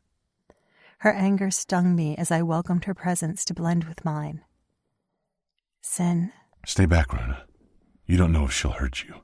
Darrow's voice was tempered with the same darkness he wielded. I shook my head, crossing the final distance toward the imprisoned lynx. She won't. My heart warmed with every step. Whatever force existed in my veins that was sensitive to creatures and their spirits sparked and prickled. My entire body hummed with awareness, my bones brightening, my blood burning. "Please, Darrow, let her go." He didn't argue or refuse. With a heated look and a worshipping bow of his head, he obeyed. The final ribbon of blackness holding Sin's shoulders down evaporated, leaving the deepening dusk free from summoned fog. Sin's emotions buffeted me. Worry, panic, rage, regret. She'd come to defend me, not to kill. Natim's tiny bleat sounded behind me as he galloped out of the trees, racing to my side. His frantic thoughts buffeted me with fear, relief, and love. I gave him a smile, just as Sin sprang to all 4 feet, angrily shaking off her entrapment and licking her lips. Her gaze fell on the vulnerable fawn. But I wasn't afraid. She wouldn't hurt Natim, because we were linked in ways that couldn't be explained or known. Dropping to my knees, I opened my arms for Natim to scramble into them and silently bid Sin to join us. She didn't hesitate. Lowering her head, she whimpered and trotted into me. Her sand-coarse tongue ran over my cheek as she collapsed over my knees, wriggling as close as she could get. Her black nose sniffed Natim's legs dangling over my arm. Then, with easy acceptance, she nudged the fawn in kinship before rolling onto her back and presenting her soft white belly to me. I smiled and looked up, needing Darrow to see her regret. He stood watching me, but he didn't smile. His lips thin and jaw clenched. His hands rested on the horned heads of the 2 wolves who sat meekly either side of him, remorse glowing in their intelligent gaze. The silver ring around Darrow's gaze had gone, replaced by familiar smoke. The wolves licked his waist, their guilt feathering through my awareness along with their pained hope to earn Darrow's forgiveness. He scratched behind their fluffy ears absent-mindedly, his attention firmly on me, his face churning with questions. I had the same ones. Yet another moment when we'd been torn apart. Another warning we needed to heed. Sin whined and nudged my hand. Tearing my eyes off Darrow and away from all the things he made me feel, I dove my fingers into her warmth, feeding her every ounce of love and gratefulness I had. She purred louder as my fingers moved up to her throat. I froze as I touched a stiff strip of leather. Fear unraveled as I followed the thin leather all the way around her thick ruff. It cut through her dense fur until the loop ended in a broken leash just over her shoulders. Sin's emotions collided and jumbled, not giving me a clear picture. Her memories were full of missing me, snarling at the fire for taking me, then racing to find me, only to be grabbed by her pack and collared, keeping her from leaving. I stiffened. Why would the Nil restrain her? She'd never been leashed before. Darrow shifted to stand over me, his arms crossed. They used her, he said quietly, his voice tight. They used her to find you. The unease within me sprang into white-hot panic. The hunters. I soared to my feet, making Natim grunt and Sin halt her happy purring. They're here. Darrow's gaze snapped to the small forest and the wolf cave beyond. We have to go, before Salak kills. A piercing wolf howl sliced through the new night, followed by a savage roar. A mortal scream tore apart the stars. Too late. Darrow broke into a run, heading toward the trees. Chapter 28. Darrow. I crashed through the grass, following the sounds of carnage. Wolves snapping and men shouting. Shadows bled through my legs, granting speed, taking my weight and allowing me to run like quicksilver. It hurt to leave Runa behind, to run without a word after everything that had just happened. That kiss. I wanted more. I wanted everything. I ran faster, my feet barely skimming the earth. I ached to go back to her, to hide her somewhere the hunters couldn't find her, to turn my back on everything so we might finally know the mystery of us. But I wouldn't be able to live with myself if Salak or any of the wolves got hurt. Anger boiled in my blood as mortals and wolves suddenly appeared before me in a blur of speed. I slammed to a stop, grass swaying in my haste as I glowered at the unfolding war.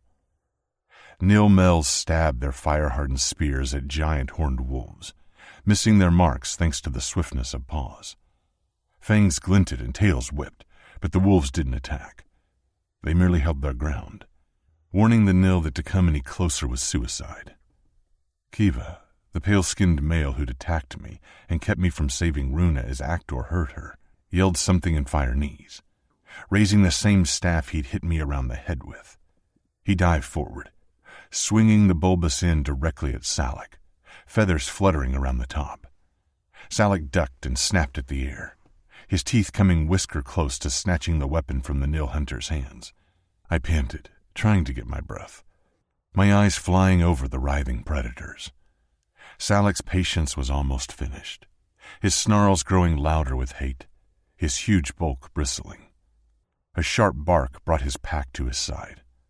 The wolves stopped taunting the Nil and fell in line with Salak, flanking their alpha and blocking the way to the cave and pups within. Salak dug his claws into the dirt, lowering his heavily horned head, his tail flicking with fury and fangs dripping with spit. The Nil hunters didn't move. The wolves didn't move. Each side assessed the strengths and weaknesses of the other. Salak's ear twitched toward me. He knew I'd arrived, yet he didn't tear his eyes off the Nil trespassers. A couple of females had come, but the majority who held spears with white-fisted hands were males. I didn't rush forward, watching from the outskirts as my shadows weaved around my legs. I weighed up the situation. A bloodthirsty fight hovered on a precipice. One wrong word would send the fragile peace into outright slaughter. The wolves wouldn't hesitate if the Nil took another step toward their den, and the Nil would kill a few of my family in return. They were too skilled with their weapons not to ensure there wouldn't be death on both sides. I couldn't let any of the pack get hurt, and I couldn't allow any of the Nil to get eaten. Runa would never forgive me, even though my blood hummed to make them pay. It felt like I deliberated for hours, but really it was just a moment. A single moment where I saw all and made a swift decision. The other wolves didn't break position, waiting for Salak's command, all while the Nil shifted with nervousness. The alpha flicked his ear toward me again, his wisdom in ruling this territory making him assess all threats before leaping blindly into battle. A Nil hunter who I didn't recognize suddenly shot forward, his fear making him impatient. With a yell and skilled leap, he threw his spear, sending the feathers tied around the top fluttering as it whistled toward Zeta's, who held her ground at Salak's right shoulder. I froze. The she-wolf wouldn't be able to defend herself from such an attack, but she braced bravely and snapped at the sky, refusing to leave her alpha's side. The spear arrowed straight toward her, close, too close. A crackling shadow shot from my skin, whipping toward the spear and slamming it into the ground by Zeta's paws. The she-wolf who I felt such kinship with flinched. She flinched.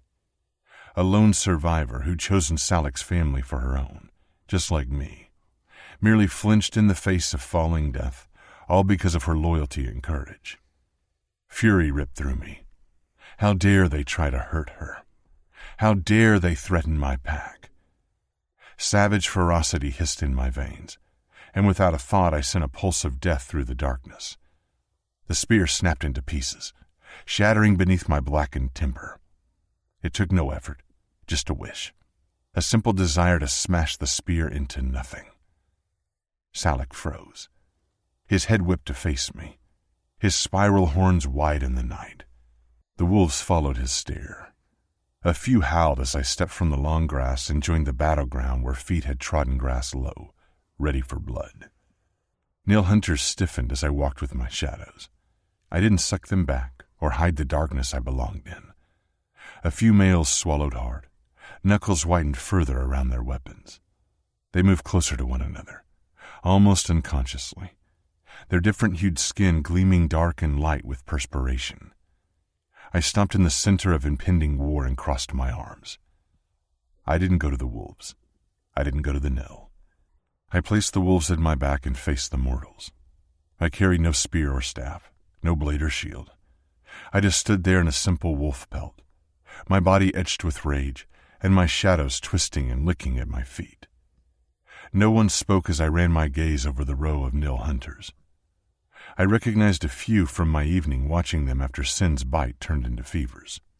Some were old and others young, A crowd of 10 or so men, all dressed in their wraps of bison fur with their hair intricately plaited and constantly clinking with their threaded beads and shells.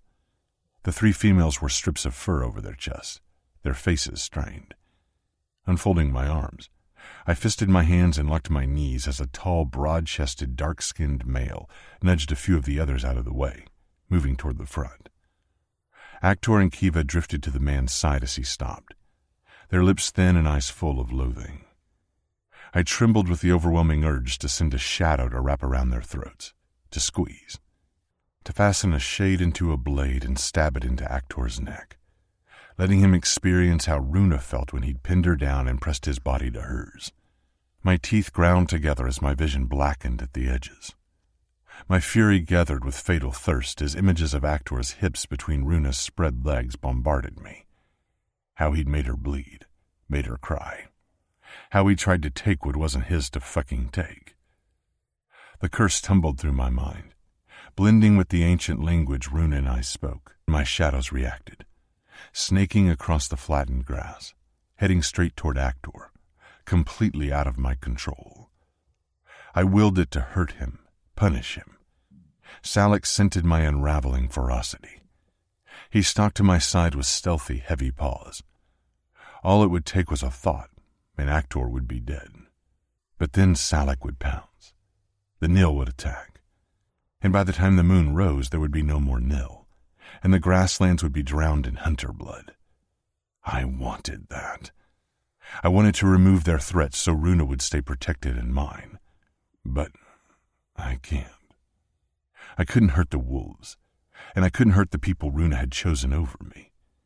It took monumental strength to blink back the fog of fury, to halt the murderous shadow just as it reached Actor's throat. The Nil male stood stock still, his nostrils flaring. Our eyes locked and I smiled thinly, gritting my teeth as I yanked my shades back. I trembled with the effort. They vanished, but not willingly. My stomach cramped, and my bones ached as if I no longer fit correctly into my body. Salak huffed and nudged me again, letting me know he understood how difficult it was to choose peace instead of bloodshed. With trembling hands, I rested my palm on his powerful shoulder, feeding off the musty heat wafting from his fur. Doing my best to rein in my anger and settle back into who I was, I swallowed hard and glared at the Nil leader who'd pushed his way to the front. I hadn't expected him to be with the group. The chief's place was back with his clan, to guide and watch over. Not here. Not here chasing after a missing girl who wasn't even his blood. I crossed my arms again, studying him.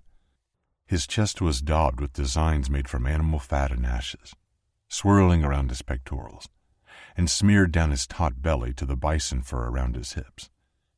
He wore his hair in one thick braid with raven furs woven in the black strands. Our eyes met. His lips thinned, and he tipped his chin as if he knew who I was. "Give us back the girl." No pleasantries or pleases, just a curt command given in fire knees. I bared my teeth as anger churned in my gut. Salak pressed closer, his large bulk warming my bare chest with his every breath. His lips didn't drop from a snarl, smelling the clan before us and waiting for the barest sign that they deserved to die. "We just want her back," the chief muttered, pushing his spear away from him as if to symbolize his lack of willingness to fight. "Give us the girl, and we'll remove ourselves from your territory." I kept my face unreadable, my voice ice cold as I spoke in the Nil's tongue. "There's no girl here." "Don't lie." The chief's forehead furrowed into frustrated tracks. "Our fire reader hasn't woken since they shared a trance. He remains unconscious. He knew the risks and performed the trance anyway. But before he did, he told me about you." He looked me up and down. "He told me of a man who ran with wolves and shadows. A man who befriended our adoptive daughter." "Adoptive daughter?" I smiled tightly. "I wasn't aware you'd claimed her." Our fire reader claimed her the moment she was found by the river. We were merely waiting to make it official once she had a name. He stepped forward, waving a hand at Actor, who'd reached for him. Actor barked. "Father, don't." Father? The scum who'd hurt Runa was the chief's son. My memory was hazy on that night. I vaguely recalled Actor's boasting that he was next in line, which meant Runa was his responsibility to ensure she wasn't a threat. I hadn't understood then, but now I did. He deserved to die all over again for using his position of power to intimidate and torment. My arms dropped. A coil of darkness appeared. Salak growled, keeping me in check. The chief hushed Actor with a withering stare. "I suggest you keep quiet. Don't make me give you another 20 lashes. Breaking off from his hunters, bracing his shoulders with authority, the chief said, "Give us the girls so we may leave." Salak growled again, shredding the night with his warnings. Another wolf barked behind us. The chief threw a worried look at the bristling pack, but kept his chin high. His eyes landed on mine again. We followed the lynx. Sin is very fond of the girl, and we knew she'd be able to track where she went. When we learned the girl was no longer with Solon, Sin tried to run to find her. He shrugged as if believing his attempt at conversation would help dampen a bloody fight. We leashed her and followed where she led. But she broke free just as we came near the trees. He pointed behind me into the tree line that was the only thing protecting the den and pups beyond. She ran in there. Let us follow and find the girl and... "Give us the girl, you savage," Actor hissed, lowering his spear as if he could impale me across the small clearing. "We don't have time for this. Our fire reader is unconscious." "Actor," the chief shouted, "get back, shut up, and don't say another word." The male I would happily kill glowered at his father. "But he deserves to die. He took her. He's the reason Solon is dead." "He's not dead," the chief muttered. "But he won't wake unless we have the girl's help." A tingle on the back of my neck, a feathering in my spirit that curled around my heart without knowing. Runa. She's here. I spun on the spot, searching for her in the tall grass just before she stepped into the clearing. The wolves didn't move, having sensed her too, but the nil all turned toward her, relief pressing on their shoulders. "Thank the fire, there you are." The chief moved toward her. Zita shot forward with a savage snarl, wedging her sleek body to Runa's side. Her head lowered with fanged caution, just daring the chief to take another step. Runa halted, her arms full of Natem with Sin sinking to her haunches beside her. A wolf, a lynx, and a deer. All three creatures acting like family, bonded together thanks to the love they shared for the fascinating, mysterious girl in their midst. I watched Actor as he drank in Runa, saw the way his eyes rounded, and his tongue slid over his bottom lip. I didn't like it. I despised it. A shadow snaked out of my hands, shooting forward and looping around Runa's waist. I felt her as surely as if it were my arms that encircled her. I drowned in her heat and strength. I quaked with desperation to pick her up and run far away, to carry her into the stars and keep her hidden from these underserving men. Runa looked toward me, her white hair wild down her back and amber eyes wide with worry. Our gazes locked, my nostrils flared with need. Salak pressed harder against me, drawing me back, reminding me to keep my temper leashed.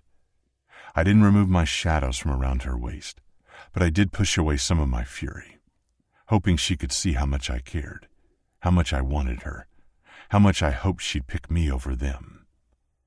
I begged her to come to my side, but she stayed where she was, hugging Natem and drawing courage from the wolf and lynx at her hip.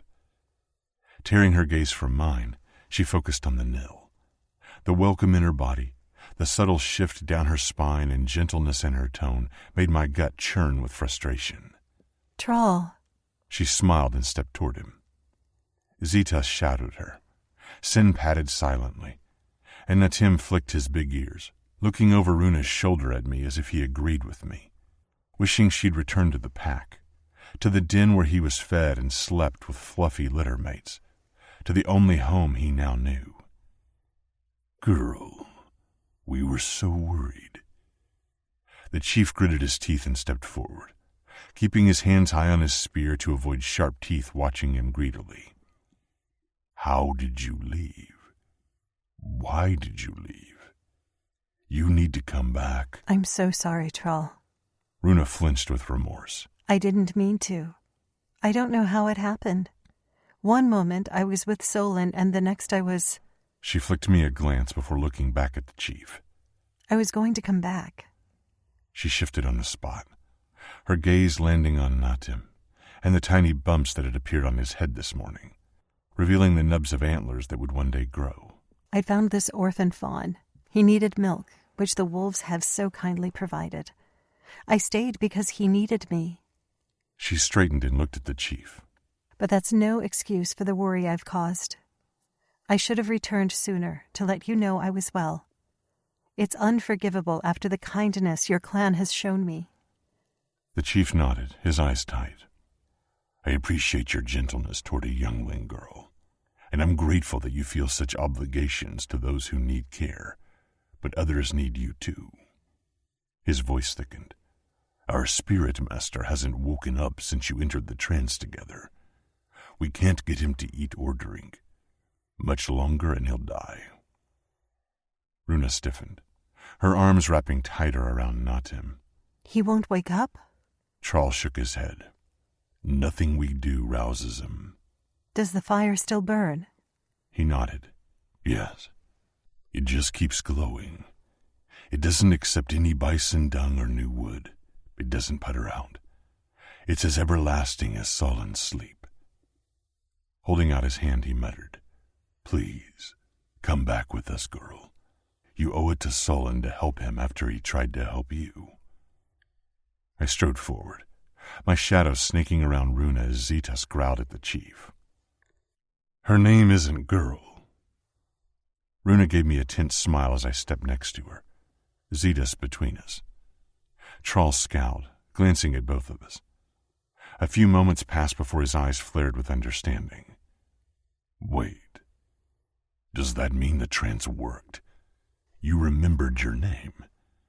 I answered for her. Her name is Runa.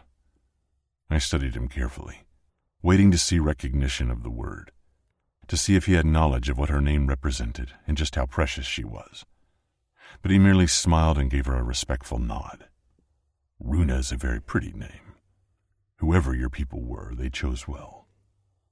Do you know who her people were? I asked coldly. The chief's face tightened with annoyance. No, but she must be Quellis. Even if Runa is not a Quellis name, or not one I've heard of, I believe, like Solon believes, that she must come from Lagul or Karf and carries the power of flames in her blood. His eyes searched hers eagerly. Was he right, Runa? Did the fire give you the gift of its light and children? Runa nodded, shifting Natim a little so she could hold out her palm. In a single breath, she summoned a flickering flame, making the fawn cringe away and Zetas to wrinkle her nose. The lynx didn't care.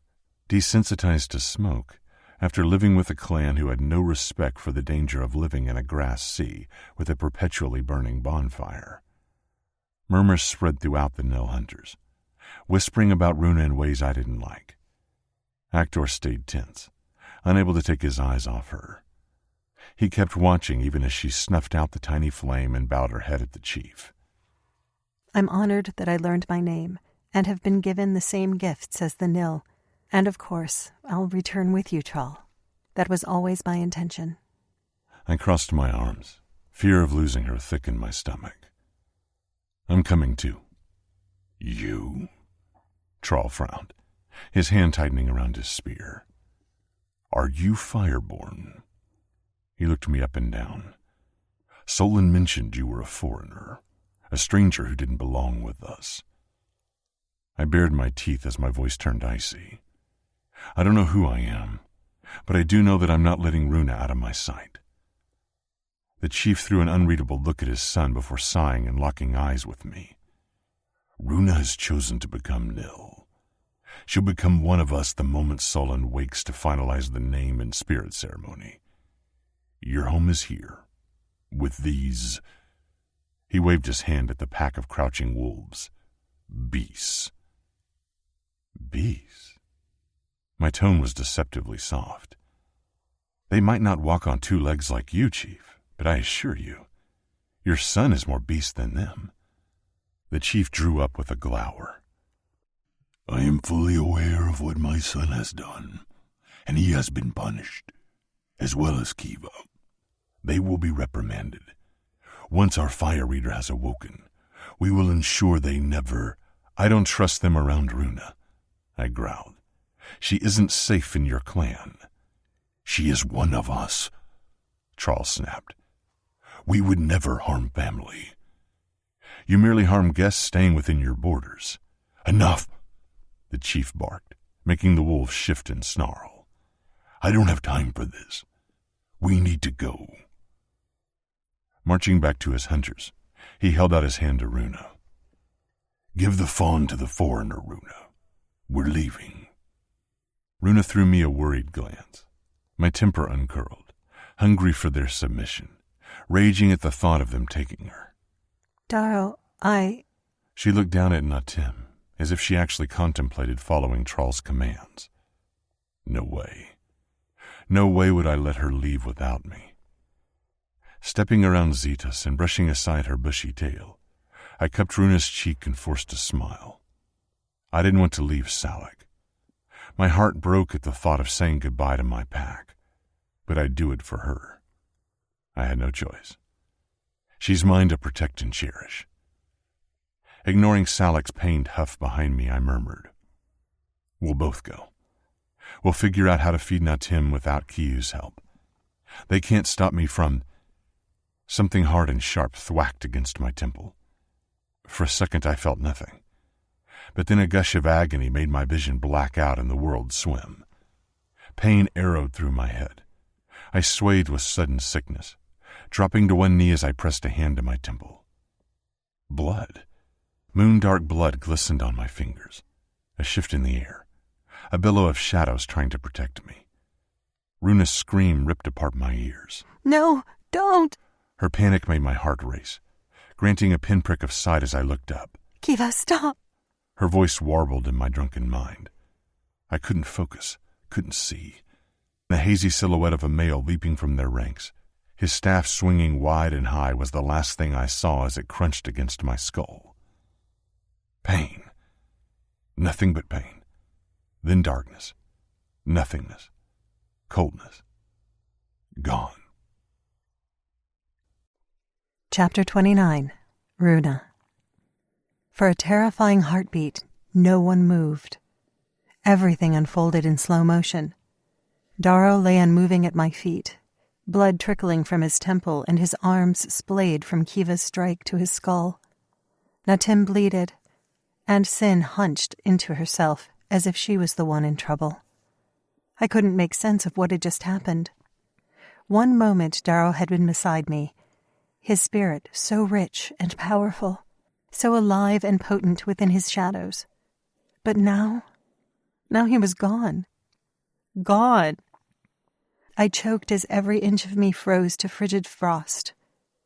His strength was missing, his shadow snuffed out, his skin gray and eyes closed.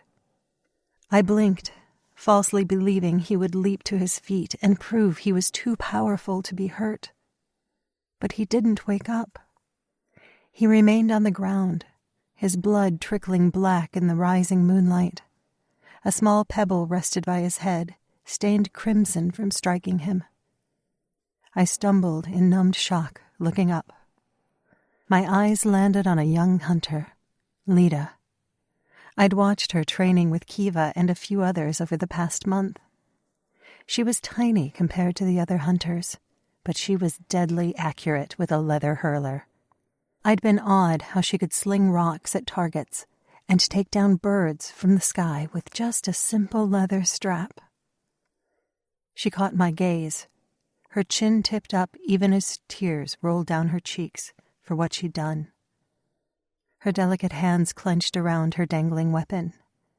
Trall's mouth dropped open as he looked at Darrow's sprawled form. The Nil hunters shifted behind him, sucking in a worried breath. Kiva had the audacity to smirk, his arrogant face full of pride. Told him I'd kill him. Kiva. Trall choked, his eyes still locked on Darrow's unconscious form. What have you done? Actor grabbed Kiva's arm, his black eyes landing on the snarling wolf pack. You need to go, now. A rumbling growl sliced through the night, freezing everyone. The night air crackled with stormy venom, lightning filled with hate and death-delivering thunder. Natim struggled in my embrace as the hair on my nape prickled. Tumbling growls grew louder, deeper, angrier, vibrating with vehemence. Rage ignited through the pack, a wildfire of revenge and revulsion. It thickened and tangled until their fury was so thick, so black. I tasted it, saw it, felt it. I flinched as Salak howled a vicious war cry. Kiva tripped backward. Trall yelled something in Firenese. Actor gripped his spear. Salak pounced. The giant predator soared through the sky, blotting out the stars. His mouth opened wide with carnage. Kiva didn't stand a chance. The huge alpha landed on Kiva, bowling him to the ground. He vanished beneath dense fur and wiry muscle of the wolf as other Nil hunters screamed and scattered. Yells and bellows clashed into one maddening noise as Salak raised his head, bared his teeth at the moon, then sank his sharp teeth into Kiva's throat. Kiva's legs kicked, his fists batted at Salak's muzzle. He sucked in a breath to scream, but it was too late. With a feral snarl and a vicious shake, Salak tore out Kiva's throat, breaking through his windpipe and crunching through his spine. Sickness crowded my belly. Natim bleated with fear, squirming away from the stench of death. I shuddered as Kiva's life force was cut short, ripping him from this life and into nothing. The prickle of his ending felt like 1,000 bee stings against my skin. Planting his paw on Kiva's dead chest, Salak yanked up, taking a mouthful of bleeding gristle with him. Trall retched, and Actor screamed, but it was Lita who caught my horrified attention. The young, light-skinned girl dropped her leather hurler, trembling so hard her knees gave out. Her auburn braids danced and chimed as she clasped her hands together as she sobbed a Nil prayer for mercy. She'd been the one to strike Darrow first. She knew she was next. Salak spat his mouthful of Kiva's remains to the ground, his gums bloodied and lips drawn back over ruby-dripping fangs. Lowering his massive head, he stalked the girl, his claws sinking into the churned grass as his back rippled with power. His haunches gathered to pounce. He would kill her as surely as he killed Kiva.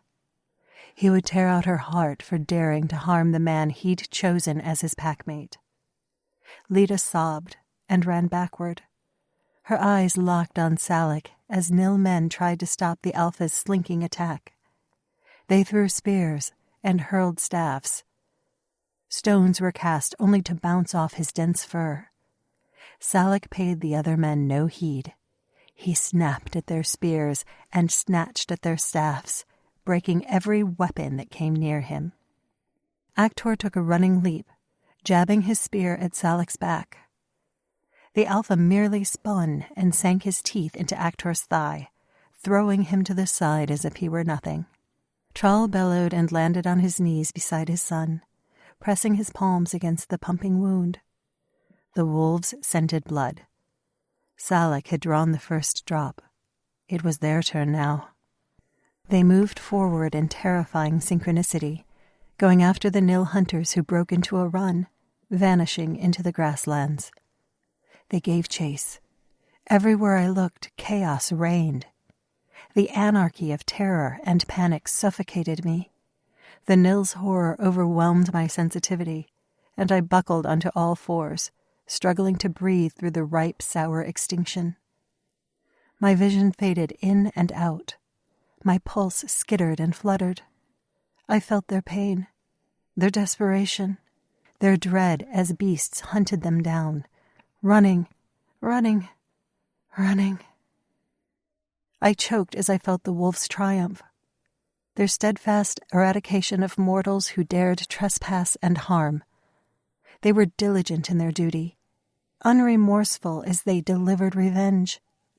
The first screech in the grasslands as a wolf chose its victim tore through me. I cried out as my thundering heart threatened to smash through my ribs. I grew faint. I couldn't cope with so much emotion, such raw death and despair. Stop. I clawed at my suffocating chest as Natim bleated. I tumbled onto Darrow. He didn't move, didn't breathe. The fawn wriggled against me, seeking shelter from the upcoming slaughter. Pressing my forehead to Darrow's bare belly, I begged him to wake. I clutched at the wolf pelt around his waist, pleading for him to open his eyes. If he woke, Salak would stop. If he was okay, the Alpha would spare those who were now his enemies. But I sensed no life, no power, no shadows, only death. Death all around me. Death about to explode in a rain of blood as the wolves hunted down their prey. Stop. Lita screamed, wrenching my head up.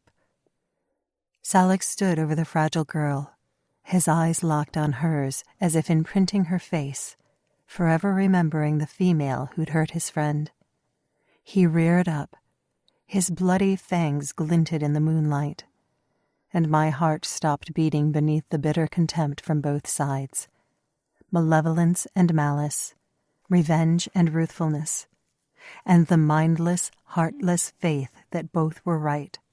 Both were justified in hate and horror, both vindicated and victimized by what each other had done. Their hate broke me apart. It choked me, killed me. Despair drowned me, pushing me deep, deep, deep, trying to escape the torture. I cried out as I gave in to the sickening darkness, on the edge of passing out. But there, in the eternal blackness, the first nudge of true power found me. A power that felt so similar to the strength I felt rippling through Darrow whenever he summoned his shadows.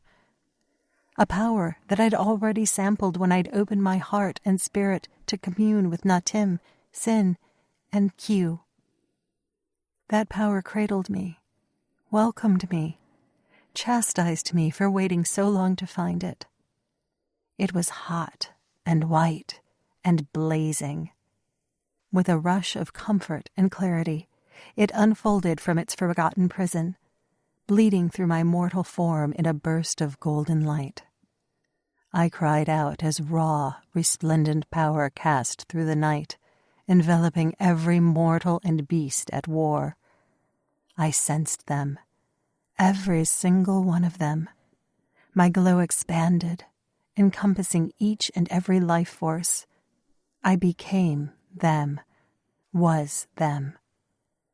I could touch every heartbeat, stroke every spirit, soothe every tattered pulse of their fear. The unexplainable sensitivity that I shared with animals suddenly snapped into awareness, bridging a gilded link to every wolf and nil hunter in the grasslands. I stiffened at the shock of it, the strangeness of it, the beauty of it. I looked down at my glowing skin, shimmering sunny luminescence on Darrow's still unmoving form, and I knew what I had to do. I think I'd always known. I'd just forgotten, like everything else. Stop. I closed my eyes and fed the word through the bond. Stop. A hitch, a flickering. Stop. All of you stop. The world paused. Salak whipped around to face me, his yellowed eyes narrowed on where I kneeled beside Darrow. Lita panted on the ground, pinned between his giant paws, her face white with terror. But she was alive. Still alive. The sounds of running feet and chasing paws all stilled. Death hesitated, listening to me with respectful ears. With a heavy breath, I climbed to my feet and spread my radiant hands. My skin pulsed with a scintillating glow. Locking gazes with the Alpha, I gave him a gentle smile, all while pushing as much power as I could through the bond. Enough. Salak shook out his fur, snapping at my silent command.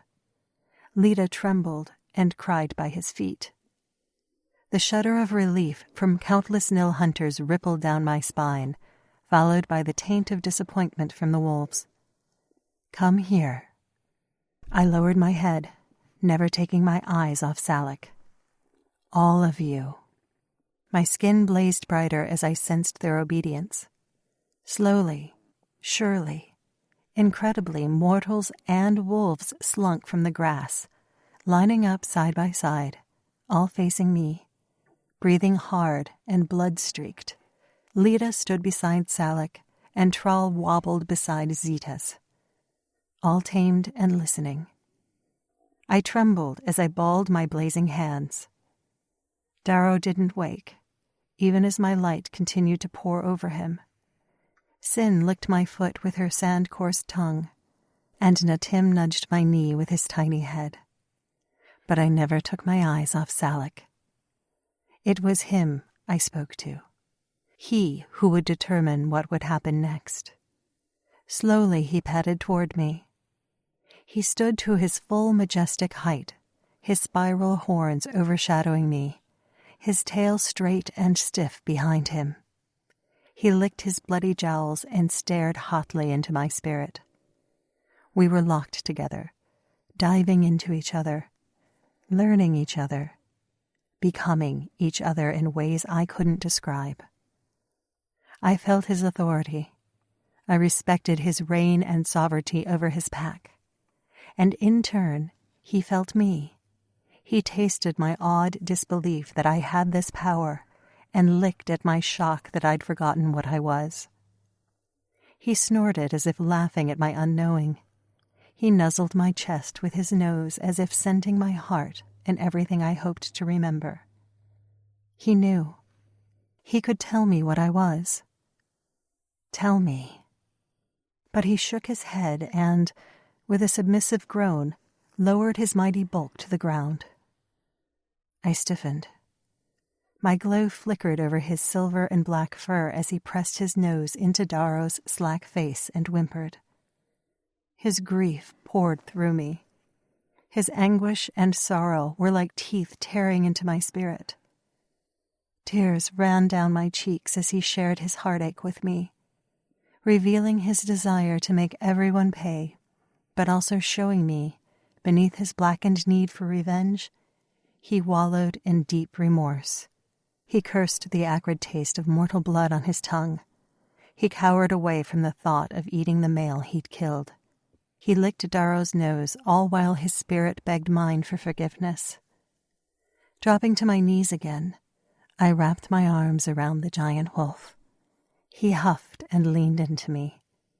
I sobbed into his fur for everything that had happened, and I forgave him. I poured understanding down our spirit bond and promised him that Darrow would wake, even though I had no idea how I would deliver on that vow. Someone cleared their throat, breaking our hallowed moment and bringing my eyes up. I swallowed hard, wiping away my tears as I caught Trall's strange stare. His own emotions slipped through me. I winced for burning hate and revenge, for his fury at Kiva's death and demand for retribution. Instead, he tangled with regret, just like Salak, He burned beneath sick responsibility for the pain and bloodshed of his clan. Clasping his crimson-stained hands from attending to his son's wounded thigh, he stepped warily toward Salak and me. Keeping his chin bowed and voice low, he said, "The Nil will not avenge Kiva's death. It was his decision to strike, done by his will alone." "Father," Actor snarled. "What are you saying? Kiva died protecting us." He pointed a shaking finger at Darrow, his hands equally as bloody from holding his bitten leg. "He's the reason this happened. He took the girl and—" "Enough." Troll whirled on him, his voice booming with clout. "I have been too lenient on you, son. You and Kiva nursed violence in your heart when there ought only be loyalty to our clan." He shook his head. "What you did to Runa, what you and Kiva did to Runa and the foreigner, has not been forgotten. Kiva has paid a high price. I suggest you keep your mouth shut so you don't pay the same toll." Actor bristled, his mouth open as if to argue back. But with a glower he looked at Kiva's corpse and snapped his teeth together. Troll studied him for a moment, his eyes dragging over his son sitting on the grass with his leg bleeding from Salak's defense. For a moment, I sensed his flush of anger toward Salak for biting his air, followed by the quick need to even the score and hurt the alpha in return. But then he pulled his shoulders back and glanced over his clan with a watchful eye. "Are there any more hunters dead?" Men and women shook their heads, some nursing nasty-looking bites, but all still breathing. Lita gave a mournful hiccup, her sobs full of despair for causing such disaster. A murmur of assurances whispered through the group, relaxing Troll's tension as he turned to face me again. "It seems only one has lost his life. A high price, but I will not contest it." Nodding his head at Salak, he said coldly, "Your punishment toward Kiva and my son is justified. You have delivered vengeance." Bowing his head at me, his gaze traveled over my fading glow, fear and awe throbbing through the link. "I don't know who you are, Runa, and I don't know what happened here tonight. But I know it was you who stopped a nightmare from coming to pass, and you who somehow controlled the wolves." I shook my head. "I don't control them, Troll. I merely listen." His eyes stayed wide on mine. "I saw your affinity with the lynx from the first moment you met her. I see it now with a pack of beasts. Solon warned me you were different, but I didn't fully believe it." He flinched. "I believe it now." I didn't know what to say. Fisting his spear, he added, "If you listen to the wolves, then you must speak to them in kind. Please, apologize to them for me, and accept my apology to you. I should have stopped Kiva from hitting the man beside you, and I should have stopped Actor from hurting you in a place where you believed you were safe. I should have stopped them from nursing such harmful pride, but I'm aware now, and it will never happen again. You have my absolute word." My skin flickered with golden light, fading with every moment of peace. Sharp, heightened emotions had dampened, leaving me shaky and empty. My skin didn't prickle with others' feelings, and my heart didn't kick with sensitive strings. I no longer tasted what they'd suffered. The more my powers sank deep within me, the more Darrow was no longer etched with gold, slowly returning to the shadows where he belonged. Troll looked over his shoulder at Lita, who bowed over her knees, almost catatonic with fear. "I also apologize for my youngest hunter. She struck from panic instead of command. She let fear guide her instead of thinking about the consequences. I take responsibility for her mistake and will ensure she is disciplined. I request the wolves take mercy on my clan." Salak shifted to his haunches, keeping careful guard over Darrow. I stood too. I studied Darrow's slack face. I could accept Troll's apologies, but Salak never would if Darrow didn't wake. My stomach clenched with grief. Please, let him be okay. Panic smoked my heart, urging me to use my gift. I had to know, had to help in whatever way I could. Gathering my fading awareness and pushing it into the man I knew but had so terribly forgotten, I dove into his spirit. I pushed past the shadows and shades that often followed him into the mortal realm and swam through the darkness to find him. I no longer tasted death on him, merely sleep. A deep, deep sleep, where his body kept him unconscious, giving itself time to heal. I sighed with relief and opened my eyes. Darrow's life is still linked to mine, which meant all the other lives here tonight would remain breathing. Glancing at Salak, I communicated the only way I could. I fed him images of health and vitality.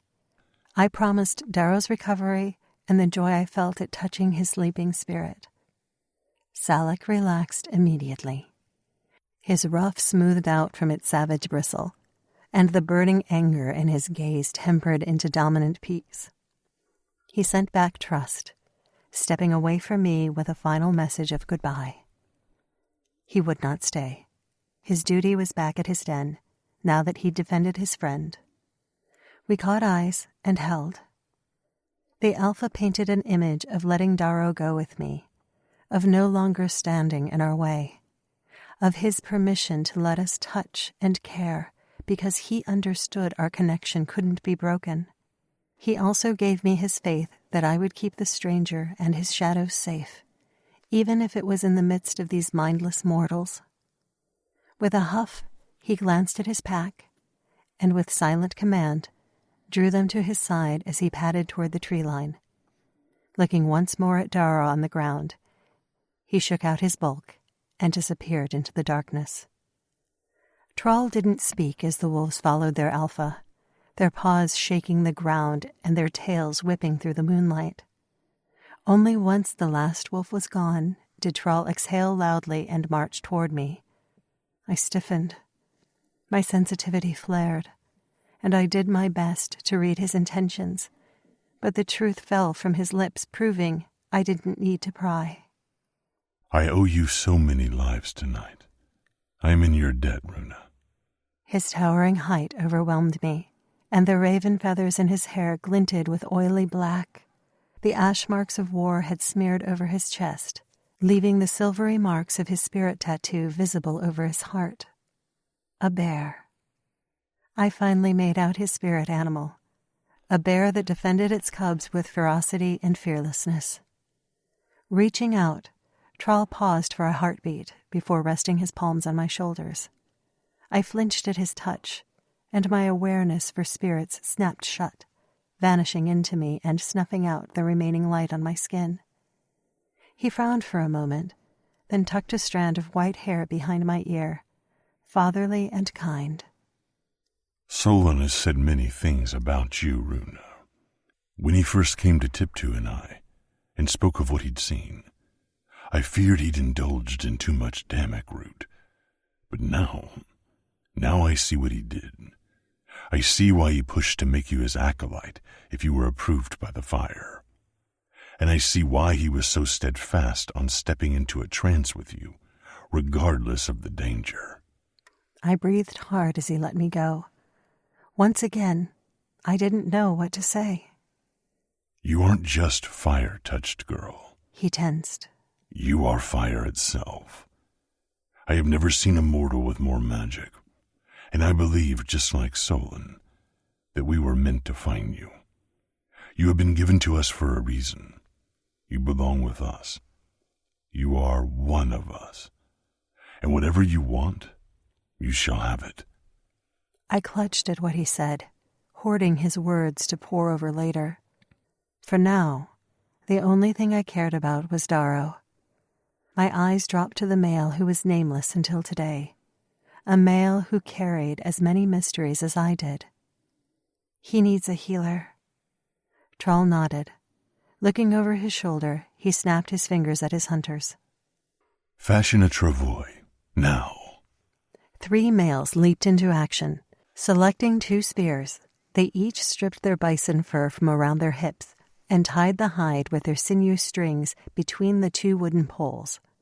Marching forward, bare, with only war designs smeared on their chests, they squatted down and gently picked Darrow up by his legs and shoulders. His head lolled to the left as his messy black hair licked over his handsome face. His lips parted as they laid him over the strips of fur. Once he was placed correctly, 2 males positioned themselves at the front and the back of the travois, gripped the 2 horizontal spears, and picked him up. I blinked at how quickly they'd created a carrier, immensely grateful that I didn't have to fight for help. The hunters marched into the grasslands without another word, heading in the direction of the Nil camp, such a long, long walk away. My heart ached the moment I couldn't see him. My feet drifted after him, drawn by whatever linked us together, urging me to stay close, stay near. Natim bounded after me, meek and wary of everything that had happened. I bent and scooped the trembling fawn into my arms, all while Sin gave me a somber look and didn't leave my side, her 2 tails flicking. Trawl slipped into a brisk walk beside me, throwing a harsh glance at Actor, who'd bandaged his leg with a spare bison fur. The faintest knowing of the chief's thoughts fed into me. He was grateful that Actor wasn't seriously injured, but frustrated that his heir had turned out to be so lacking. Leica, the Nil male who'd lost his mate and had caught Naya's eye, hoisted Actor upright, keeping his arm wrapped around his waist. 2 other hunters gathered Kiva's body to take him home. Actor's gaze burned into me as I moved past. His attention never left me as he fell into a walk behind me and Trawl. The rest of the Nil, including a red-eyed Lita, fell in behind him. Long grass enveloped us, and moonlight showed us the way. The only sounds as we moved were soft breathing, hushed whispers, and the gentle rustle of sun-dried stems. A wolf's howl suddenly pierced the sky, sending prickles over my skin and sorrow through my heart. Natim struggled in my embrace, his little bleat making my chest ache. It felt wrong to take him away from Kio and her pups. What would he eat at the Nil camp? Was it right to take Darrow away from his pack? To carry him away from the alpha who'd saved his life and given him a family after being alone for so long? I shivered and pressed a kiss to Natim's knobbly head. Tomorrow, once Darrow woke, we would discuss where we should live. I would tell him everything Trawl had told me. I would share everything that had happened tonight with the wolves and the hunters and me. And then we would decide together, because even though the Nil had been the ones to bring me back to life and had opened their homes to me, they weren't my true family. Darrow was. Another wolfen howl followed us as we traveled deeper into the grasslands. As their song tapered off, I made a promise to myself and to Darrow that we would see Salak and his pack again. We would return. A wolf suddenly streaked past, whip fast and camouflaged in the dark. The hunters gasped and jumped, their spears clinking with beads and feathers as they reached for weapons out of fear. Even Trawl stiffened beside me. But I merely smiled. Zetas. The wolf who always nudged me in hello and watched Darrow with overflowing adoration. She galloped toward the hunters carrying Darrow, then slowed. The males slammed to a halt as Zetas sniffed Darrow's dangling hand and licked his wrist. Natim relaxed in my arms at the sight of a wolf, recognizing a member of his carnivorous family. Sin sniffed the air, but didn't challenge the wolf, content to stay by my hip. I said to the quaking men, "She won't hurt you." The male holding the spear ends by Darrow's feet looked at me with worry. She's trying to eat him. No. I moved closer, Trawl keeping stride. She's protecting him. Will she follow us all the way to camp? Trawl asked quietly, his eyes narrowed on the wolf. I looked at Zetas, studying her determination and puffed-up chest. Sinking into the power humming in my blood, I slipped into her spirit and tears came to my eyes. She loved him. She viewed Darrow as her brother, another lone traveler who knew the pain of loss and loneliness. She'd chosen him over Salak. Her home was now wherever he was. I pushed a hug of welcome and understanding through the bond before closing myself off and looking at the chief. She now goes where he goes. Thrall chewed the inside of his cheek. Will she harm my clan? Can she be trusted around our younglings? I shrugged and ran my hand over Sin's tiny antlers. You trust a lynx, why not a wolf? He kept my stare for a long moment before nodding and waving his hand at the men. Walk on.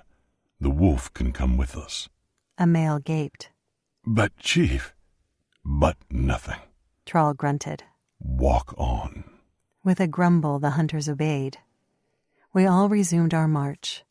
Dropping his head to speak to me privately, Thrall murmured, Come dawn, we will be home. And then you can enter the fire again and bring our fire reader home. His hand landed on my shoulder and squeezed. After all, you are our next spirit master. You will need his guidance to reach your full potential now that you are his acolyte. I shook my head. I am nothing. I'm not even nil. You are everything. His eyes burned into mine. You are light itself. You embody the very word that nil represents. Surely you see that. You know the Firenese word for light is nil. And you are so bright you lit up the night sky, Runa. How can you say you're nothing when you're everything that we believe in? His voice sharpened with urgency. The moment Solon wakes up, you won't just be named Nil. You won't just be marked with the spirit animal that the flames have given you. You will be marked as the next fire reader and spirit master of our clan. You are Solon's heir. And from this day forth, you are Quellis royalty. Chapter 30. Darrow. Moths everywhere. They blinded me and carried me. In a cloud of their wings I flew from earth to moon. The silver cast of its glow set my skin to pewter. I hovered by the stars and smiled as my favorite moth appeared with its white dusted wings and silvery wake, black bushy feelers and banded legs. It fluttered closer, tickling my nose before dancing to my ear. Everything about this dream world seemed familiar. I'd been here before everything. Memories clawed at me to remember. Anger billowed, my past still frustratingly hidden.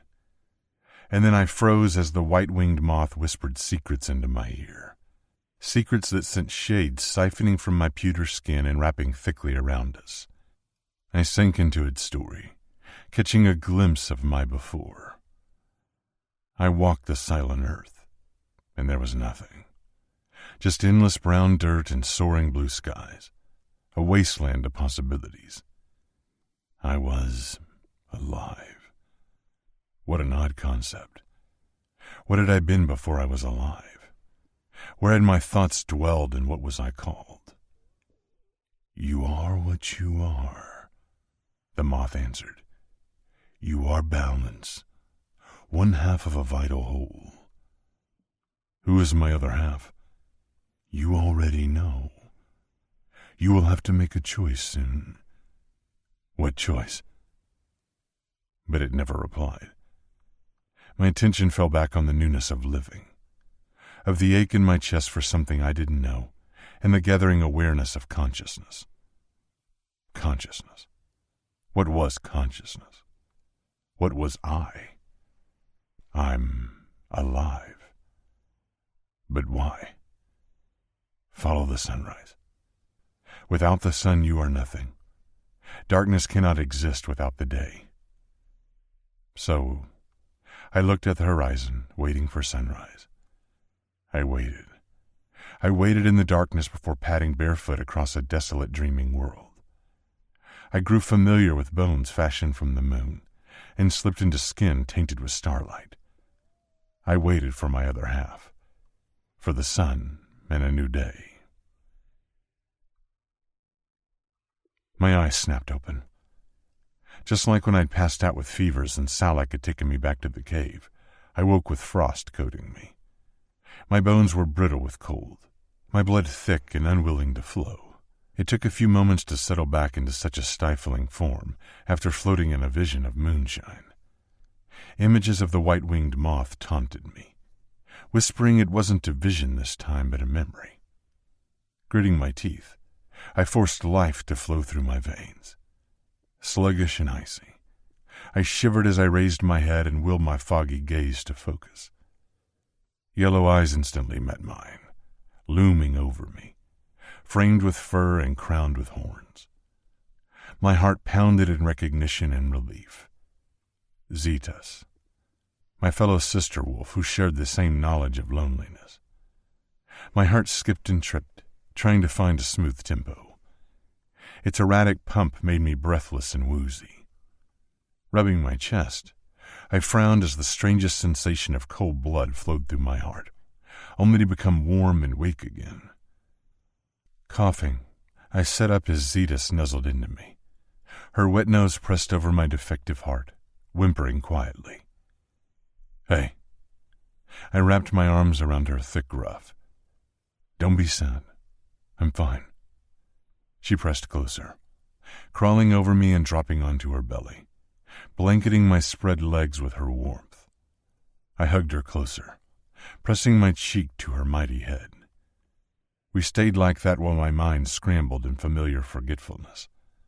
I tried to remember where I was and how I got here, but I couldn't.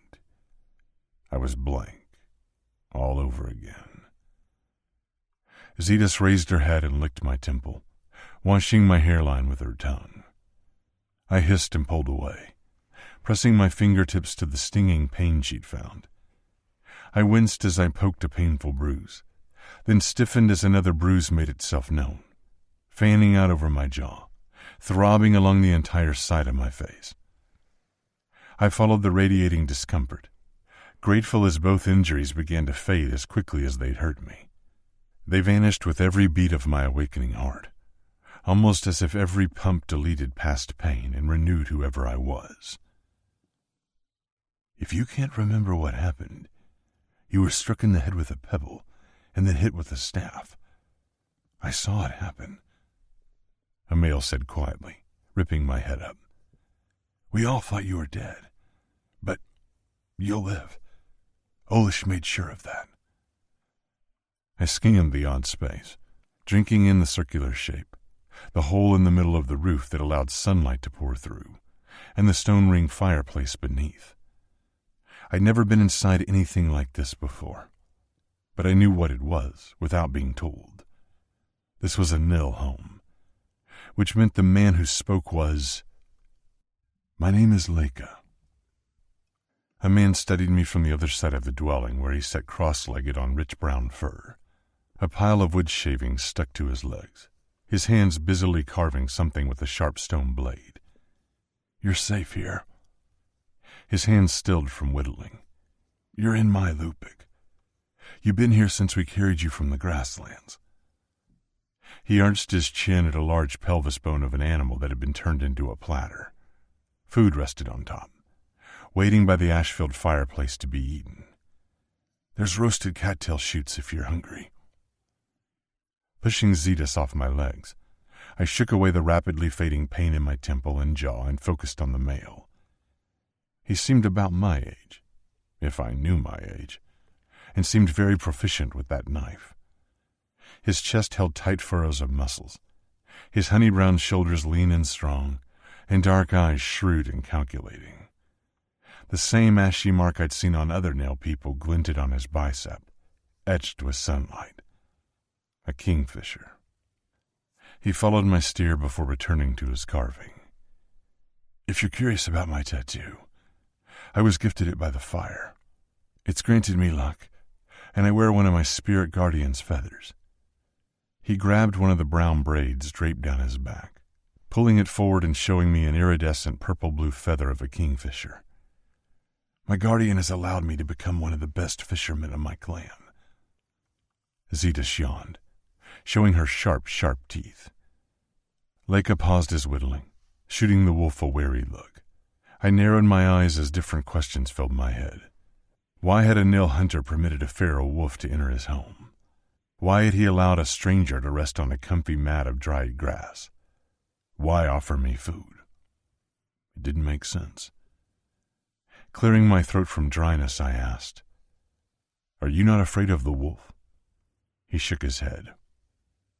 Runa, advised the clan that the she-wolf will not harm us. His eyes darkened with awe. And after what I saw last night, I trust her. I scowled. What did you see last night? Our next spirit master coming into her gifts. His lips curled with wonder. She glowed and spoke to the wolves. She stopped a bloodbath with a simple silent urge. He shook his head as if he couldn't believe what he'd seen. She will be the most powerful fire reader Quellis has ever seen. His words triggered a memory that wrenched me backward, drowning me beneath fires and burnings, of moons and celestial webs, of a kiss and desperate desire, followed by... My hands balled. You came for her. You took her against her will. He stilled, his carving resting on his crossed legs. She came back with us willingly. After your hunters killed me. He snorted. If they killed you, you would be dead. A chill scattered down my spine, but I ignored it and stood. Zetas immediately sprang to her paws. Where is she? The male returned to carving as if my gathering anger didn't bother him. She's with Solon. They've been in a trance together since dawn. Horror filled me. She'd returned to the fire? After it incinerated us? After it had mocked and refused to help me? She's in danger. Take me to her. I marched toward him, swaying with the same sickly sensation I had when I'd first woken in the den. My body shifted, but awkwardly, as if struggling to remember how to walk again. Leica didn't move. Did you hear me? Take me to her. Now. He unfolded his legs and brushed away wood shavings, not caring they scattered the brown furs below. No one is to disturb them. Trawl has positioned 2 guards outside Solon's Lupic, and the lynx watches over them from inside. He moved around me, keeping a careful eye on Zetas. If you try to interfere, you'll be put in ropes. Zetas growled. Placing my hand on her bristled shoulder, I bared my teeth. If you're so eager to imprison me, why am I not in ropes already? His eyes widened as if my question made no sense. Because Runa commanded you were to be tended to by a healer and kept safe until she returned. He peered at my temple and jaw. And judging by the fact that you're no longer bleeding, and the swelling seems to have vanished, Olish did a good job. You expect me to believe the Nils suddenly do whatever Runa tells them to do? She's an outsider, same as me. She was an outsider. He sniffed. Now she's as important to us as our chief, chiefess, and spirit master. His voice hardened. We've done as she asked, and we'll continue to do as she asks, but not if you don't listen. So I suggest you sit down, eat some roasted cattails, and wait, just like the rest of us are doing. I crossed my arms, feeding off his temper, trying to keep mine in check. I'm grateful for the care, but I won't take orders from you. Your hunter struck me. Kiva is dead. Leica snapped, crossing his arms with the first sign of his dislike. Your wolf ripped out his throat. I reared back. I didn't know what to say. I had no memory of that, or how I'd ended up here. Other members of our clan are hurt as well. Leica continued, his voice strained. 6 had to be treated by our healers, thanks to your wolves biting them. and one might not make it to see another sunset. So forgive me if I don't have the patience to deal with your demands. Sit down and don't do anything that will require me to bind you. Runa is safe and doing what she can to restore balance within our clan. Balance that you upset by taking her away in the first place." Leica suddenly moved, stalking toward the entrance. Zetas lowered her head, tracking his every step, her eyes missing nothing as he grabbed a shallow bone bowl and used it to scoop up some water from a barrel in the shadows. He drank deeply, droplets dripping off his chin. My own thirst struck me with the same pain as it had had when I'd woken in Salak's cave, followed by crushing hunger. But I ignored both of those urges, just as I ignored the urge to growl back, to wrap him in ropes so he wasn't in the way of me finding Runa. A sharp lance shot through my temple. I shook my head, trying to shake away the ache of so many things, so many happenings. The moment I'd woken to my name on her lips, I'd felt something that transcended everything I thought I was. Hearing her say my name had felt like home. Daharo. So strange that I'd forgotten it. So odd that, now I remembered it, I could scarcely imagine forgetting it. A moth flittered into the lupic, defying the sunshine from outside and floating down from the hole in the roof. The hair on my nape prickled as the white-winged, black-banded creature flew straight to my ear. Its feelers tickled the shell of my ear as the quietest whisper filled my mind. "You will have to make a choice soon." I tripped sideways, bumping against Zetas, who let out a warning grumble. I glared at the moth as it hovered in the sky with effortless wing beats. I shot a look at Leica, who still drank his fill on the other side of the dwelling. Daharo.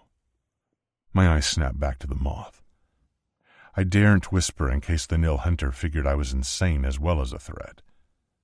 Balling my hands, I formed a silent question. "How are you here? You aren't real." It danced and parried. "I am real while you are real. Your name is me, and I am you. There cannot be one without the other." I couldn't take my eyes off the night insect, odd as silver dusting from its white wings shimmered in the sunlight. "You shouldn't be here. I am here because you have remembered. One thing will lead to all things, and soon you will know everything." Another gust of chills scattered down my spine. The moth swooped forward, flitting by my ear again. "Two ends you have visited, and two awakenings you have endured. A third will make you whole." "What will make me—" "What's that bug doing in here?"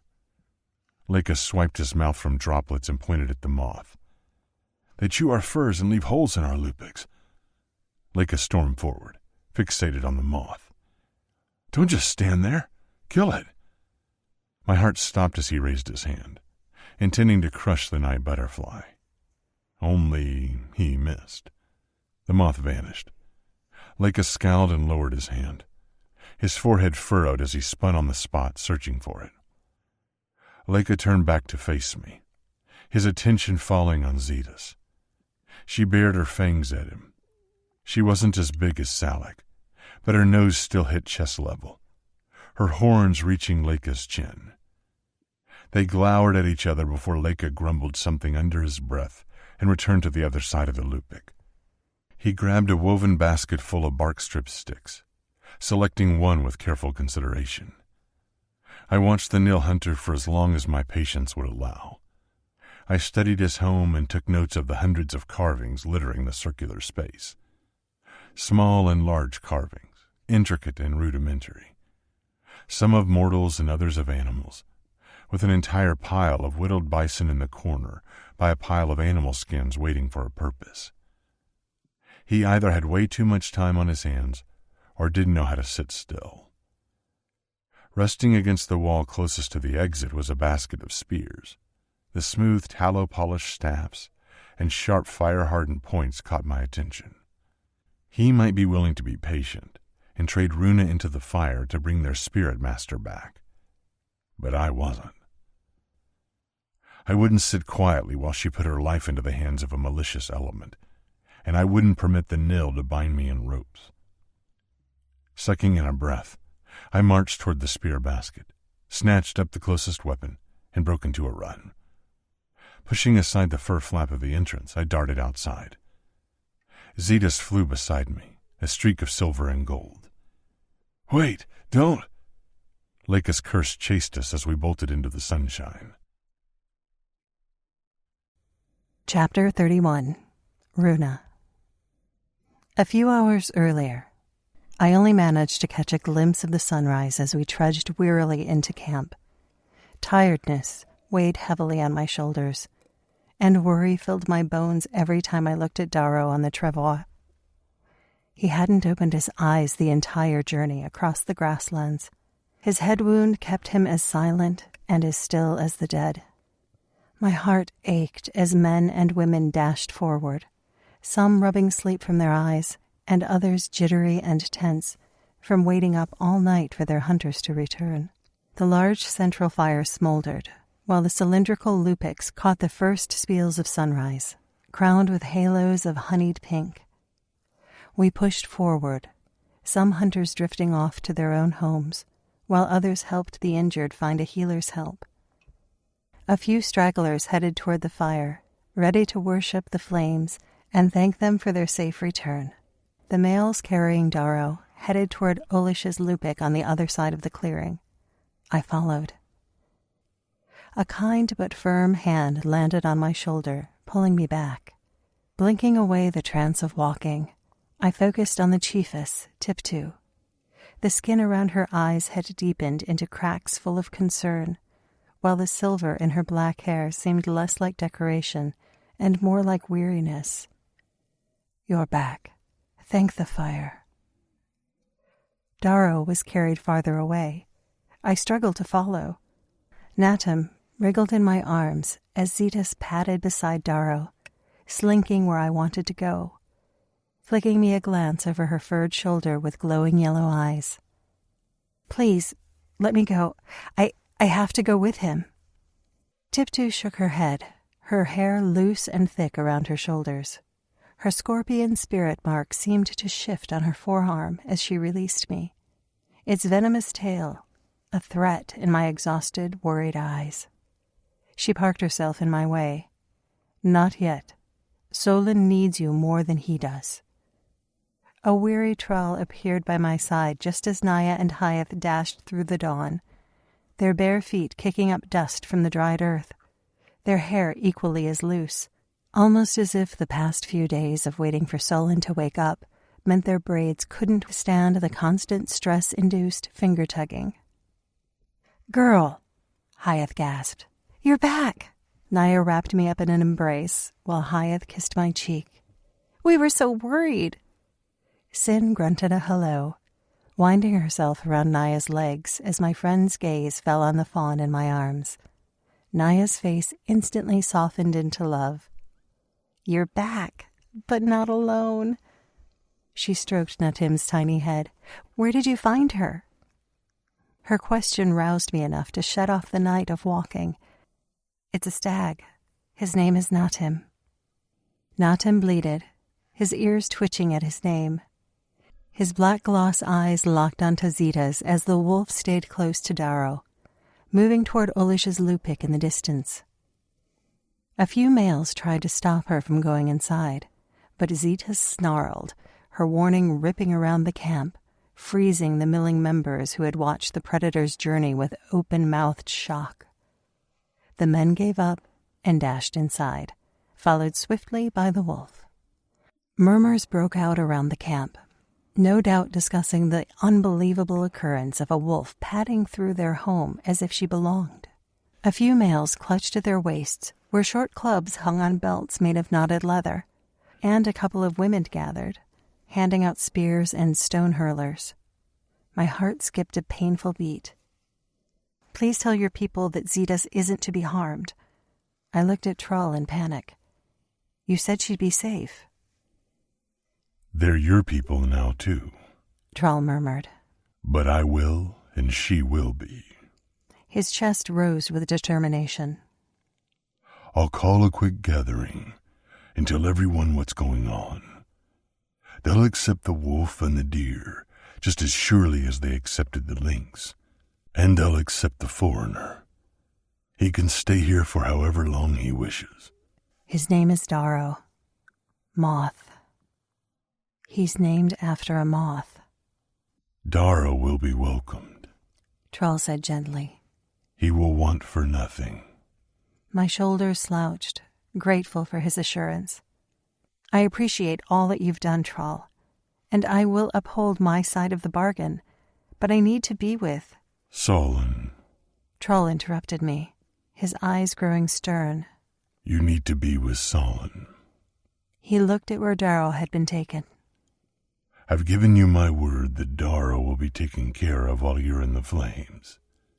Please don't make me ask again. His voice cracked, revealing just how worried he truly was. It aided him, glittering in his dark eyes with more than just respect, but deep love. Tiptoe pressed against Troll's side, saying quietly, Solon is more than just our spirit master, girl. He's Troll's brother. So you can understand why this is urgent. I gasped, glancing at Naya and Hyeth, who merely pursed their lips. The revelation wasn't new to them. Solon was firstborn and birthed with the gift. Troll sniffed back his grief. I was not. Our parents always knew he was destined to be our spiritual leader, so they left me to rule. I was the second son, but the clan accepted my reign. Together, Solon and I have provided abundance to our people. He wiped his mouth and cleared his throat, returning the past to where it belonged. He entered the trance to help you. Please return to it to help him. Natem made a forlorn noise, reaching up to lick my chin. The gentle nudge of his spirit made guilt swarm. Troll was right. Solon had returned a forgotten piece of myself. The least I could do was bring him home. Repositioning Natem, I pushed him into Naya's embrace. Her shocked gaze met mine. Feed him, I commanded softly. I don't know with what, but he's hungry. He's not weaned yet and has been surviving on wolf's milk, but will nibble on grass. Tears prickled my eyes with fear that the fawn might not make it. Naya glanced at Hyeth as her elegant hand stroked Natem's spotted flank. We'll see if anyone can suggest something. A warm mashed grain, perhaps. Tiptoe will give him a cup of milk, Troll said in a tone that brooked no argument. His wife flinched as if shocked her mate, who had left with spears and men and returned with a stranger, a deer, and a wolf, could suddenly make such demands. He will need to be weaned sooner than normal. But while he gets used to grain, our son, Bon, will share his mother's milk. I tried to catch Tiptoe's gaze to see if she agreed, but she kept her gaze locked on her husband, questions burning hotly in their brown depths. Troll ignored Tiptoe's intensity, glancing at Naya and Hyeth. You should also know, your friend is no longer called Girl. She has a name. He half smiled. It's Runa. Solon was right about her, and as soon as he awakens, everyone will know what he knows. Tiptoe didn't speak for the longest moment, her gaze diving into mine before she looked at her mate and asked a single question that carried the weight of 1,000 more. What happened tonight, Troll? The chief smiled sadly and just shook his head. Later, my flame.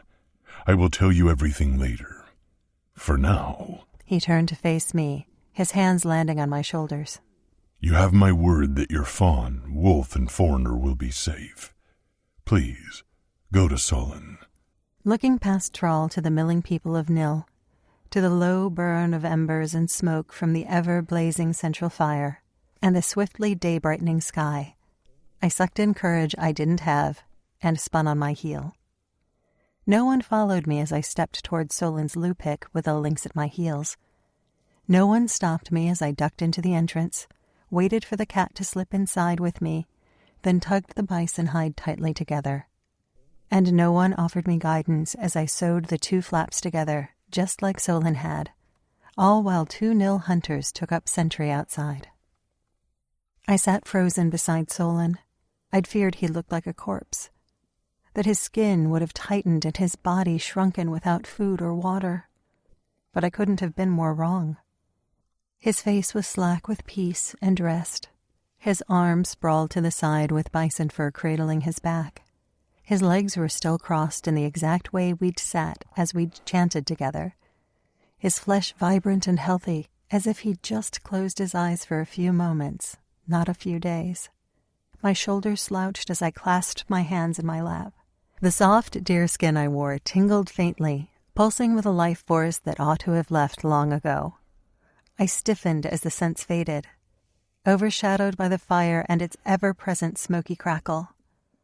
"I'm so sorry, Solon," I whispered in fire knees, bowing my head in the dawn lightning lupic. "I'm so sorry I left you trapped." Nothing answered. No chilly gust or heat-thick wind. The fire continued blazing, the pop and sizzle sounding impatient. Sin licked her lips, her intelligent gaze never leaving my face as I shifted on the furs and did my best to be strong. Sharing a look with the lynx, I nodded and reached for the box of damick root and the sharp stone blade. My heart wouldn't stop pounding. No one had told me to complete the ritual that Palin had made me do the last time. I hadn't bathed away the sweat from the journey. I wasn't clean or painted in ash and tallow. I'd eaten no grounding mushroom and had no desire to poison myself with a root that carried enough toxin to be fatal.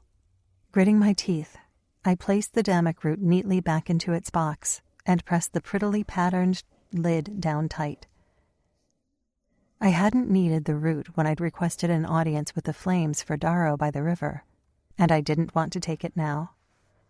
Sin watched my every move, her 2 tails flat on the grass mat-covered ground where she lay on her belly, her front legs outstretched and her claws unsheathed, digging into the mats as if holding on to the world she was familiar with, all while tasting one that didn't belong. Inhaling, I twisted to look at Solon, catatonic on his back. With trembling fingers, I reached out and linked my hand with his, ensuring our palms locked tight together just like before. He was warm and alive like any other mortal, yet stiff and unyielding as a carving. The fire flickered in its never-burning fuel, dancing with eagerness. An urgency filled the air, stifling the lupic with its searing welcome. "Solon," I squeezed his hand. "Please, Solon, it's time to wake up." I slipped into a string of sentences, rushing without thought. "I really need you to wake up, Solon. I'm lost. So many things have happened, and I don't understand any of them. The fire made me quellus, yet the river sings to me. I was able to sense every spirit in the grasslands tonight, yet now I feel empty and so terribly cold. I don't know who I am, but you convinced Trawl and Tiptu that you do. I need you to wake and tell me, Solon. Wake and tell me who I am so I can avoid whatever monstrosities I'm supposed to commit. Please don't make me step into another trance. The fire doesn't want me to walk amongst its flames." Lies. The fiery hiss whipped through the silence, the force of its heat lifting my hair. I shuddered. "You can hear me?" We always hear. Everywhere. I narrowed my eyes at the fire. "If you hear all, then you tell me. Stop refusing and tell me who I am." Sin growled low, a threatening purr. She stood and patted around the lupic, her 2 tails lashing with annoyance.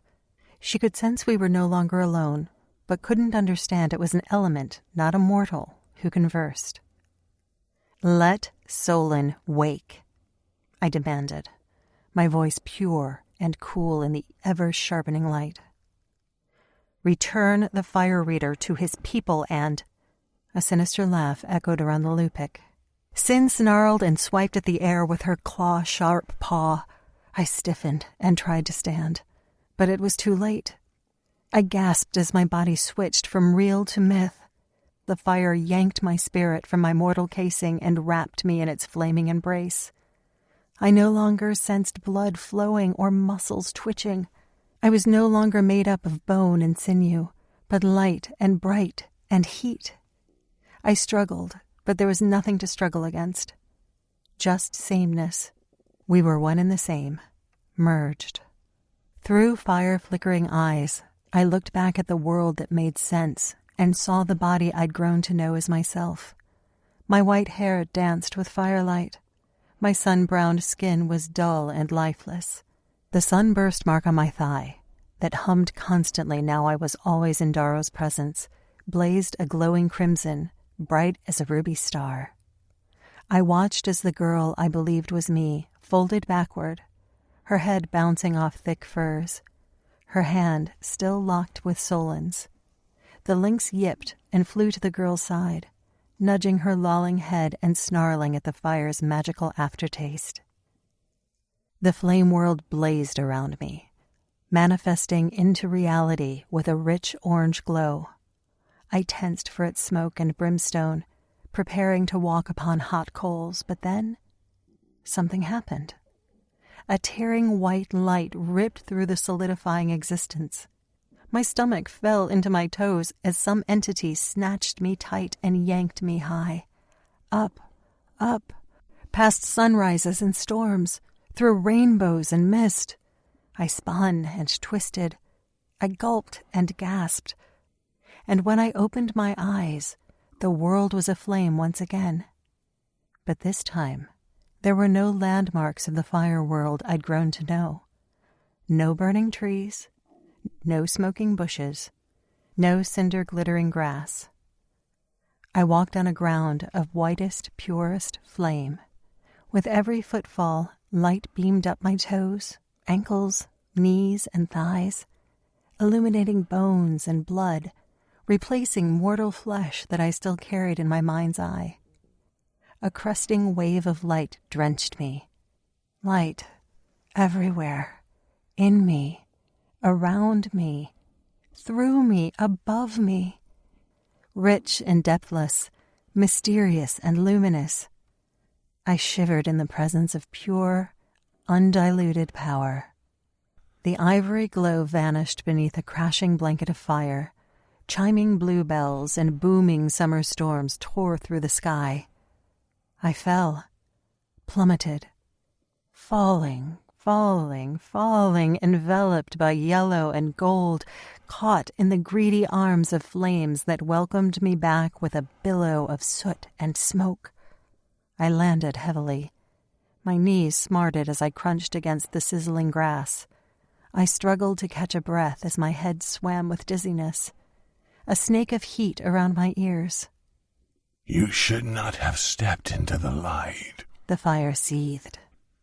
The burning tree I remembered from the last trance suddenly sprouted from the fire-licking ground, its boughs heavy with rippling cinders and leaves dripping endless ash. I was given form again, fire-graced and smoldering with coals. I gasped and choked as the tree's flaming trunk shot black with rot. Its roots in the earth fanned out like a spider web, all while its bark became a pyre. Leaves turned brittle and wilted. Branches broke and crashed to the fiery grass below, becoming tinder for a new kind of flame.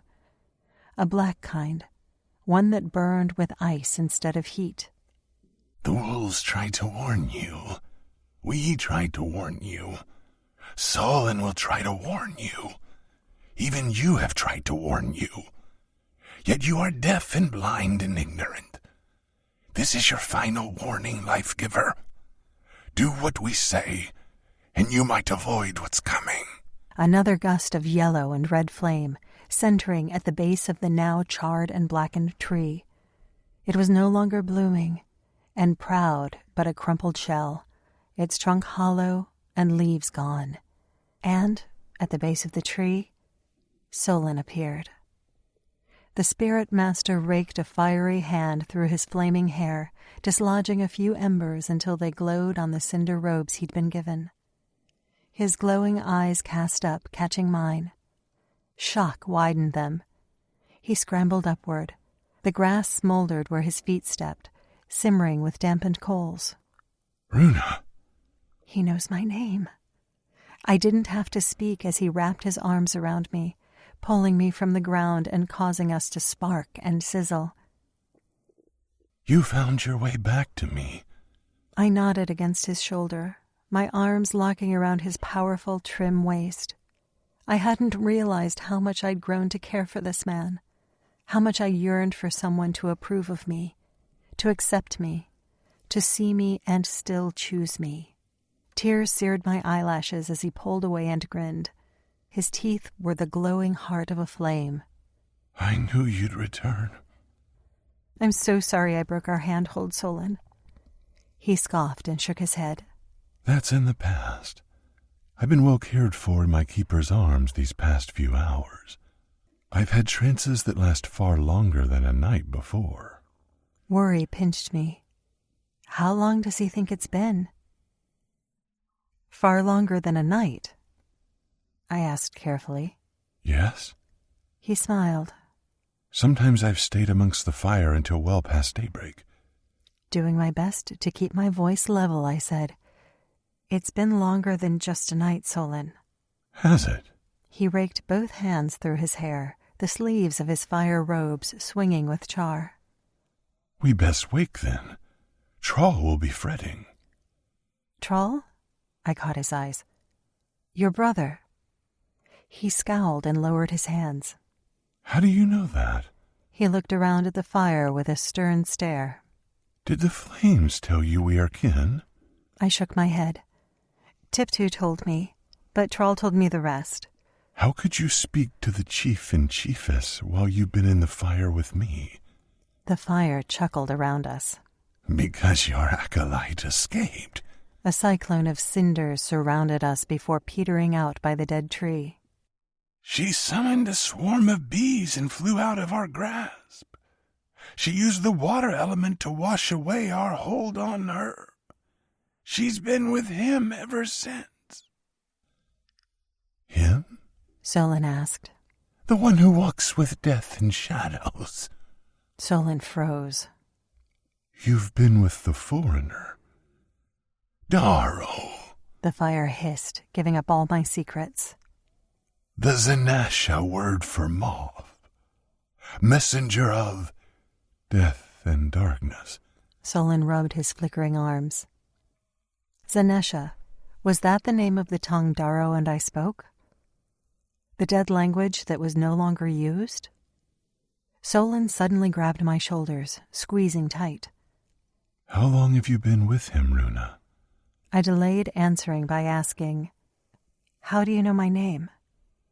His lips thinned with impatience. The fire speaks to me, even when you leave the very trance I conjured to aid you. The flames mentioned you'd gone on your own quest for knowledge, that you would return and not to worry. I assumed that meant you were still in the flames' control. Yet now it tells me you've been with him all along. His temper flared, and he looked at the fire all around us, speaking to the element with barely restrained anger. You let her go? After weeks of whispering premonitions in my ears? After making me vow that I'd keep the two of them as far away from each other as possible? Why would you agree to that? I squirmed in his tight hold. You didn't even know Darrow existed until Kiva and Actor hurt him. You've never met him. I knew he existed the night before you were found. I dreamed of you both, Runa. I've seen things that fill me with sickening fear. I scowled. Whatever you've seen is wrong. Darrow is not a bad person. The fire is mistaken about him. It's feeding you lies and— We only feed the truth. The fire hissed. Truth as we see it. Exactly. I glowered at the flickering flames. Your truth isn't my truth. Runa. Solon shook me gently. Speaking back to the fire when it honors you with its gifts is a great sin. His voice softened. I know it can be a harsh advisor, Its flames can hurt, and its fury can sometimes be too bright. But that is the nature of its element. It is neither soft nor kind. My eyes locked with his fire-touched ones. If it's just an element with a sharp tongue, Solon, perhaps I don't wish to listen anymore.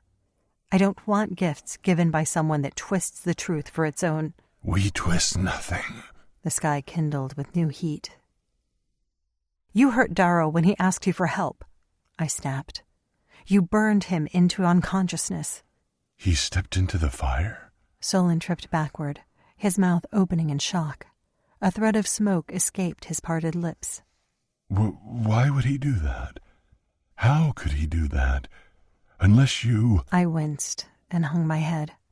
I know I shouldn't have done it, and I know I put both of us at risk, but it was the only way he could recall his name. Darrow protected me when I woke alone and confused from the trance. He gave me shelter and food and was going to bring me back to the Nil the moment I helped him remember who he was. He's in the camp, the fire crackled. Amongst the Nil, where he should not be.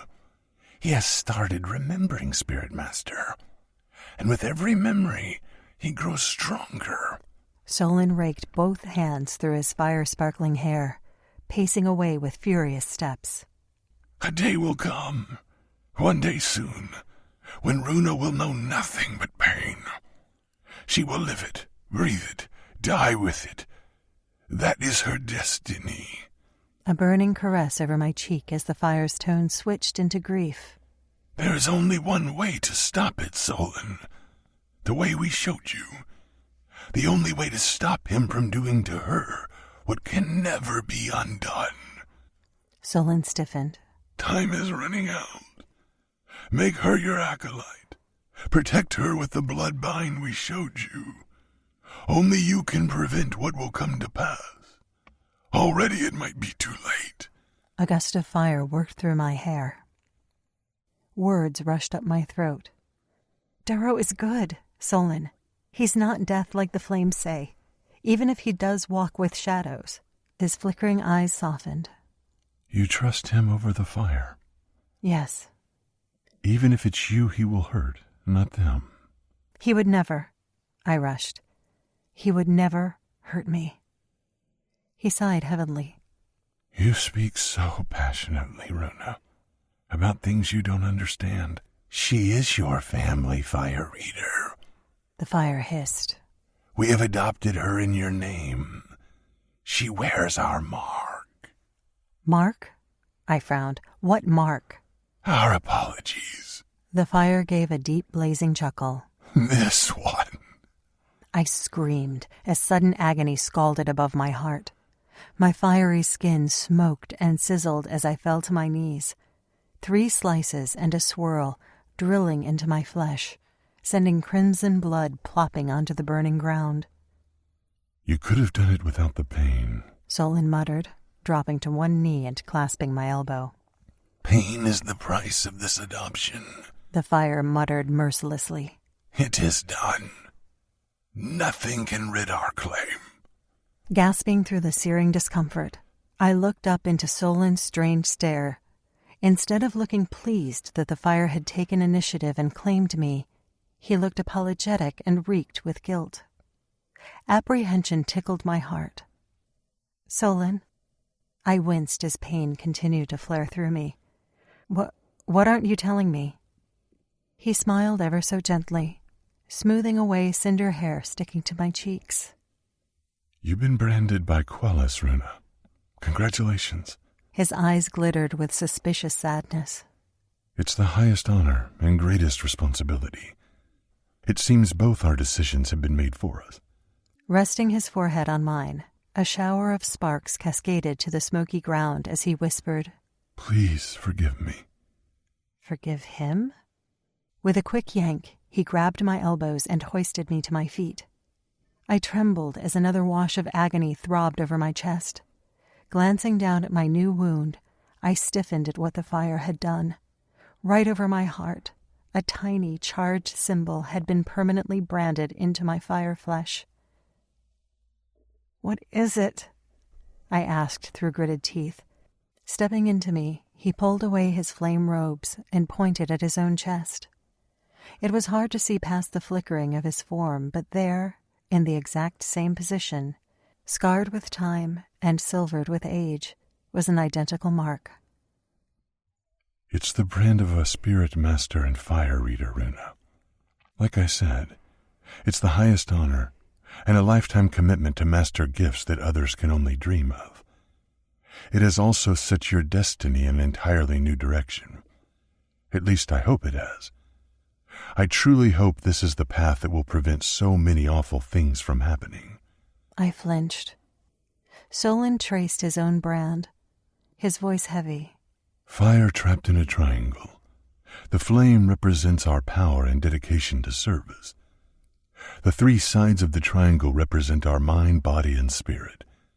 A promise to all those who look to us for guidance that we are in tune with all three facets of existence. His shoulders suddenly slouched with shame, thick and cloying. I'm so sorry, Runa. I'm sorry for what I must do and what this means for you. Enough! The fire hissed. Awaken and finish the bindings. Do what needs to be done, fire reader. Solon reached for me. Runa, before we go, I must tell you, wake! The fire smoldered. Wake and she will know. Not before. Runa, listen to me. Solon stepped into me, his fingers searching for mine just as the world bled into sickly rivers of fire. What the flames haven't told you is the price of becoming its chosen. You are now my kin. You will be given loyalty and respect for the rest of your days. You will be the next bridge of fire and flesh. But in order to have balance within our Quellis-guarded clan, you must... Enough! Fire gusted, and the sky rained with burning droplets of light. The ground melted into giant puddles of ash. The coal soil turned to magma, and the tree that had been a charred husk cracked in two, releasing a plume of bees. A stinging, swarming cloud cocooned us. Solon ducked against the onslaught. He cried out as venom pierced our fire-given forms. The cloud of bees spun faster and faster. Wrapping his arms tightly around me, taking no chances that we'd be broken apart this time, he rested his chin on my head and didn't let go. The fire world liquefied into a single giant flame, then snuffed out with the faintest ribbon of smoke. The bees all stung as one. Everything went dark. Chapter 32. Darrow. Zitosh nudged my hand for the 100th time as the sun slowly sank closer and closer toward the horizon. The late summer heat vanished with the sun, leaving the promise of impending autumn in the air. Soon the weather would turn, and the seasons would change, and the world would slowly go to sleep, ready for its deepest dreams while snow and frost killed what needed to be killed, purifying the land, lakes, and mountains to wake fresh and new, just like I needed Runa to wake. My eyes returned to the Lupic where Runa was.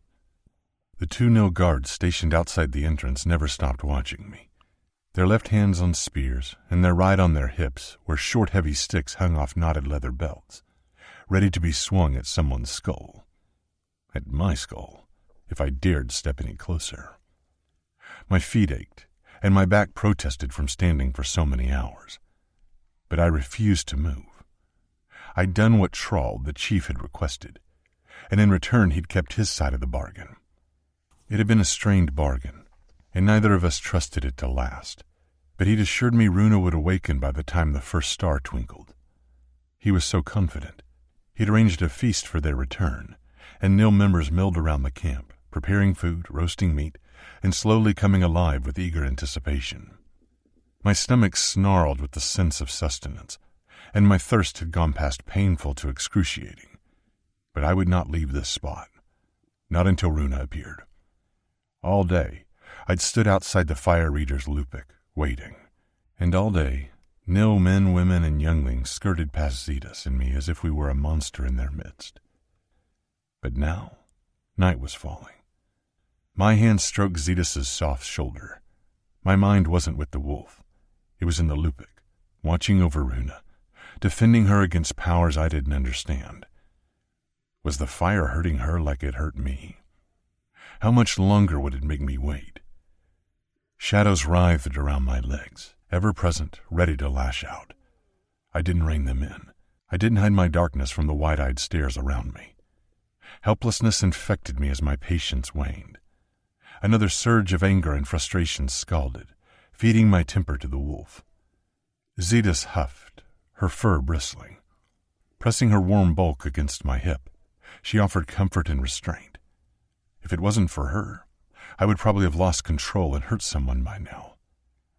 After I'd rushed from Leica's home with a spear in my hand and a horned wolf at my heels, I'd been ready to slaughter anyone who got in my way of Runa. The sun had blinded me as I'd slammed to a stop and glowered at the multiple dwellings, some larger than others, some adorned with ropes of handmade decoration with animal bones, beads, and feathers. Runa had spoken of the Fire Reader as one of the most important members of this clan. Therefore his Lupic had to be one of the best. With my heart winging and Zeta snarling beside me, I dashed past younglings playing in the trodden dirt with different-sized sticks and river pebbles. But then the large man who led his people across the grass seas to take what was mine appeared. He blocked my path, stepping out of the Lupic with his meaty hand wrapped around a carved staff. His body was clean and black hair freshly braided over his shoulders, but his eyes couldn't hide his weariness. "I'm relieved to see you survived," the man said coolly, looking me up and down, his attention lingering on my jaw and temple. His gaze widened when he found no wounds, no swelling or discoloration. I let him assess me while Zeta bared her teeth. "Take me to her. Now." The man shook his head, looking to his left as a tall, strong woman slipped out of the Lupic and stood beside him. Crossing her arms over the bison fur wrapped around her chest, she muttered, "Before you do something stupid, allow me to tell you how a fight within our home would go." Arching her chin at something behind me, her lips thinned with authority. "Look." With my hand fisted around the stolen spear, I looked over my shoulder. I stiffened at the swarm of hunters who'd crowded behind me, males and females, young and old, all armed with steely determination on their sun-weathered faces. "Runa is safe. You have our word," the woman said, wrenching my attention back to her and the silver threads in her black hair. "She walks in the flames. She is chosen and protected. She is the only one who can bring our spirit master back." Her hands balled as her tone turned icy. "She cannot be disturbed. The fire will let her go only when she's ready to be freed. If you try to wake her, you will cause irreparable harm to her and to Solon. If you try to fight us, you might kill some of our family, but one of us will kill you in return. If you set your wolf on us, we will put her down with a blade to her belly before she can hurt our younglings." Her eyes glowed with a deathly promise. "Do you understand?" I looked from the woman to her maid and back again. My jaw clenched. "Just let me see her. That's all I ask.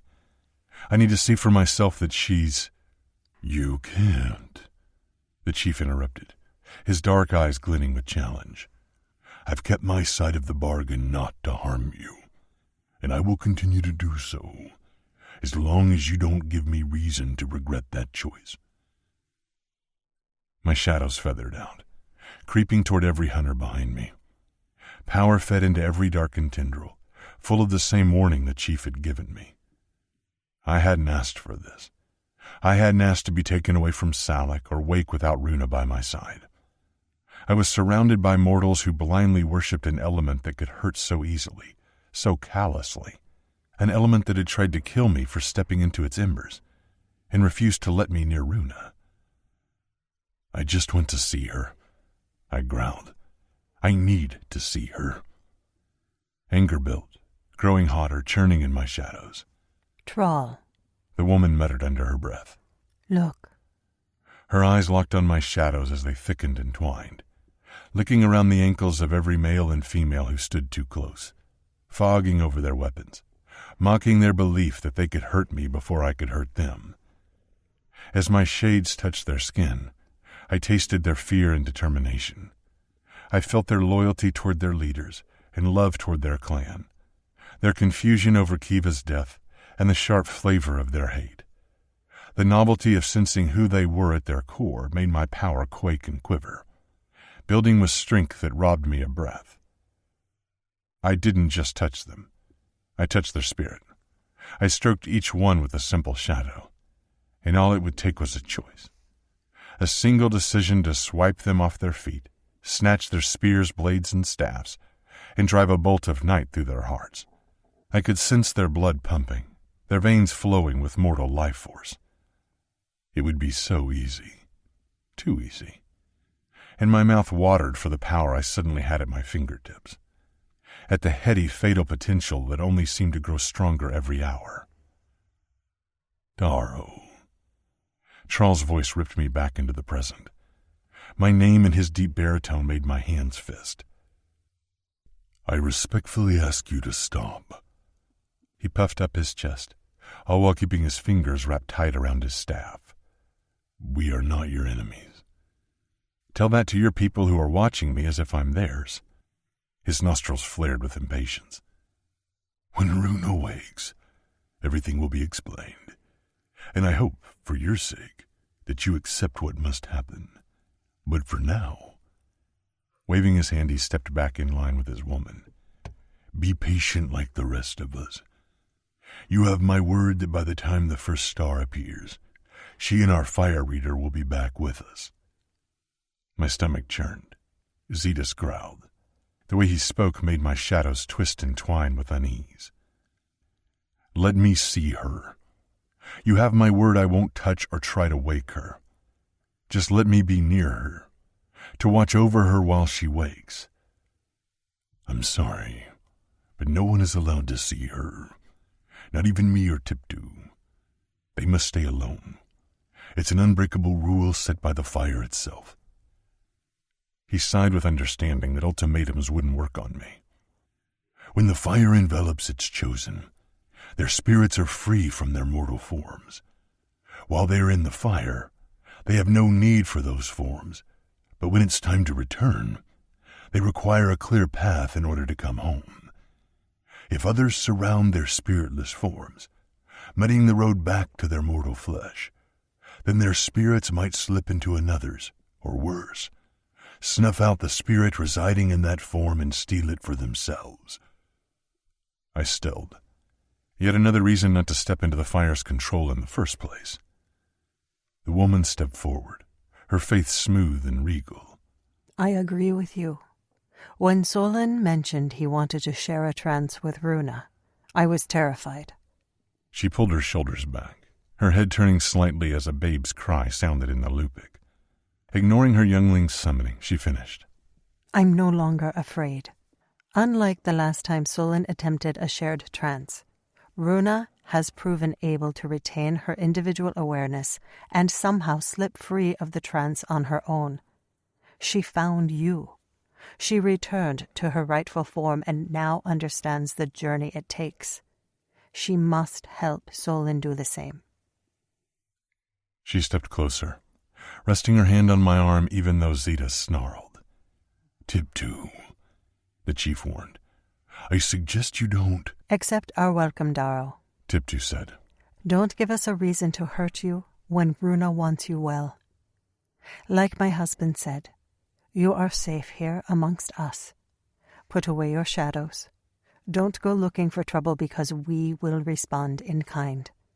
Runa wouldn't want war or bloodshed, so please, allow our clan the same courtesy of being safe around you and your wolf. Dropping her touch, she turned and squeezed Trall's hand.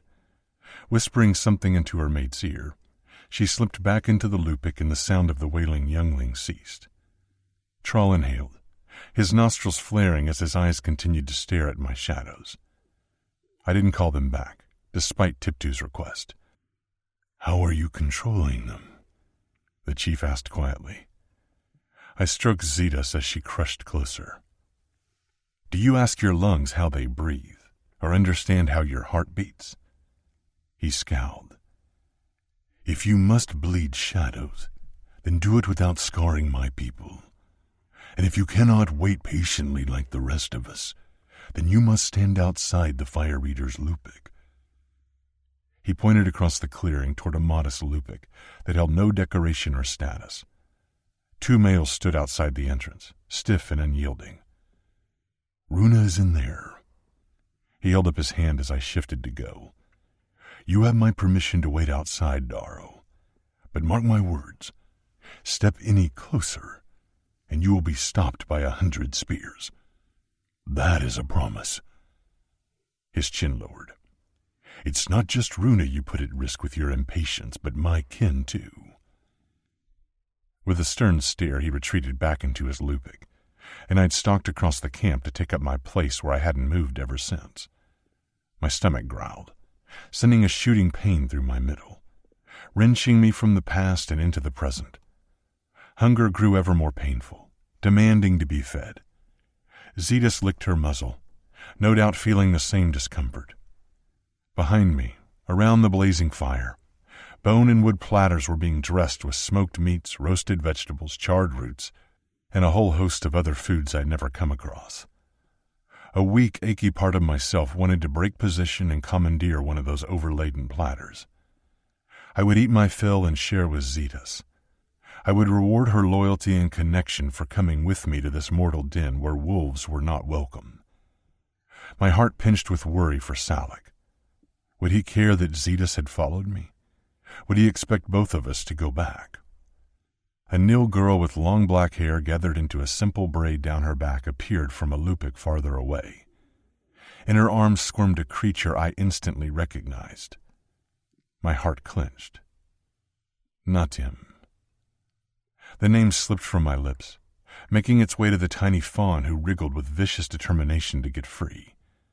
The girl grunted as his hoofs kicked and barely managed to put him down before she dropped him. Natim shook away her touch, then bounded in frolic toward me, bleeding and attempting a stag's grunting bay.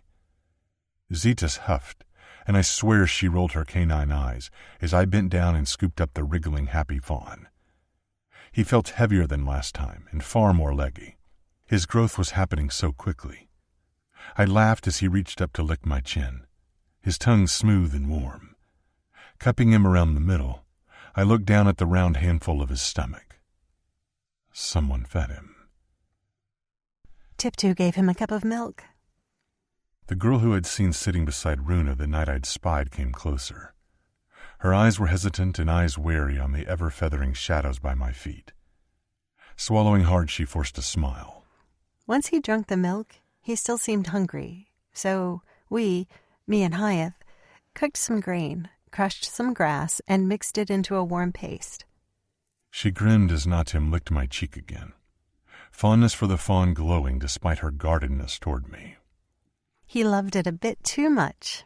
I think we probably overfed him, but at least he has a full belly and will rest easy tonight. Slowly, I put the fawn back on the ground. He sprang and leaped towards Zetas, rearing up in her face, attempting to lick her snout even as the large wolf raised her horned head to keep her muzzle out of reach. Undeterred, Natim headbutted her in the knee, pressing himself between her front legs and disappearing under her fluffy belly. Zetas huffed as if she was well used to annoying wolflings. I'm Naya. The girl smiled carefully. And you must be the stranger that Runa told me about. I studied her. I committed to memory the darkness of her warm eyes, the glossiness of her black hair, and the richness of her ebony skin. She was pretty. She seemed to possess a kind heart. Yet she wasn't Runa. No one would ever compare to her. My patience threatened to snap, my teeth clenched ever tighter. That the fractured light inside me was steadily fading deeper into darkness the longer we were apart. My eyes returned to the closed lupic, my hand locked around my stolen spear.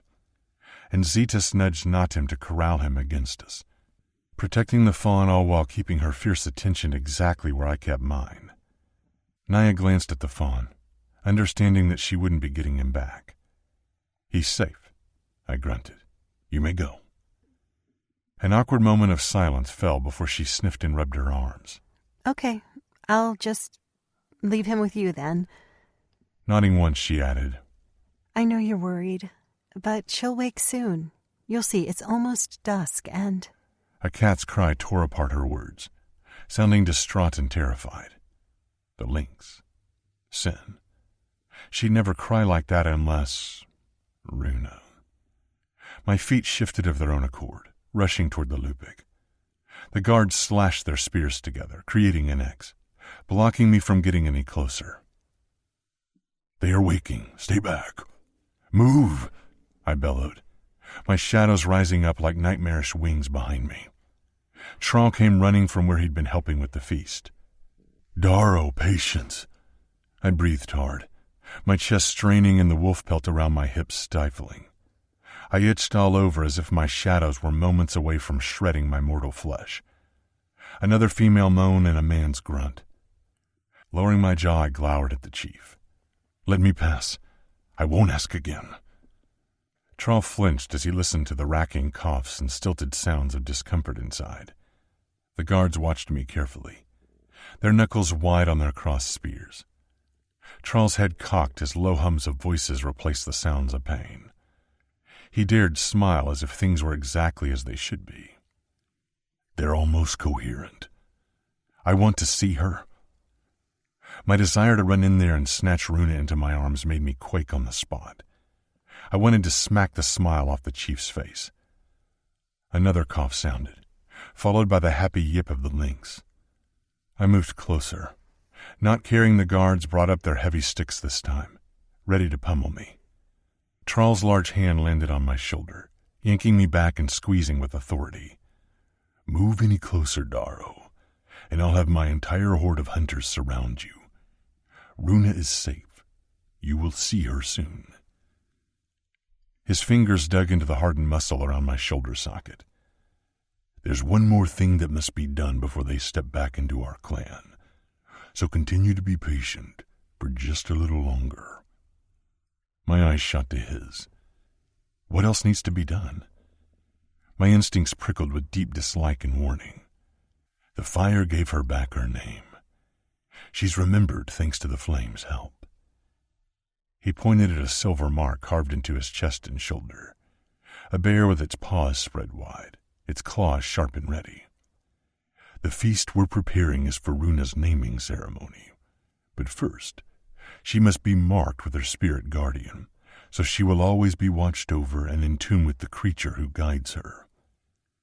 He dropped his hand, his face etched with command, worn with the importance of a chief who was used to being obeyed. Be patient and perhaps we can get through today as friends. Do not move. With another scathing look, he walked back to where he'd been helping two males carve a large haunch of bison that had been roasting in the flames. Another sound pricked my ears. Runa's voice. Her wonderful voice. Followed by a man's. A man I didn't trust. A man who was inside there with her. The fire might have released her, but he still held her hostage. My shadows thickened and whipped into angry ribbons, veining the wings behind me, turning them into a stormy sky. I did my best to keep waiting. I waited for as long as I could. I waited until I could wait no longer. Chapter 33. Runa. I woke with a choking cough. Smoke poured out of my lungs as I launched upright, hacking and spluttering, patting myself on the chest to clear my airways of fire. Sin leapt to her feet, attacking me with licks to my face and whiskers tickling my neck. Her two tails lashed so quickly, so nimbly that they made cracking sounds in the otherwise stagnant silence. That silence was shredded as Solon jackknifed up with a single dainty cough, as if he was long used to inhaling the smoke the fire lived in. He groaned as he stretched, his spine snapping in 3 places, his shoulders popping and knees clicking as he moved a body that had been locked in one position for 3 days. I blinked back the grit in my gaze, noticing the sun had faded into twilight, a snapshot of its impending bedtime visible in the roof hole. The fire that had been blazing brightly in the stone-ringed fireplace had gone out. I nudged a toe toward the stones, expecting them to still be warm, but no heat existed. The ashes were as gray and as lifeless as if the flames had snuffed out hours ago. Sin cried with sharp demands, doing her best to catch my attention. Clambering onto my lap, her feline bulk pushed me backward as her paws landed on my chest and her tongue covered my face in another licking frenzy. "Hey!" I raised my arms, doing my best to protect myself from her love attack.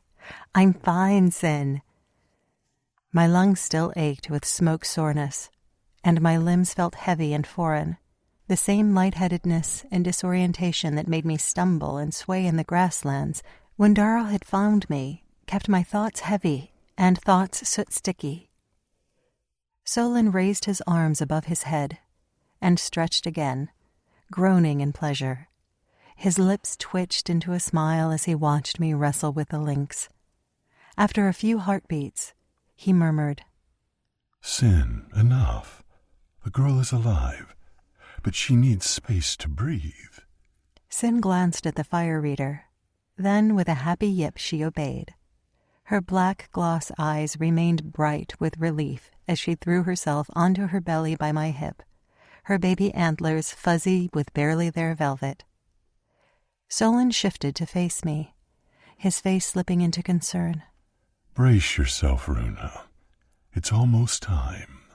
With a wince, he pushed his lean frame slowly and stiffly to his feet. He swayed over me, his bare stomach flexing with muscles to stay in one place. I looked at him, my heart kicking. "Brace for what?" I cried out as the same agony that had seared through me in the trance ripped through my body. The mark. The awful, fire-claiming mark. Ruby blood soaked into the deerskin, oozing from the freshly scorched mark of a flame trapped in a neat and nasty triangle. Solon grunted as he lifted his arms to the sky again, stretching left and right, groaning with pleasure as both his hips popped. His skin pulled taut over his abdominals and ribs. "I'm sorry I couldn't stop the pain." Bending, he touched the ground with his fingertips, then eased upward and ran on the spot, groaning as circulation returned to his limbs. I sat silently, nursing my second wound. I hurt. I was tired, confused, and most of all, I was desperate to see Darrow. Solon dropped his arms, licking his dried lips. Cutting across the lupic to the large carved bowl holding water from the river, he dipped his hands into the fresh liquid.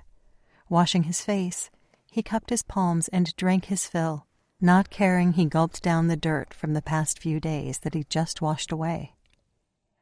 My own thirst caught me around the back of the throat, and I longed to leap into the river, to replace fire with water, and seek out another element to balance the one that spoke with such daggers. I went to stand, cursing the lancing pain as the deerskin pressed against my still-bleeding mark. "No, don't get up." Solon muttered, treading over his woven mats to a small shelf made of driftwood that he told me had been traded with a clan who'd traveled through the grasslands from the Simpan Sea to the west. I'd always liked the silvery, twisted shapes that reminded me of trapped waves in wood, but now I studied the shelves warily as Solon selected a slim, narrow woven box, a folded piece of supple rabbit skin, and a small wooden jar with a stopper wedged in the top. Carrying all three items back toward me, he hitched up his ceremonial furs and folded gracefully back down. He tapped my knee. "Face me."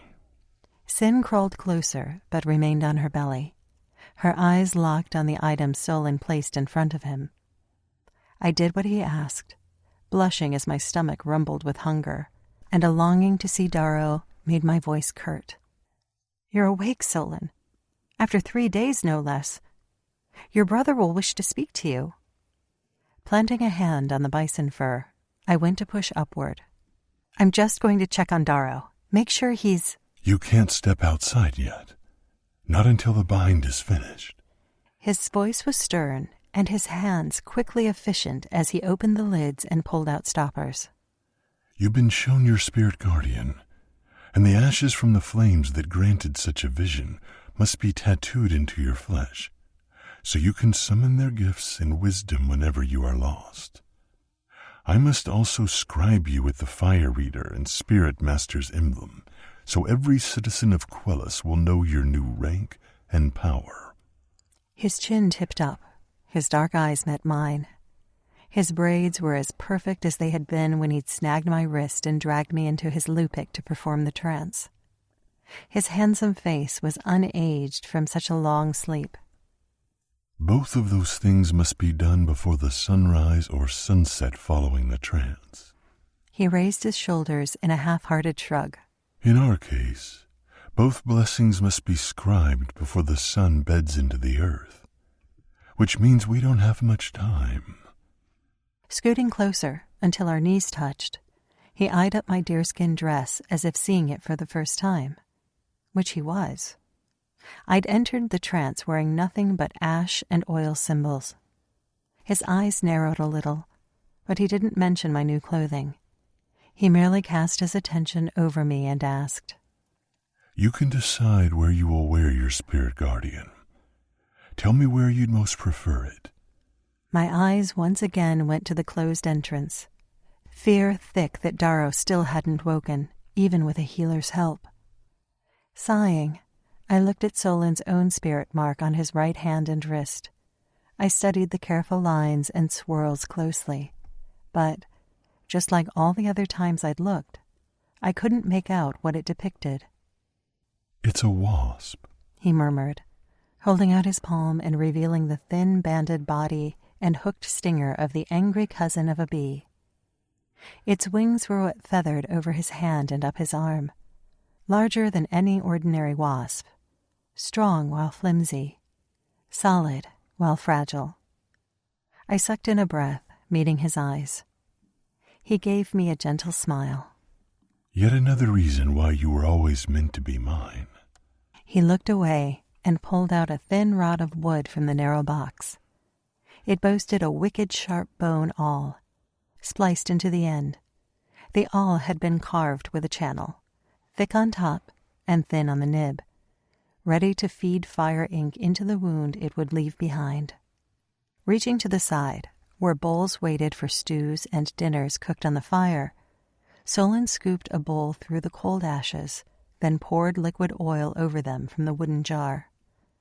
Looking up, he stirred the mixture with his forefinger, saying softly, I was blessed with a mate when I was very young, well before I stepped into my gifts and calling. She was the best weaver in the clan, and incredibly kind and gentle. We bedded each other many times, but no younglings were blessed. After so many years of trying, the fire finally came to me and raised me to my true purpose. Our previous fire reader, Troll and my father's, was dying, and his power siphoned to me. The clan had been waiting to see who would be the new spirit master and who would be the new chief. I'd hoped Troll would inherit the fire's true gifts, but it was me they deemed most worthy. The night I was initiated was the night my mate left with a wanderer who'd been staying with us, leaving for Karf and a new life. My heart twinged. I'm so sorry, Solon. He kept stirring the oily ash. I understood. We still cared for one another, but the hurt that our coupling didn't produce younglings broke whatever happiness we once had. Troll has often tried to make me take another mate, to try for more offspring, an heir that will eventually inherit everything I did. But I know it wasn't my mate's fault we couldn't have babes. It was mine. His voice roughened. I had a bad case of fevers when I was young. Before our healers were as skilled as they are now, I danced with death for a full moon. I believe that sickness made me fruitless. He stopped stirring, his eyes blazing with odd affection. I'm telling you this because for so long Trull and I feared that the lineage of chief and spirit master would die out with us. I could produce no heirs, and his showed no aptitude for the flames. Yes, they carry the spark of fire, like all Quellis do, but they can do no more than conjure a simple flame. His voice thickened with gratefulness. But the day the fire whispered about your arrival, I felt hope, true hope. You might come from origins unknown, Runa, and you might carry a power different from the one I do, but there is no mistaking that you were brought to me for a purpose. I might not have created you with my own flesh and blood, but you are mine in every way that matters. Reaching across the small space between us, he squeezed my fingers kindly. It was a certainty when the fire told me your name, how the dead language that no one is meant to speak, yet you use so fluently, means be, life-giver. He chuckled under his breath, looking at his own marking. I carry the mark of a wasp, he murmured. The kin of a bee, even if we are different. Letting me go, he dipped the thin awl into the stirred mixture and gathered up enough oily ash to fill the etched channel. Tapping it once, he looked up and held it poised in his fingers. Tell me where, Runa. Tell me where I can scribe you with our link, so everyone in Quellis will know that you are my daughter, even if our skin holds different shades and our hair couldn't be more different. You will always have me as your protector and friend. His eyes darkened. And father, if you'll have me. Tears burned my eyes, making him dance and shimmer. I swallowed hard, unable to speak. I didn't know what I'd done to deserve such welcome and love, but it healed a savagely wounded part of me, the part that still bled inside, never healing, letting a river of my grief trail behind me wherever I went. Without a word, I held out my right arm, the same as his. His eyebrows rose as he caught my gaze. You sure? I nodded as a tear rolled down my cheek. With a heart-hugging smile, he leaned forward and swiped the droplet away with his thumb. I'm yours, Runa, from now and forever. Please remember that when we step outside this Lupig. Please remember that when you learn the rest of what comes with this gift and obligation. My insides tensed. Questions crawled on my tongue to ask. There was something he wasn't telling me. Something big that made him hunch with secrets. My arm twitched backward of its own accord, shielding myself from whatever unknown rules I might face. But with a quick groan of reluctance, Solon snatched my wrist and prevented me from pulling away. I'm sorry for what I must do. With tight eyes and strict determination, he bowed over my hand and spread my fingers with his. Too fast for me to refuse, he pierced my skin with the bone and wood awl, pressing the ooze of ash into my body. The instant he punctured me, a slashing burn licked through my blood. I stiffened, my arm going rigid in Solon's hold. I tried to pull away, but the pain rendered me utterly immobile, frozen for him to draw on. Solon, stop! It crested with hot, hot agony. Just breathe through it.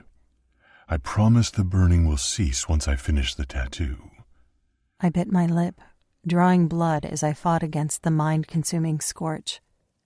My vision scattered as if my mind walked in two worlds again. Hotter and hotter. I gasped under the onslaught. He kept drawing. He kept slicing apart my flesh and feeding in the ash from the fire that had given so much and tried to take so much in return. My head swam. I lost track of time. I was sick and hot and feverish and shivery. I sank deeper into myself, into the pain, into the empty space that suddenly existed between this world and another. And as dusk settled outside, the Lupig filled with a different sort of light. A light not graced by flame or sun, but me. Solon sucked in a breath as my skin glowed brighter and brighter, fading from gold into a pearly sheen, just like the white light I'd seen when I'd first stepped into the flames to find Solon. It warmed my chest and helped fight against the pain, pulsing and shimmering like sunlight on water. With his breathing shallow, Solon kept drawing on me, making his way up my glowing wrist and wrapping a bee's translucent wings up my incandescent forearm. He didn't seem surprised by whatever power bled out of me. He remained deadly focused and committed. My light cast over his face, shadowing his cheeks and eyes. I winced as his needle hit bone. I blinked back tears as he wiped away blood with the rabbit skin as it oozed and distorted his design. Time skipped forward again, and I was barely aware as Solon let go of my right hand. He reached instantly for my left as I swayed from side to side, gasping with gratefulness as the awful burn in my blood began to fade. Almost done, Runa. Just a little more. His fingers were cool against my blazing awareness. Forgive me. I screamed as another pain blazed, dark and cruel, vicious and binding. This time on my left palm. My blood tingled and seared, pushing through my heart until fire existed in every organ. It felt as if 1,000 bees stung me with their venom, seizing up my muscles and sending rivers of sharpened agony through my veins. A noise came from outside. Shouts and thuds as if a fight had broken out. A man's voice rose in outrage. My heart skipped. I did my best to focus, but I slipped backward again, dragged down by venom, pain, and an eternal awful burning. These marks can never be undone, Solon murmured. His head dipped over my left palm. The light in my skin flickered, threatening to snuff out the more pain that drowned me. You must heed everything I tell you, Runa. They cannot be simply washed away or forgotten. He sniffed back what sounded horribly like grief as he finished the final draw. These marks bind you to your new path and promises. I hope they can protect you from the horrors I have foreseen. Please remember that you will always have me, and I will protect you until my final breath.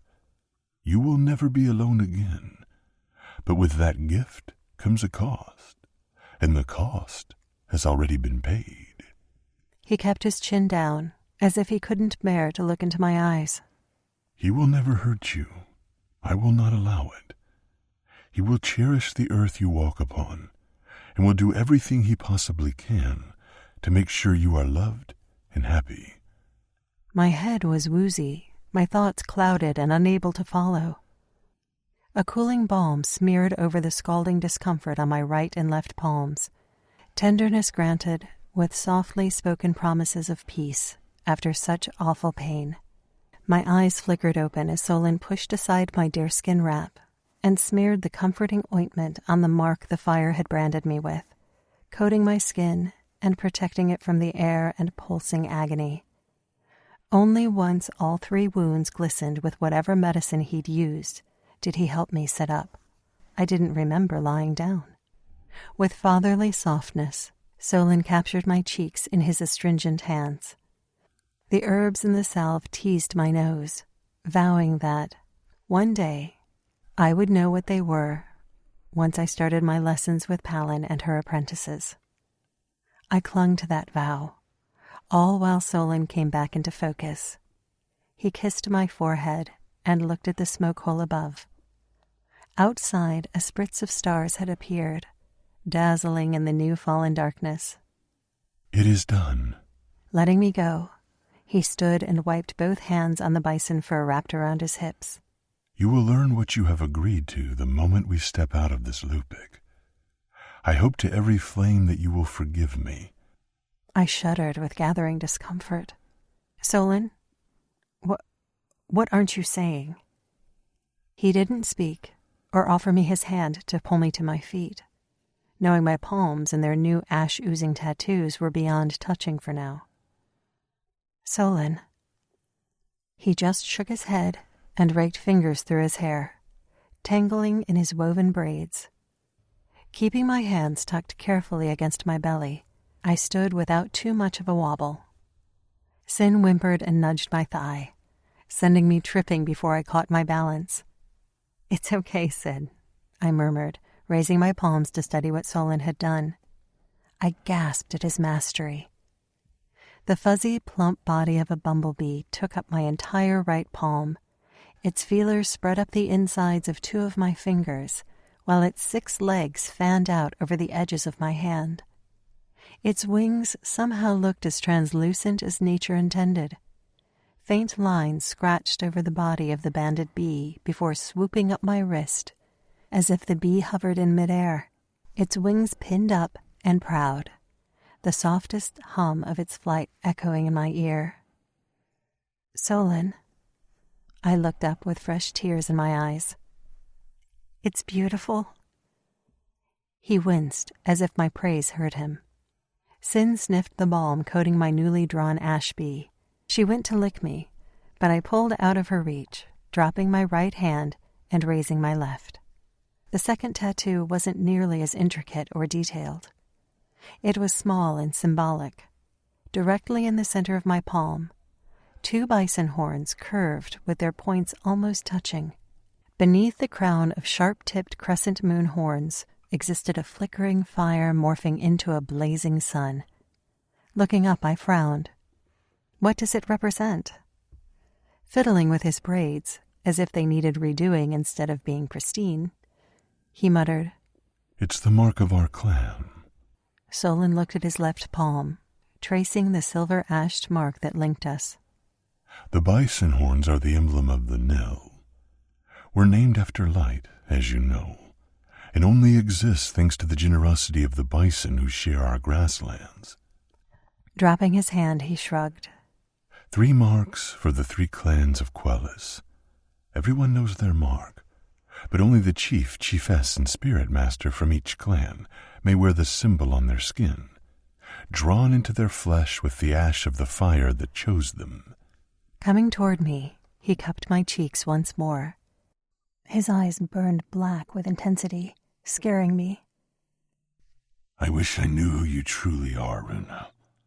I wish you could remember so you could see that what I'm about to do is far, far greater than you and I. Far greater than my people, my kingdom, and everything I hold dear. I cannot see past the visions I am granted, but I beg you to trust me. He exhaled with a wince. Trust me and forgive me.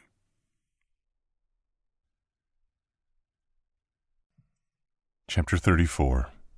Darrow. I could kill them all with a single thought. That knowledge. That sickening, suffocating knowledge slammed into me the moment I heard Runa's scream. I threw myself at the 2 guards, barring the Lupic with their flimsy, stupid spears. I threw a fist into the jaw of one of them, and a shadow mimicked me, attacking the other like a mirroring piece of my spirit. Both men toppled sideways, their spears clattering uselessly beside them. Natim bleated and bolted, disappearing into the night. Zeta snarled, and I almost managed to snatch the Lupic's entrance before Trawl proved to be a chief of his word. In a flurry of action and well-orchestrated discipline, I was suddenly surrounded by weapons. Get on your knees, Trawl commanded from behind me. Kneel and you won't be hurt. Tell your people to get out of my way, Chief. Take another step, and the first thing Runa will see when she steps out of that Lupic is your corpse. Zeta snarled at the spear points angled at my neck. The Nil never took their eyes off me, even as the wolf growled and snapped at the long links of their weapons. They didn't flinch or waver. I knew in their locked knees and braced shoulders that they would die before letting me pass. I let my very willing, very lethal shadows rip murderously through the camp. A spear pressed against my jugular as a male with almond eyes and jet-black hair demanded, "Do as our chief says and kneel." My shades clashed and clouded in response, buffeting his spear with enough force to make him trip backward, bumping him against another hunter. I gathered another gust of darkness. "Don't." Charles' voice came from behind me again. "Don't be suicidal." Didn't he understand it was them who had a craving for death, not me? Their hearts would stop well before mine did. Runa cried out again. My heart tore up whatever mortal parts of me still existed, and opened wide to what I truly was. My shadows knocked 2 hunters off their feet without a single command. Their different-colored braids clacked with beads as they flew backward, and the brown fur around their hips padded their jarring fall. They landed with pained grunts, scrambling upright as fast as they could, tripping forward to angle their weapons in my face. They glowered at me with ferocity, yet they couldn't hide the trembling of their fear. They feared me. Their panic stunk like a decomposing carcass left in the sun. "One last chance, Darrow." The chief's voice slipped straight into fatal demands. "Kneel and this will all be forgotten." "She's awake." I chewed every word, crunching every letter. "She's in pain. Let me see her." "Not before she comes out of her own accord." Charles' voice hovered directly over my left shoulder. "The pain is only minor," he urged. "Every Nil member goes through it, some as young as 10 when they're first marked with their spirit guardian. I promise you, no true harm is befalling her." No true harm? Didn't he understand that any harm was unacceptable? My vision blackened as my shadows grew so thick that the circle of hunters and their spears were cocooned in a cloud, blocking us off from the rest of the camp, intensifying over me in the center until I moved in clotted night. I pictured them all collapsed and silent on the ground. I imagined every spear broken in half, and every point crushed and dull. I could eradicate them, not just kill them. My shadows coiled to make my imaginings a reality. My head tipped backward, my arms opened wide, and my mind split into excruciating pieces. Darrow. I smiled and skated my finger down Runa's body. Her skin glowed as luminous as the sun. Her eyes traded their mortal amber for the truth of what she was. The truth that ought to separate us. Ought to stop every touch, kiss, and love, but only made us fight against the unfairness of our fate. She arched up as my finger dipped inside her. She moaned. I didn't care anymore. I only cared about her. I'd kill for her, destroy for her, scorch the skies and poison the world for her. Darrow. I silenced her with a wickedly deep kiss. Her hips rose, and I looked down upon the bed where we lay. Bones. Nothing but bleached and bloody bones. I reared back as crimson droplets rained all over her face, splashing into her pristine white hair, staining the world a rich ruby red. Blood and bones. The destiny we'd promised not to cause. Our bed of bones grew higher, higher, until we touched the stars with our morbid mountain. I screamed as shades poured down her throat, snuffing out her life, plunging the world into perpetual ice-cold night. My eyes flew wide as I gasped for breath. I choked and clutched at the dirt with feral fingers. Zetas whimpered beside me, her large horned head pressed to the ground, her yellow eyes glowing with worry. She licked my wrist hesitantly. Her warmth seeped into me. Her aliveness shed away the horror of my vision. Just a dream, not real. If it was just a dream, how did I see it while awake? Icy sweat drenched me. Zetas growled, wrenching my head up. Breathing hard, my gaze locked on the closed entrance of the Lupic. Runa. Had that truly happened? Had I kissed her on a mountain of bones before suffocating her with my shadows? Who are we? Nil hunters kept their spears trained on me, locking me in their tight circle. Their heights were different, their skin colors distinct. Their eyes, fates, and histories were not the same, yet they all had one thing in common. They'd been created by mortals who had birthed them. They belonged in this world. Yet I had an awful suspicion that I did not, that Runa did not, that we weren't born. And if that was true, perhaps I was the monster here. I shuddered at the thought of how close I'd come to murdering innocence just because it stood in my way. Trawl entered my spiraling thoughts, his voice heavy with concern. Are you okay? I refused to meet his eyes. He was asking if I was okay, after what I'd almost done. Darrow. He bent closer, steadying me. Are you well? I gave him a sharp nod. I'm fine. You collapsed. His dark gaze traveled from me to Zetas and back again. Perhaps the injuries you sustained from Lyda and Kiva aren't fully healed. His eyes flared with another thought. How long has it been since you ate or drank anything? I didn't reply. What if it was a premonition? Curling my hands, I summoned back the shades. They struggled against me, making me fight to restrain them. They slithered and tangled, before finally obeying and fading from opaque to smoke, vanishing into my skin. The hunters guarding me exhaled with a collective grateful breath. Trawl opened his mouth to ask more questions, questions I had no answers to. But the Lupic's entrance parted, and a happy prancing lynx appeared. Sin froze when she spotted me. Zetas rumbled quietly beside me. The two predators eyed each other up.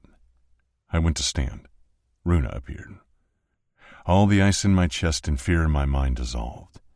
Every thought quietened. Every worry disappeared. My entire form shivered with relief. I stumbled to my feet, swaying a little. She froze for the briefest of heartbeats before she tripped into a run, flew through the sky, and launched herself into my arms. I caught her. I groaned. The world made sense again. Runa. My arms lashed around her. My nose nuzzled into her hair. Every inch of us plastered into one. The sound of disapproving inhales rippled around us. I didn't care Sin swatted my thigh with her claws. I didn't care Zetas tried to wedge her muzzle between us. I didn't care about my vision of bones and blood. All I cared about was her. I needed her to survive, to stay good, to remain in the light that was slowly dimming inside me. Her skin to my skin, her heart to my heart, her scent and sweat, and I inhaled a spicy iron smell. Blood. Pulling back, I held her at arm's length. What did he do to you? Biting her lower lip, she spread her palms, revealing the artwork in her skin. I've been given a spirit guardian of my namesake, and the adoptive mark of the Nil. Twisting her wrist, she revealed the carefully scribed bee and its intricate wings fluttering up the inside of her arm. You're awake. Her tension slid all over me, lingering on my jaw and temple. Are you hurt? Did Olish... I'm fine, I murmured. Her face whitened as she looked past me to the guards, ringing me with spears still pointed. She frowned. Why are your weapons drawn? She asked the hunters. Her amber stare met mine. Why were you on your knees? Looking from me to Trawl, she demanded. You said he'd be welcomed. You promised. And he is welcomed. No harm came to him. Trawl crossed his mighty arms and raised his chin as if needing his physical strength to justify his actions. The way he watched Runa wasn't the same as when I'd spied on them the night Sin bit me. Back then, he'd looked at her as a guest, an unknown, nameless girl who may or may not survive a trance that he unwillingly approved. Now, he watched her like she might burst into flames at any moment. He wasn't allowed to go into the Lupic until you and Solon were fully coherent, Trawl stated. The ash tattoos needed to be completed, but he heard you cry out and... I tried to get to you. I ran my hand down her arms, immensely grateful that the burn between us was still there. The hum in my crescent moon mark comforted me, threading with my pulse, almost as if our blood pumped through the same heart. I hated hearing you in pain. She smiled just for me. I'm okay, Darrow. My name on her tongue did things to me. The spirit master appeared behind Runa. Trawl's disapproving expression broke into the broadest grin. Striding toward the older tall male, Trawl exclaimed, By the fire, I was so worried. 3 days, Solon. The two males embraced. They were almost the same height, although the fire reader was slimmer and leaner than the chief. Their hair shimmered with the same blue-black shade in the moonlight, and their noses carried the same straight shape. Even their dark eyes were similar, revealing to anyone who noticed that they were more than just leaders but kin. Their embrace was fierce and fast. "Don't do that again," Trawl laughed, patting Solon on the shoulder and tugging on one of his braids. "You should have told me your duties as fire reader were getting too much for an old man. Next time you need a break, tell me before taking a nap that lasts so long." Solon chuckled. "Next time I propose a shared trance, remind me not to." "Deal." Solon glanced at Runa. "Then again, I'll have no need to do another." I couldn't stop the flare of night. It whipped out of me, tangling around my waist, pulsing with impatience to hurt whoever deserved it. The fire reader's jaw clenched. Runa suddenly moved to my side. She ran her fingers over my knuckles, leaving a wake of heat. Swallowing hard, I yanked back the shadows, flinching as they dissolved unwillingly. Trawl shook out his bulk and tried to return the conversation to something somewhat normal. "So, brother, are you ready to feast after such a long nap?" Solon rubbed his bare stomach. "I could eat an entire bison. Good, because that's what's been roasting all day." Runa gave Zetas a half pat, careful to keep her wounds free from wolf hair. Sen stayed by her hip, glaring at me with warning. It seemed we had yet another fanged chaperone. For the first time, I actually questioned their steadfast attempts to keep Runa and me from touching. My back tensed as Solon patted barefoot toward me. The bison fur around his hips hung low, and a string of animal teeth clicked softly down his moonlit chest. I narrowed my eyes and stood to my full height, grateful that even though the fire reader was tall, I was taller. His eyes locked onto mine. I tensed for a fist or a curse, but he surprised me by saying, "Thank you for keeping Runa safe. I don't know how she woke from the trance without me, or how she slipped unseen from the Lupic, but she told me you found her in the—" He glanced at Runa. "I'm grateful you were there at the right time." His entire demeanor changed to one of affection and pride the moment he looked at her. I didn't like this male. I didn't trust this male. But the way he watched her, the love he held for her. My hackles prickled, and I rested my palm on the small of her back, stroking the beads of her spine with my thumb. She inhaled and caught my gaze, but then relaxed into my soft petting, leaning closer and soothing the darkness snapping with its black fangs inside me. Solon didn't miss the way she swayed toward me. Clasping his hands, Trawl raised his voice at the milling crowd. "Our beloved spirit master has finally awoken. Gather around the fire. Pass around the feast." A crest of happy hoots and hollers spread around the night-kissed camp. The hunters dispersed from around us, placing their spears down and going to join their loved ones, passing large platters of food around. The central fire blazed with fresh fuel, and the energy around the camp switched from waiting and worried to one of celebration and contentment. Solon came toward Runa, bowing his head as he smiled. "Runa, will you come stand with Trawl, Tiptu, and me at the top of the fire, please?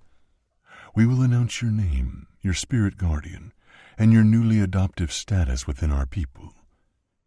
Runa shot me a quick look. What about Darrow? Can he come? Solon shook his head. "I'm sorry. He can't join us for now, but it won't take long." My heart hammered with warning. Not to let her go. Not to let Solon reveal whatever he was about to announce. But Runa gave me an apologetic smile and stepped out of my reach. I'm sorry, Darrow, but will you be all right for just a little bit? I won't be long. And then the rest of the night, we'll talk. Her voice lowered with promise. Talk about what happened by the river and your name. I'll introduce you to your new home. Home? She was my home. In the hollow part of me, terror howled. I fought the urge to snatch her close and leave. Go. I lowered my chin, memorizing her lips, her eyes, her smile. I'll see you soon. Sin slotted herself beside Runa, and Zita swallowed a growl as if she sensed my unexplainable sadness. Why did it feel as if I'd lost her, even while she stood there, promising the night to me? Our eyes remained tangled as Solon touched her elbow, making her jump. With a nervous smile, she sucked in a breath and turned away. My heart skipped a painful beat. With my teeth clenched, I followed in their wake. I grabbed an armful of roasted meat from a platter placed perilously on a log, then stepped into the darkness where the flame's light couldn't touch. Zetas padded silently beside me as we cut into the grasslands. I didn't go far. I picked a spot where I had a perfect view of where Solon had taken her. They stood outside the largest lupic, deep in conversation with the chief's mate. I never took my eyes off her as I gave the majority of the fire-warmed meat to Zetas. The wolf curled her nose up at the overcooked flesh. I took one mouthful and almost retched. I was hungry, thirsty, exhausted, and terrified, but I couldn't eat. Couldn't blink. Couldn't breathe as the clan gathered, voices hushed, and all eyes landed on Runa. Chapter 35. Runa. I stood next to Tiptu as Solon and Troll kept their heads close together, whispering fervently in Firenese. I couldn't hear what they said, but their body language made prickles tiptoe over my skin. They suddenly strode toward the chief's lupic and disappeared inside. Whatever was about to happen, I wasn't so sure I wanted to be a part of it. Gritting my teeth, I searched the clan who took turns passing around food and drink. Everyone seemed light-hearted and relieved now that their fire reader was awake. Everyone but Darrow. I can't see him. Our hello had been too quick, too sudden. I needed to touch him, talk to him, convince myself that he was okay after the second swing to the skull. I needed him to know that just because I'd chosen to return to the Nil while he was unconscious didn't mean he didn't have a choice.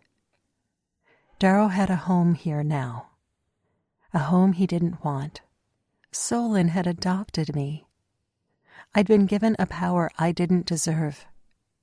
I had permission to study with a skilled medicine woman and become the acolyte of a spirit master.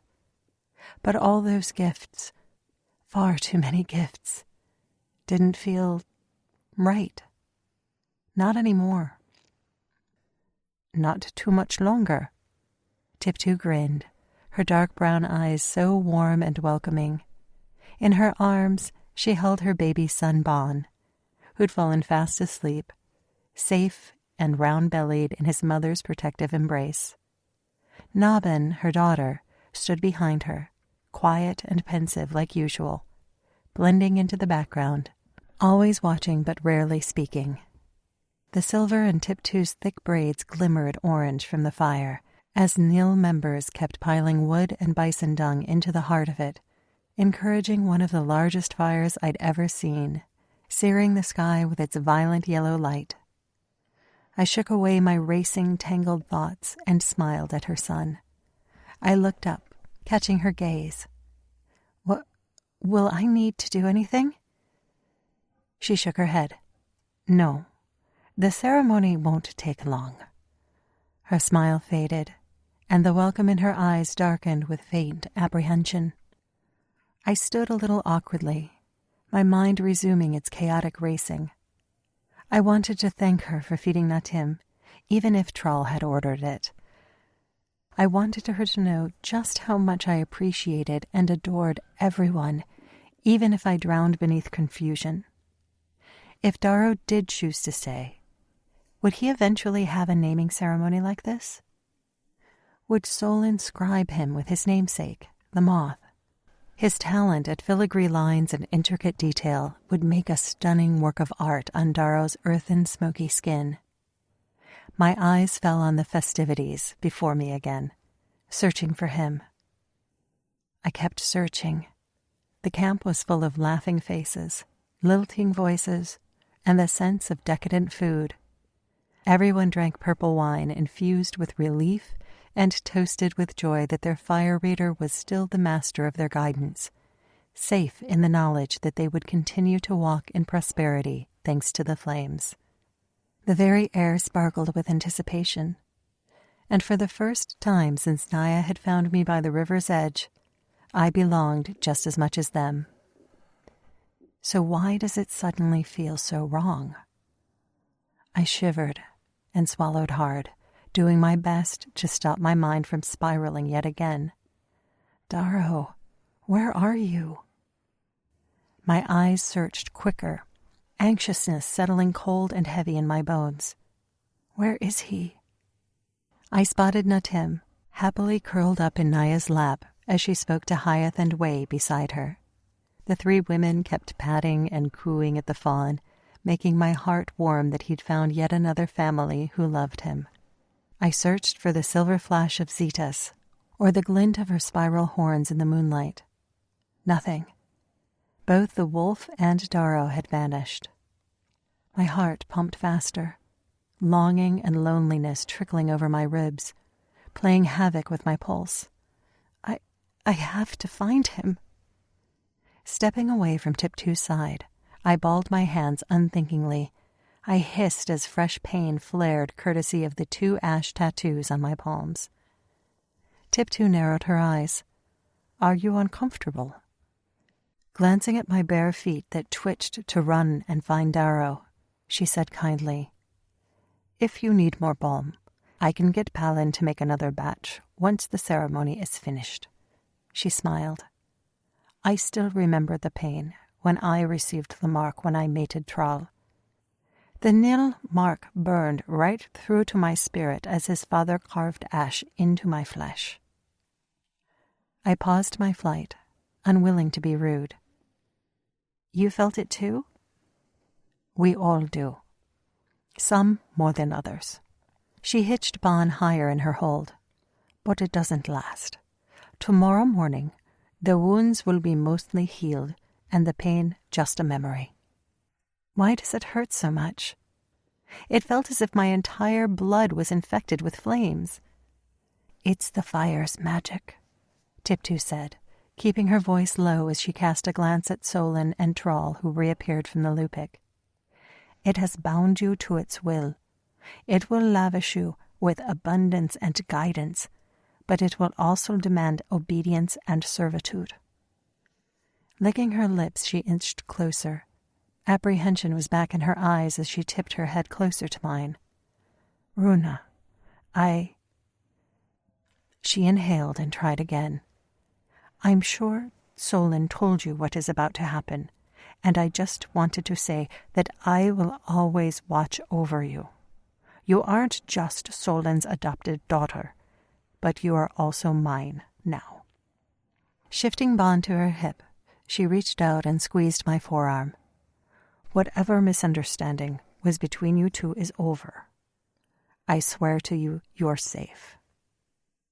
I stiffened in her hold. Misunderstandings with who? Safe from what? Her eyebrows knitted together. You mean you don't... She sucked in a breath and glowered at Solon as he came toward me and cupped my elbow, locking me between him and Tiptoo. You didn't tell her. Tiptoo hissed. How could you? She has to agree. Solon's shoulders pinned back. She agreed the moment she remembered her name and her power started manifesting. It's the only way I can keep her and everyone else safe. Solon straightened until he was stiff as a statue. Regardless of what I want or what you think is right, it's not up to us. His voice darkened. So don't meddle with things you don't understand, Chiefess. The fire decreed what needed to be done. I have merely obeyed. But you can't just... I'm not doing anything. Solon snapped. The fire has seen what will come to pass. This is bigger than any of us. His tone softened as his eyes met mine. Runa, I promise you, I will always keep you safe. I vowed it in our Lupic, and vow it again, here and now. Eventually you will understand. One day you will forgive me. I tried to free myself from his grip. Forgive you? Forgive you for what? Tell her. Tiptu wrapped her arms around Bon, shooting a glance at Nabin, who watched us with wide eyes. Tell her right now, or I will. Tiptu. Trall's deep timbre echoed through my bones. It's time. Relinquish Runa to our spirit master, and allow the fire to guide us, like it always has. His eyes locked on hers with unrefusable commands. His lips thin and nostrils flared. Tiptu's hand lashed on my arm again, squeezing fiercely. She pulled me toward her, as if deciding to go against her mate's order, only for her to release me, drop her chin, and refuse eye contact, stepping back to stand silently by her daughter. She didn't look at me again, and I wasn't given time to ask what she meant before Solon plastered on a fire reader's smile and tugged me forward, taking me as close to the flames as he could without singeing the deerskin wrapped around my body. A hush fell over the camp, feathering out to silent even the males and females drinking and laughing in the shadows. Naya and Hyeth gave me a bright smile, picking up Natim and waggling his baby deer ears. I tried to smile, but my lips were numb. My heart beat too fast, and every instinct screamed to run. Trall came to my other side, his huge bulk and imposing mountain blocking my path. My gaze flew over the many pairs of eyes watching us, the many eager faces locked on their leaders and me in their middle. Shades of skin varied from night to day. Braided and flower-decorated hair ranged from sunshine to black and even the fiery glow of flames. But no one had a smoky stare that had the power to stop my heart. Darrow, please. Trall raised his arms, silencing the final whisper. His dark chest strained with a deep inhale, and his voice echoed around the camp, cutting through the fire's crackle and seeping into every listening ear. Tonight, our fire reader was returned to us after he risked his own spirit in order to help our nameless guest find hers. For 3 days he was trapped in the flames, while this nameless guest went on her own quest to remember. It took a special clan member to find her and bring her back. He glanced around, looking for Sin, who'd been shooed away from my side when I'd been led to stand at the head of the fire. The lynx sat up from her pout, her whiskers glittering and tiny antlers proud as a crown upon her head. Trall beamed. We seem to have created a habit of adopting of late. First, a lynx cub and now a newly gifted Quellis girl. His pride-filled eyes fell on me. Thanks to our fire reader, she is no longer nameless, and she is no longer just our guest. She has been chosen by the flames to carry on a lineage that continues to keep us healthy, wealthy, and safe. Out of the corner of my eye, Actor appeared, slipping from the leader's lupic with a scowl. He moved with a limp, his hand wrapped around a sturdy stick that aided his wincing gait. His hips were wrapped in bison fur, while the thigh that Salak had mauled had been tended to by a healer, bound in a poultice and wrapped in woven river reeds. Our eyes met, memories of his hands around my throat and his hips driving between mine made icy sweat roll down my spine. Actor didn't hold my stare, his chin tipped downward as he moved to stand beside his mother, sister, and baby brother. Tiptu launched into a sharp, whispered conversation, directing a flurry of words into his ear. He listened, then froze, his head wrenched up, staring at me. This time, his eyes were wide and disbelieving. His chest was painted with ash and tallow, similar to the symbols Palin had drawn on me when I'd first stepped into the trance with Solon. He wore 2 strings of beads, with the tip of a bison horn dangling from the longest one. He flinched as I glowered back, just daring him to lay another finger on me. I would hurt him back.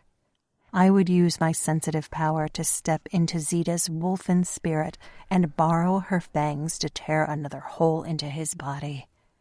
A hole that couldn't be so easily repaired. Whispering back to his mother, Actor's free hand that wasn't wrapped around his walking stick cut through the air with ferocity. Another droplet of worry rolled down my spine as I watched the two argue back and forth. The longer they spoke, the more my instincts burned to bolt.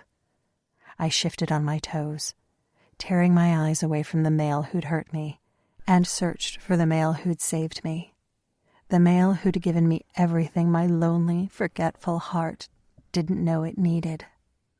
I needed to feel him, touch him, so I didn't give in to the crushing dread growing thicker and blacker with every heartbeat. Squeezing my elbow again, Solon wrenched me back to the blazing fire and eager eyes. Allow me to present Runa, chosen by the fire, named after the ancient dead language of Zenasha for bee, life-giver, and light-bringer.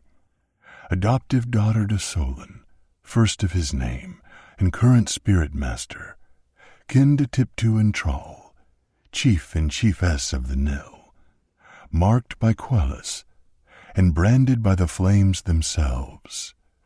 Runa! The clan raised their hands and voices, just like they had when welcoming Bon at his naming ceremony. I twitched and stared into the deep, dark night, searching for a way to hide from so many seeing eyes. Solon looked at Troll, who picked up a small carved bowl resting by his foot. Solon continued in his assertive announcement. Tonight's feast is in blessing to Runa's new path, to bring richness to her upcoming learning, prosperity to her fire-given existence, and abundance to her power and awakening. The clan all raised their hands to the sky, calling out as one, drumming their feet on the earth. Runa. Once they'd fallen quiet, Solon said, We welcome her spirit into our ever-growing family. May she be cherished and cared for by all, and guided and taught by our collective wisdom, so that she may guide and care for us all when she becomes our next fire reader. Another ricochet of shouts, more feet pounding, more hands raised in praise to the fire and its bounty. Runa now carries my bloodline. She is second in line to rule in my stead. She will guide our spirits and mystical fates, while Actor will guide our mortal forms and earthly journeys once he ascends to the chiefdom. Together, they will ensure that our clan remains strong and prosperous, in this world and in the next. Another thundering of feet, a few cries and whoops as the excitement continued to grow. The air no longer sparkled, but throbbed with excitement and celebration. My heart skipped the louder the knell became. My eyes cast to Actor, who stood with both hands fisted on his walking stick. His jaw clenched, and the tendons in his neck stood out in stark relief as he met my stare, and looked away just as fast. How much must it irk him to have the girl he tried to traumatize suddenly become as powerful as he? To know that, one day, he must rule beside me. That I was no longer nameless and vulnerable. I was gifted and untouchable. Vow, here and now, to keep Runa safe and secure within our family. Recognize her as your own, because we all share the same blood, same bone, same breath. We are fire knees. We are nil. The fire element sparks within each of us, granting its warmth, its light, and its power. I recognized the words from when Solon held Bon into the sky. Unwilling to pick me up, Solon merely raised my arm. Reveal that spark within you. Share the element we all carry. She is ours. She is one of us. She is yours. Heat darted down my back as everyone raised their arms. Jubilant females with exultant males, young and old, all so accepting of a stranger who'd suddenly been named Solon's successor. I didn't feel worthy of such an honor. Darrow. I looked for him again, blinded by the constellations of flames as every clan member sparked fire onto their skin. The night was lit with so many flickering fires, fluttering in the cool moon breeze, some barely there while others proudly held aloft their palm-given candles. She is ours. She is one of us. She is ours. She is one of us. She is yours. It was happening so fast, so sudden. My head ripped to Solon as he held out his other arm and conjured his own flame. His fire didn't remain in his palm. It ignited his entire forearm, licking around his elbow with silvery smoke. Now you, he whispered. Show our people that you belong. My heart jangled. I shook my head. I couldn't control my trembling. This was wrong. I'd made a mistake.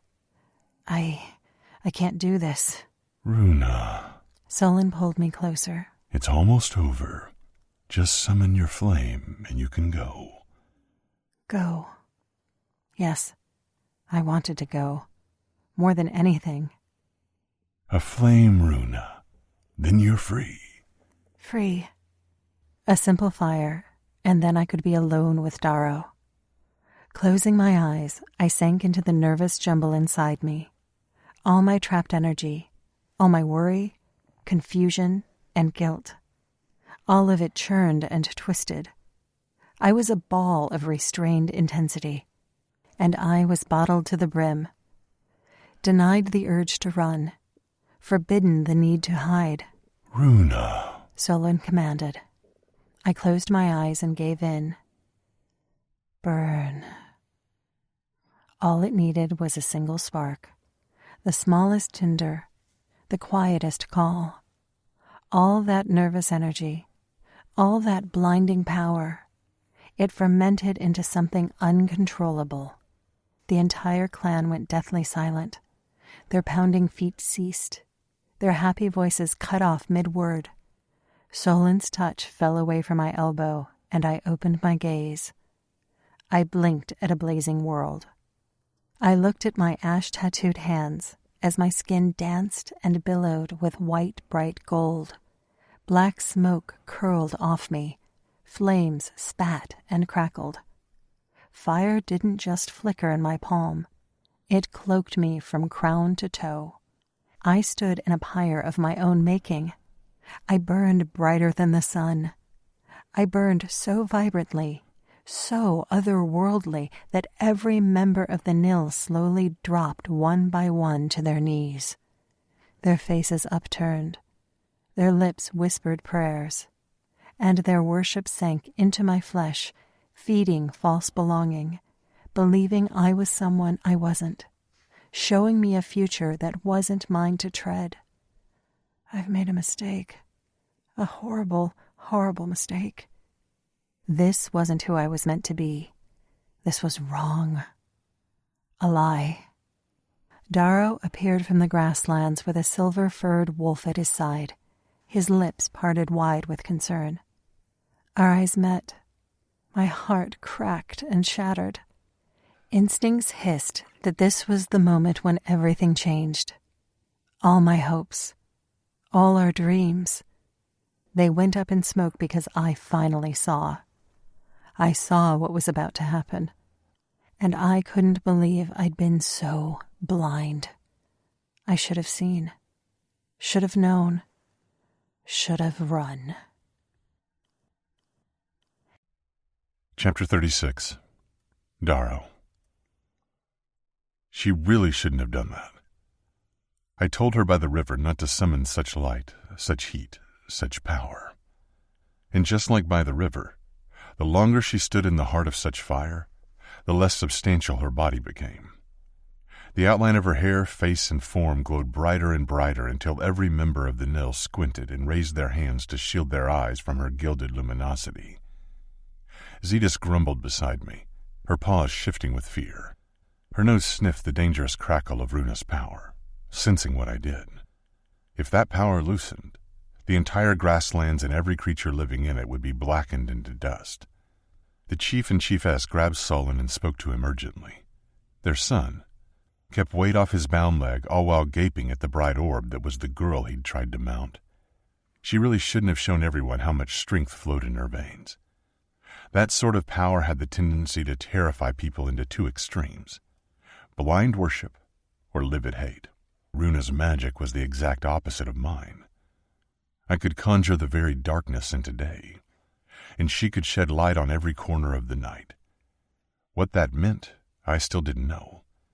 But I did know we were wise to keep each other close, to keep learning about each other, keep testing our boundaries and gaining control over the powers we had forgotten.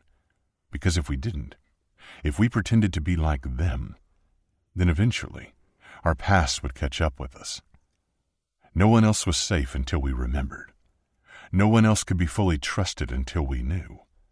And no one else could understand what it felt like to be empty of mind, yet occupy a body that bristled with such potency. The chief suddenly grabbed the fire reader, pulling him away from Runa and hissing in his ear. Solon nodded once, then untangled himself roughly from the chief's grip. He shifted back to Runa, studying her gilded skin as if searching for a way to turn her back to mortal. Her gold-blazing eyes met mine across the kneeling crowd, blinded by fire and as bright as the sun. I couldn't make out her features or see the fear in her gaze, but I sensed it. I felt her calling out to me. I trembled with her panic as she glowed brighter and brighter, unable to stop. I couldn't look away. I opened my heart entirely to her and let the whispers of her spirit shout loudly into mine. We both jerked in synchronicity, bolted by the searingly intense connection even on opposite sides of the camp. Our lips parted as we sucked in a shared breath. Something forgotten skated around my recollection, teasing me to know. This sudden sixth sense wasn't new. We'd shared such a gift before. We'd spoken in silence and walked in purpose. We'd shared a destiny and accepted that whatever we were, we would never be fully mortal, even though we wished to be. What are we? I screamed into the void in my head. Nothing replied. Silence mocked. And in that silence, Runa's voice, bright as the stars and fragile as flowers, resonated directly in my mind. Darrow. I stepped forward, leaving the grasslands behind, intending to run to her. Darrow, I can't stop. I clenched my fists as a shroud of shadows peeled off me, swooping toward her at the head of the clan. Just like she couldn't control her light, my shades appeared without summoning. No members swung their stares from Runa to me as my shadows cast over them. They clambered to their feet as they were barricaded, standing in the middle of light and dark. They shied away from my lengthening blackness as it whipped out and veined the courtyard. Some shuddered with fear, and others cuddled their younglings close as if to prevent them from becoming infected by my night. I sank deeper into the spirit link that bound me to Runa. My shadows thickened into billowing black clouds. Zetas barked, nudging her wet nose against my wrist. I was only vaguely aware of the external world, drowning in the intensity from this newly remembered internal one. Darrow. I tried replying in the same silent way, but couldn't. Frustration and need to touch her fed such commands into my darkness. Shadows twined around clustered males and females, licking through the fire without any pain, sailing straight for Runa. I held my breath to touch her, to offer her comfort and protection. But the moment my shades brushed Runa's incandescent glow, something happened. A ricocheting boom, a heart-rending crack. Both of us cried out, dropping to our knees. Her light snuffed out. A splintering vision sucked me deep. She arrived as suddenly as I had. A tear in the air, a lash of wind, a flash of sunshine. I was no longer alone. She glowed with golden glitter as if her bones had been forged by sunlight, and her skin couldn't contain its fire. Her white hair looked like the heart of a blazing star, blistering with life and power. The silence that had stalked me since my awakening 2 nights ago seemed less somehow. Less stark, less thick, less oppressive. She broke it with her breathing, softened it with her presence. Slowly she raised her head and noticed me. Her eyebrows quirked up her flawless sunglow face.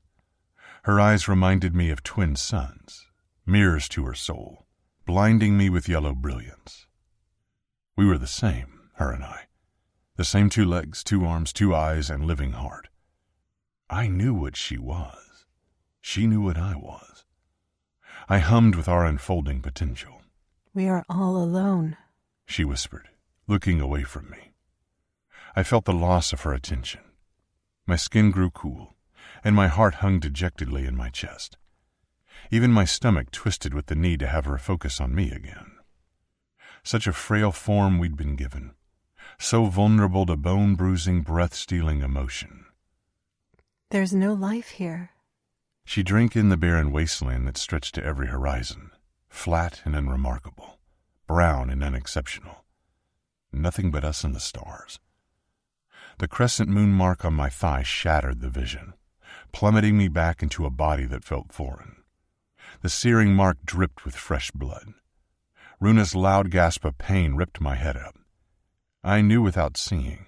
Her mark had bled like mine.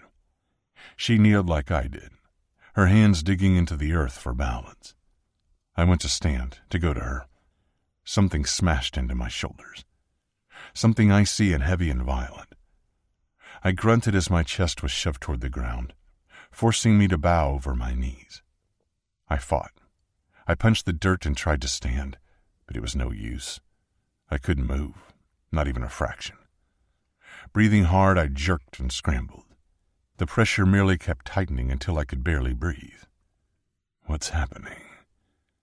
Zita snipped at my shoulder, whimpering, sensing I was trapped by something she couldn't see. She stalked around me, seeking its weaknesses, all while Solon grabbed Runa by the elbows and hauled her to her feet. Don't! I howled the words through the heart link. I tried to use my mortal lips. But both were gagged and silenced as I fought an unseen enemy, all while Runa swayed sadly on her feet. She searched for me. Tears rolled for me. I waited for her to speak directly into my mind. But nothing.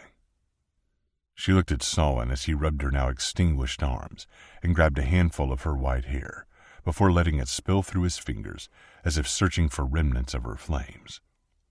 He lowered his head to hers, speaking too softly for anyone else to hear. I fought harder against the pressure lashing me to the ground.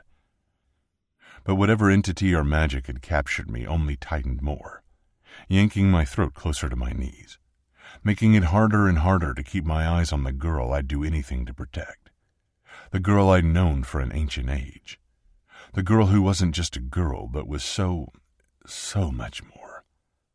With a soft smile, Solon cupped her cheek, spoke again, then turned to the chief who stood warily behind him.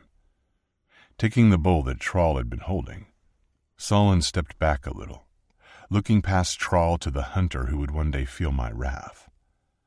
Actor puffed up his ash symbol-covered chest before holding his head high and shifting reluctantly to Runa's side. Darkness billowed in my stomach. I fought harder, sweat beading on my brow as the unseen, unknown force locking me over my knees pulsed with power. No matter how hard I struggled, no one came to help. The thick crowd all stood with their attention fixed on Solon, their backs to me. Even the younglings who looked around the camp bored and restless didn't focus on me. A young male with his toddler arms wrapped around a carved bison toy glanced in my direction, but his eyes didn't linger, didn't study. He looked right through me to the outskirts of the grasslands, focusing on a cloud of flickering fireflies as they swarmed with pinpricks of light. He shouldn't be able to see the dancing insects. I was in his way. My bulk would block him from seeing, unless I went cold. Zetas huffed and shook her head. Her yellow eyes glowed with night shine, but they didn't focus on mine like usual. They skittered around, panicking and searching her nose, wrinkling as she sniffed the sky. I stopped fighting the invisible binds, my skin frosting in horror. Zetas, can you see me? The wolf spun around, her tail whipping. She sniffed again, following my scent away from where I crouched, following the trail I'd walked before. her pace growing jerky the longer she couldn't find me. How? How could I vanish when I was still exactly where I'd been? I snarled and fought again as my eyes returned to Runa, my heart thundering. I had to get to her. Now. Dipping his thumb into the bowl, Solon held his hand aloft, revealing an oily, silvery mixture. The clan all fell into hushed reverence, their gazes enthralled with Solon in the middle of Runa and Actor. I fought harder, grunting under my breath. Sweat poured and panic choked. Zetas howled and broke into a run around the camp, her paws crushing the small grass seedlings that dared sprout in the Nil courtyard. A few Nil watched her running in crazed circles trying to find me, but no one looked to where I crouched. "I'm right here," I shouted. I waited for the crowd to jump, for Runa to dash from the spirit master and race to my side. Runa looked to where I'd been standing, to where I still fought, and her entire body stiffened. Her gaze shot around the camp as Zetas grew more and more unsettled. She gasped as she looked to the heavy swaying heads of the grasses, as if I disappeared and had no plans on coming back. "I'm right here, Runa." A tear rolled down her cheek, heartbreak bright in her glossy stare. "Runa!" I fought and fought, but she sucked in a thin breath and rolled her shoulders as if protecting herself the only way she knew how. "Runa! I haven't gone. I would never—" She looked away from me. She didn't hear. I was as invisible as the air we breathed and as silent as fallen snow. I gasped past the dread curdling in my lungs. Solon spoke in a loud, commanding voice. "As with all families, we have traditions and troths. Every mated pair within our clan began their matehood with the ashes of the fire that burned on the night of their first bedding. Their love was blessed by the flames, and the ashes of that blessing are stored for future happiness." Throwing a look at Tiptu, who clutched her son extra tight, Solon continued. "In this bowl are the ashes from the night of Troll and Tiptu's mating ceremony. The fire burned a full day and night, and it brought many years of joy to the clan they watch over." Solon paused and looked around at the many watching faces. Slowly, the crowd shed their nervousness of Runa's blinding power, and were swept back up into the magic of ceremony. The girl on fire had extinguished, and the man who bled shadows had vanished. The strangeness of the evening and the brightness in which Runa had glowed only added more to her mystique, her newly adopted value increasing with every strange phenomenon. Turning to Runa, Solon smeared his ash-covered thumb over her forehead.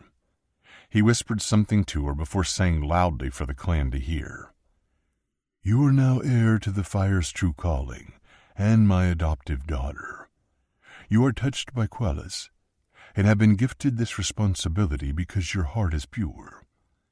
Are you prepared to die for your people, to think of them first, to always have their well-being in mind?" Runa seemed to struggle, her hands trembling as she looked to where I'd been standing. I fought with violence. "Runa, see me. I promised I would never leave you, and I haven't." My words never traveled past my tongue, snatched by whatever force held me, silencing them into nothing. Shaking hard enough to be visible, tears tracked down her cheeks as she glanced toward the grasslands. She seemed to choke on something before her head moved jerkily up and down. She moaned in pain. I am. Her voice sounded despairing, unwilling. It tore my heart into shreds. With a stern nod, Solon accepted her vow before dipping his thumb into the ash-filled bowl again and turning to Actor. The clan vibrated with anticipation. "And you, Actor, son of Tiptu and Troll." Solon's voice changed from warmth to chipped with cold. With a harsh swipe, he drew oily ash on Actor's forehead as the Nil Mel bowed his head, looking contrite and humble. "You are touched by Quellis, and have been gifted this responsibility because your heart is pure. Are you prepared to die for your people, to think of them first, to always have their well-being in mind. Pure? His heart wasn't pure. It was defiled, rotten filth. Actor raised his chin, his gaze flicking to Runa, who stood so close. Too close. The symbols on his chest glistened in the firelight as he sucked in a breath. I am. Solon stiffened before nodding and turning to face the clan. Males and females, younglings and elderly, all watched with rapt attention, their multi-hued skin catching the flame's light differently. Holding the bowl aloft, Solon announced regally, "By the fire and its light, you, Runa, and you, Actor, are bound within its might. You were asked and tasked, and now you serve the greater good." Runa tried to step backward, but jerked on the spot as if something prevented her from moving. Her eyes blazed with panic. Solon, please, stop. Her back arched as if something crawled down her throat and silenced her. The spirit master's head hung as he trembled. For the longest moment he didn't move, but then the fire billowed with a loud pop, and his chin came up, his eyes shimmering with apologies. "I'm so sorry." I twisted and thrashed, fighting. Urgency bled through me as Solon once again raised his voice, his tones subdued and burdened. "Here stand your future rulers. Both have pledged to put you before their own life and desires. Their lives are entwined in service, and now they must be bound by blood." Grabbing Runa's left hand, he winced in sympathy as she cried out from the still sore tattoos. He whispered something. His entire body looked ruined, but he didn't let her go. She tried to fight, but something was wrong with the way she moved. Sluggish and tangled, bound just like me. Keeping her locked in his hold, Solon reached for Actor's left palm, tugging the chief's son closer. Actor's hand glistened with blood, a design carved into his flesh, awfully similar to the one I'd seen on Runa. My heart hurled itself against my ribs. No, he wouldn't. "Don't," I snarled. "Runa." "She is not yours. She can never be yours. Now she never will be." The voice blew through my mind like an Arctic hurricane. I stiffened, panting hard. I'd never heard the harsh whip before. The unseen power added another lash of magic over my back, gagging me with ropes of unseen force. I choked on the sickly presence of ice and strength, turning feral as it covered my mouth and nose with dense silence. "We are doing you a favor, doing what you asked." My tongue was useless, my lips muzzled. I spoke in my mind, replying the same way it had. "I didn't ask for anything." "You did. You made us promise. Made all of us promise. Mortals, animals, elements, and entities. We all had to promise. Promise. Promise what? To protect. Protect who? Us, them, everything. From what? From you and her. From you and her together." The voice dipped and dived like a feather caught in a breeze, cool and melodic while nasty and grim. "Quellis failed. Lokarth failed. Vitak failed. Revosa succeeded." I went cold. Revosa? The dead language for air. I shifted in its invisible binds. "You're an element?" "We are the element. We are breath and life like her. We are suffocation and death like you. We are the only element that matters. Without us, nothing exists. With you, nothing survives. But with her, everything flourishes." I stopped struggling. "We will let you go, Moon Master. It is almost done." Its wintry bluster pressed up against my chin. raising my head, forcing my eyes back to Runa and Actor still held in Solin's grip. The fire had called me that too. Moonmaster. I tugged at a memory, but my head ached with sudden distortion. Solin hadn't moved. He hadn't spoken another word. Runa stood in the exact same position as she had when the voice first came to me. I blinked. It felt as if I'd fought for an age, yet my argument with the element didn't follow the usual pattern of time. How? Because of us. The wind gusted and played, pulling on my hair, seeming to read my mind. How? A tinkling laugh that sounded like shattering ice. Time is air. Air is time. Wind speeds, fog slows, thick and thin, quick and... Enough. I yanked my arms, trying to get free from its binds. Let me go. Soon. Soon we will. Soon. The finger of air holding my head up pushed higher, making my neck scream as time continued in its normal rhythm. Runa struggled as Solin tugged her closer. Actor gritted his teeth as he stepped to meet her, their bare feet almost touching. Watch, Moonmaster. Watch us obey you. Watch us protect you. Watch. Are you watching? My heart hammered as Solin brought Runa and Actor's hands together, his face unreadable and eyes miserable. Runa shuddered as he pressed her still ash-bleeding hand to Actor's. I snarled as Actor wrapped his fingers tightly around hers. Runa tried to pull back. He wouldn't let her go. Rage. Fury.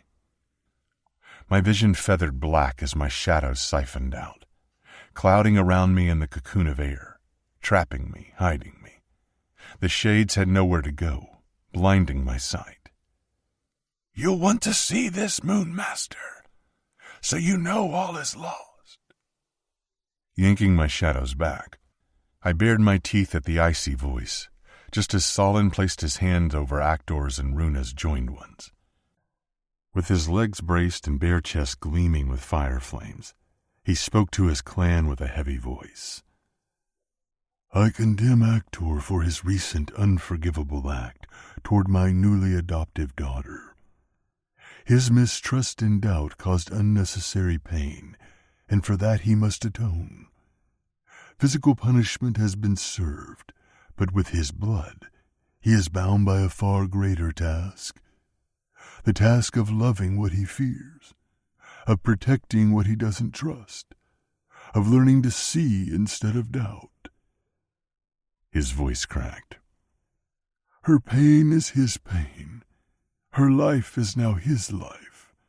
This bind is commanded, not by me, but by Quellis, who knows far more than mere mortals. Something is stirring, something is coming, and the fate of all of us hangs in the balance. Runa struggled. Both Actor and Solin held her firm. The fire reader didn't look at her, almost as if he couldn't. See, Moonmaster? See? Do you see? I fought again, sweat pouring off me. Let me go, before it's too late. Because I did see now. I saw and I couldn't breathe. Let me go!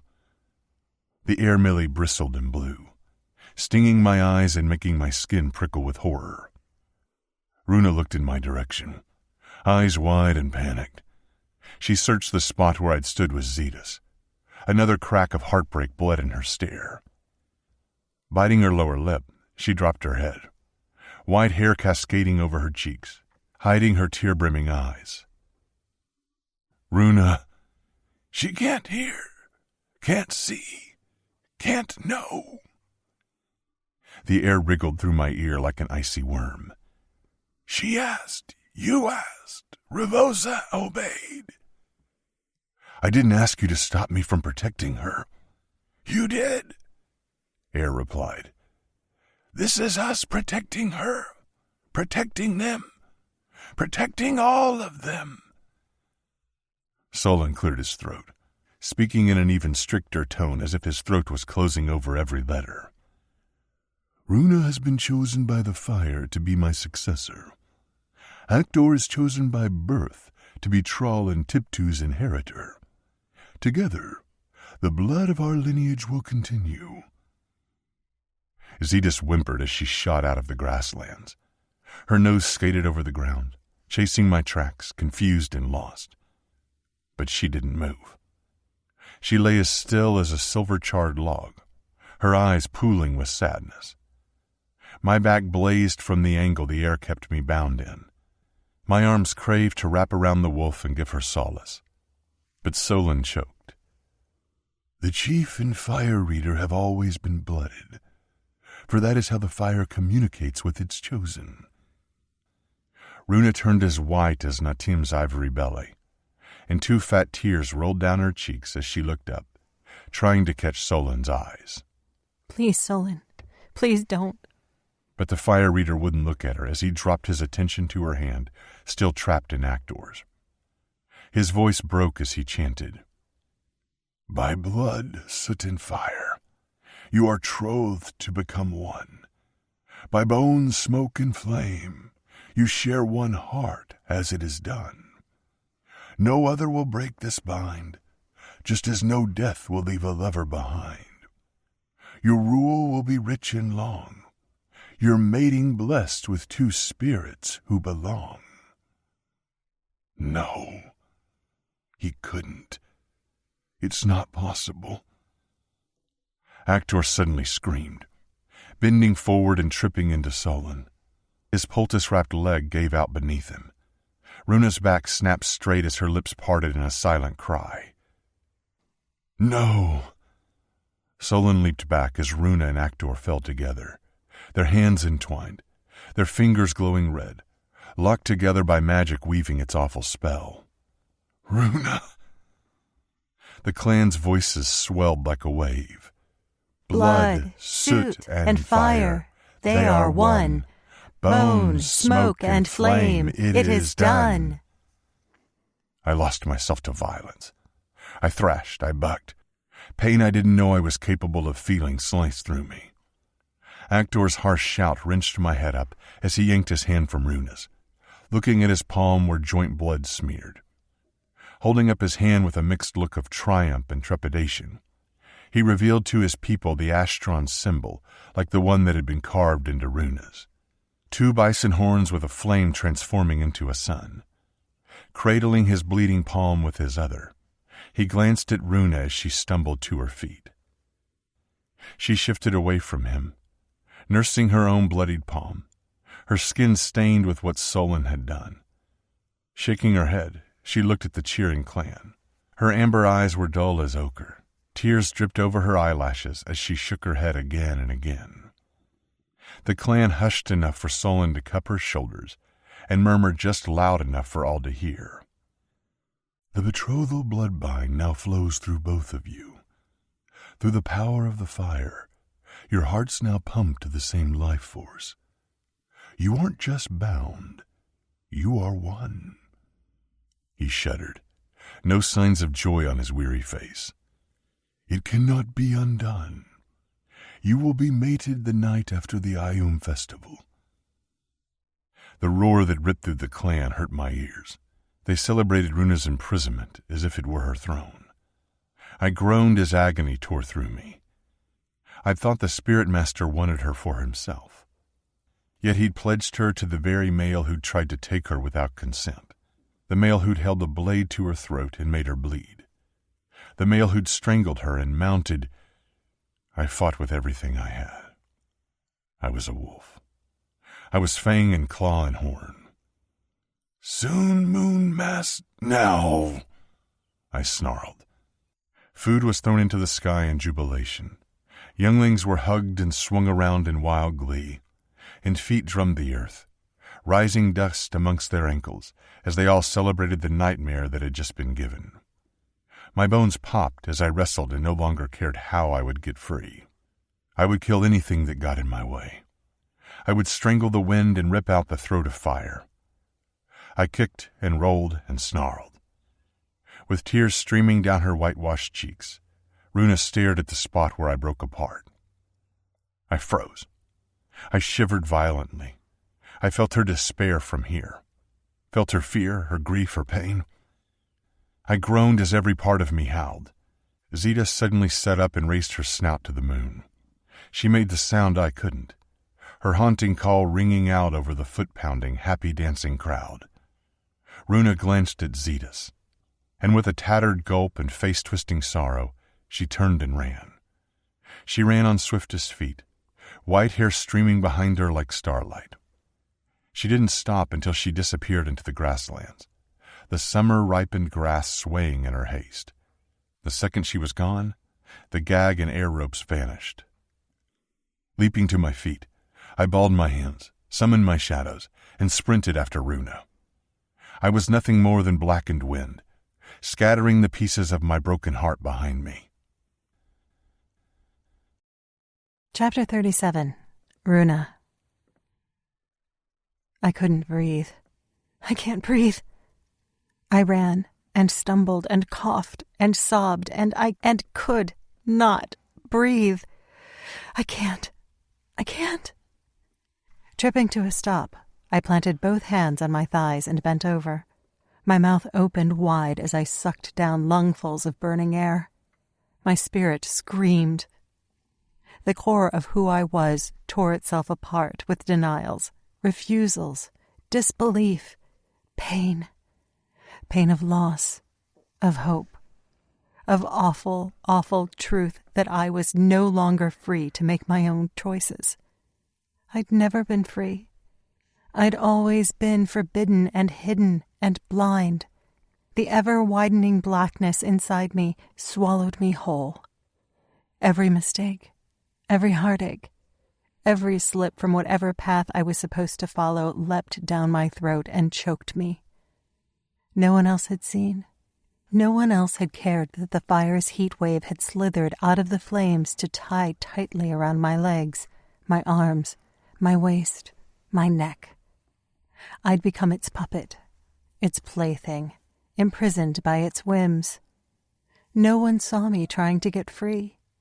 No one saw me fighting an unseen foe, all while Darrow vanished, Zita's galloped around the clan, and Solon betrayed my trust by betrothing me to Actor.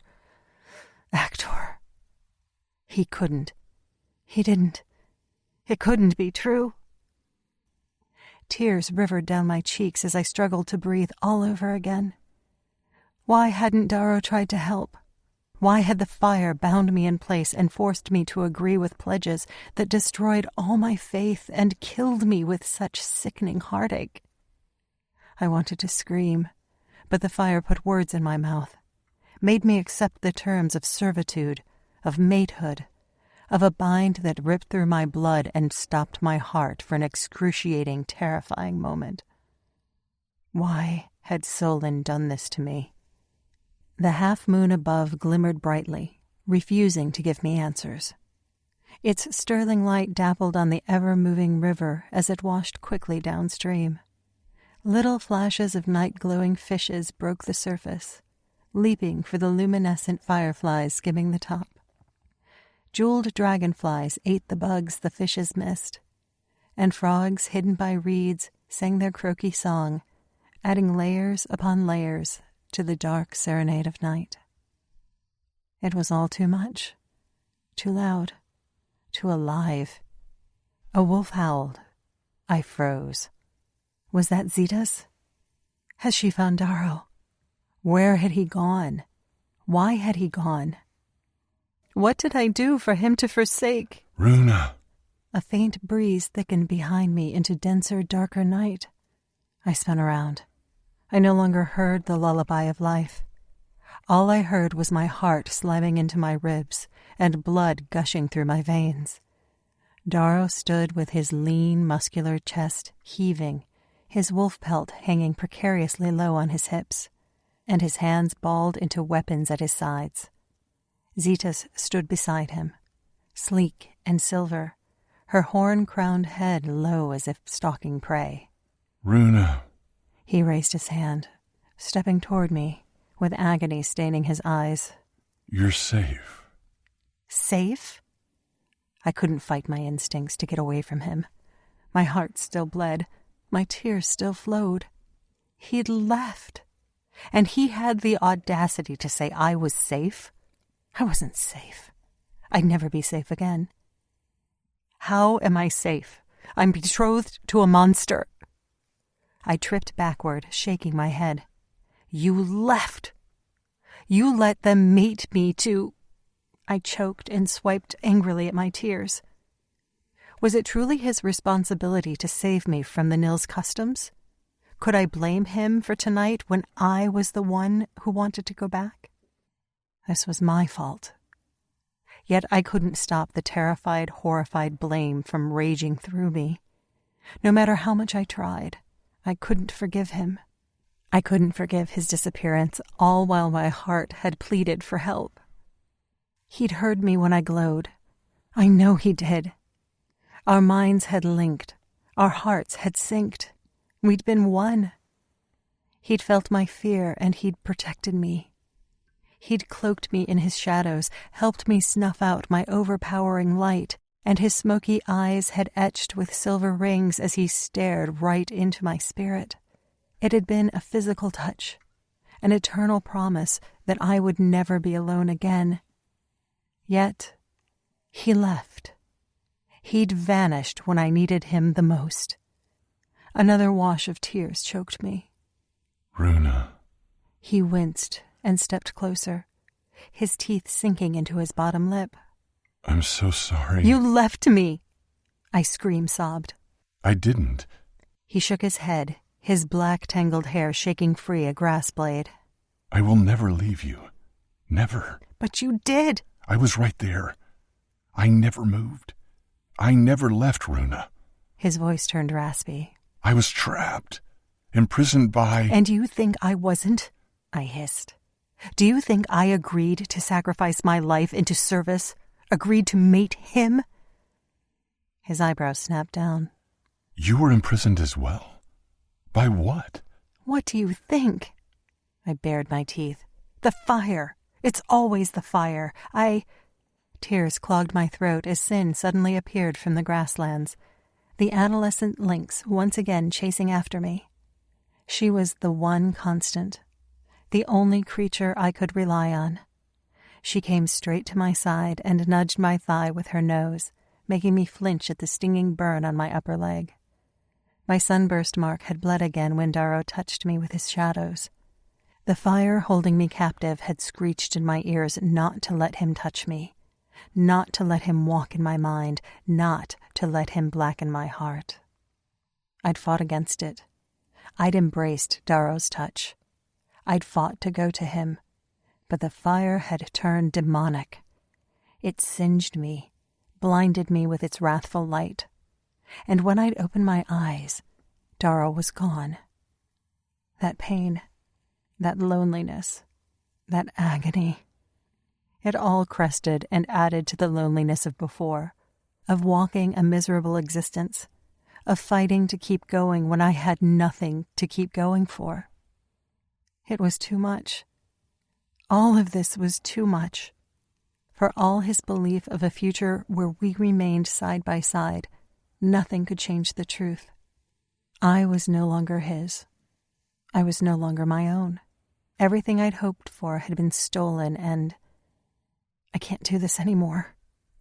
Spinning around, I broke into another run, my bare feet crushing grass, waking a few bees who had chosen pink and purple wildflowers as their beds for the night. The bees buzzed after me, humming around my head as I forced all my remaining strength into my legs and ran as fast as I could. My hair whipped around me, bees swarmed like a cape behind me, and paws ran swiftly through the tall grass, shadowing my every step. I looked at Sin, at her sweet golden spots and tiny velvet antlers. She'd been the only one to sense something was wrong. She'd growled and tried to come to me when the fire wrapped its arms tight to trap me. She'd snapped at the heat ribbons feeding from the flames, invisible but oh so powerful. I'd fought with everything I had to get free as Solon promised me to Actor. I'd cursed and shouted as my bloody ash tattoo had been pressed against Actor's identical, just as fresh mark, smearing our life force together, leaving me to the mercy of the searing, slicing blood bind. I gasped on another sob. I felt the bind even now. Felt the way the excruciating promise closed its hot, savage claws around my heart. How it sank hot white teeth into the pathetically pumping thing, a pitiful thing that had been falling for another, forcing it now to sink to the beat of my enemy. I hadn't been able to breathe then either. I hadn't drawn a proper breath since Darrow's shadows touched my blistering light. My power had spat and sizzled over my skin, turning me into an earthbound sun. His shades had extinguished my glow so quickly, so potently, that I'd fallen backward into a memory. My first real memory. A memory that was so vivid and so true, I could still taste yesterday's tears. Shadows chased his heels as we walked, skimming along the ground. His dark, endless eyes ringed with brightest silver as if a full moon hid behind them, an eclipse in his spirit just waiting to break free and shine. His fingers linked with mine, clouds churned with warning. He dragged me close for the swiftest kiss. Thunder boomed with threats.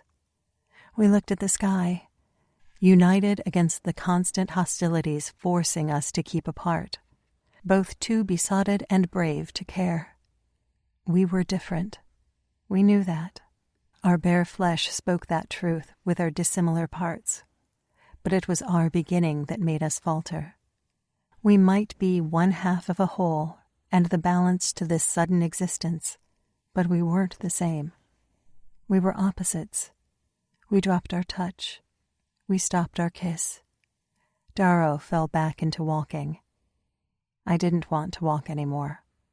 I wanted to know, to live, to be. I spread my hands at the emptiness around us, the silence that stalked us, the hollowness around every bend. This place is devoid of anything. He sighed. It's forsaken. I didn't know how much longer we would survive. I was hungry, afraid, and excruciatingly thirsty. I wanted rain. I wanted lakes and streams and rivers. I wanted things I'd never known. The preposterousness of our existence suddenly crushed me, and I kneeled in the dirt. Grief and heartbreak and misery. It welled within me. It bubbled and toiled, crested and waved. And when that first tear welled from my desperate, starving form, I was frightened. Runa. Darrow kneeled beside me. His hands cradled my cheeks with all the forbidden love he had for me. You're crying. Another tear breached my eyelashes, rolling slowly down my cheek. This one he didn't try to catch, and I licked at the salt as it flowed past my lips. The taste exploded on my tongue, breaking up the dreariness and drudgery of this tedious world.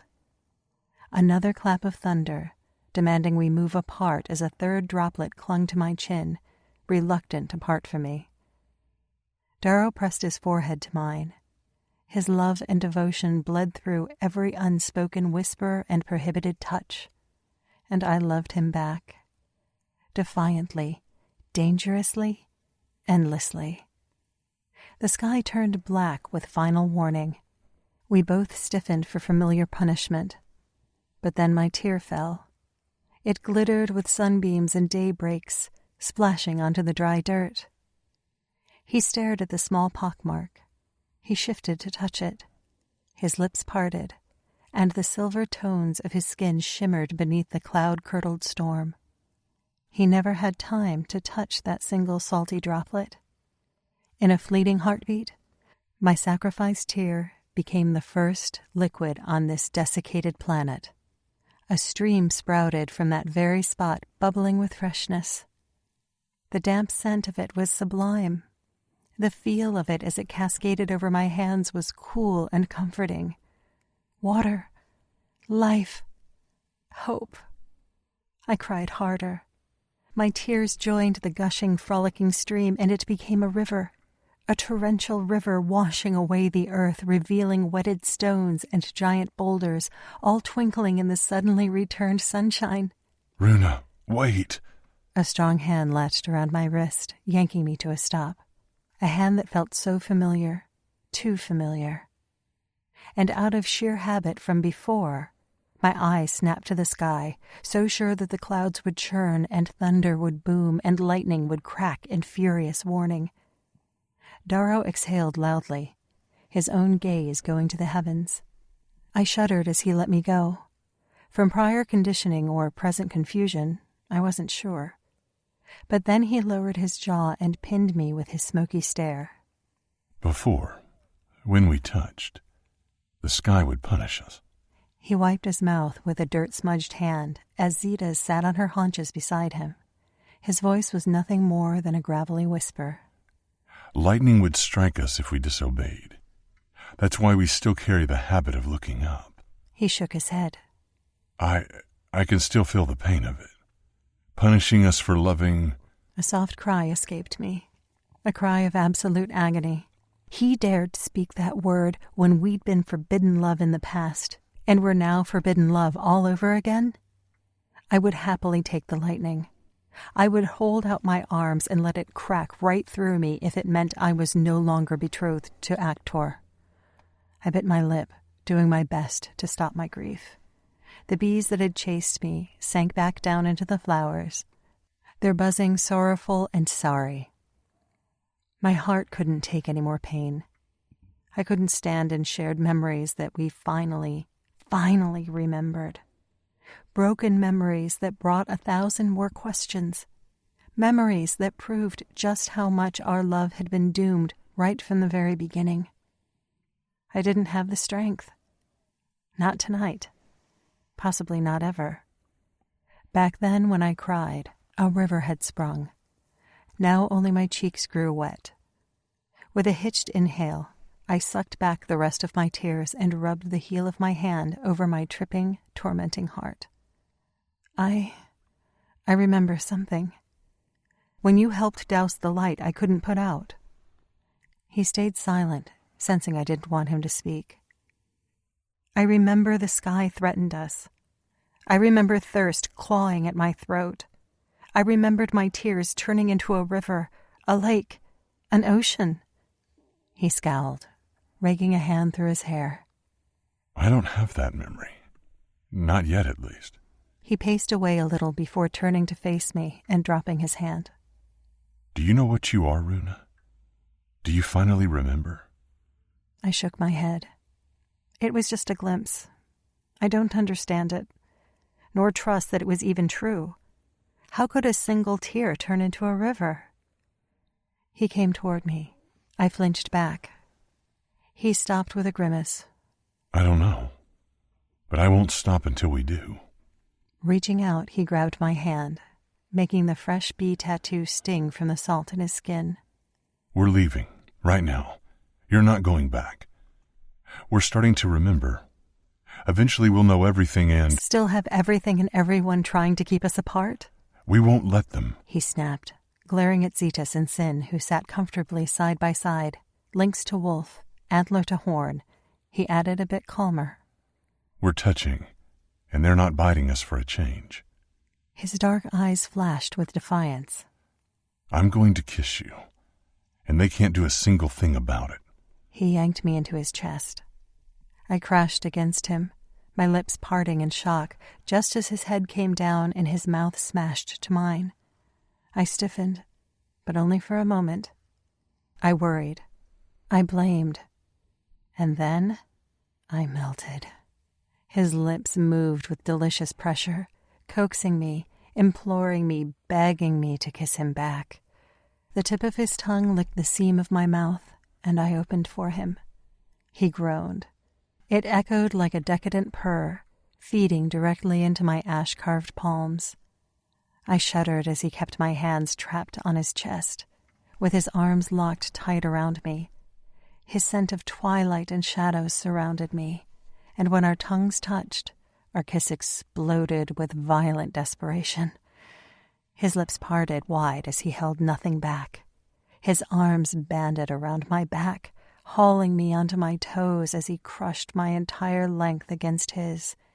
He kissed me so deep, deep enough to soothe some of the splinters in my heart.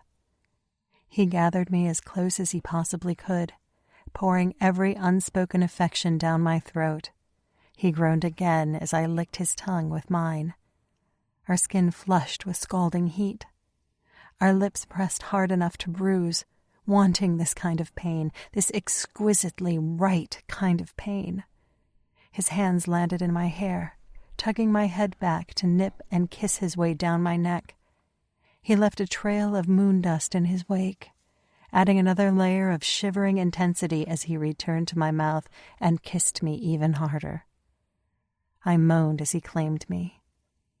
He lay ownership to my body, my lips, my tongue, my heart, and tears cascaded down my cheeks because I wanted so desperately to give them to him. I'd wanted it by the river when I first remembered his name. I wanted it back when we walked alone before we forgot each other.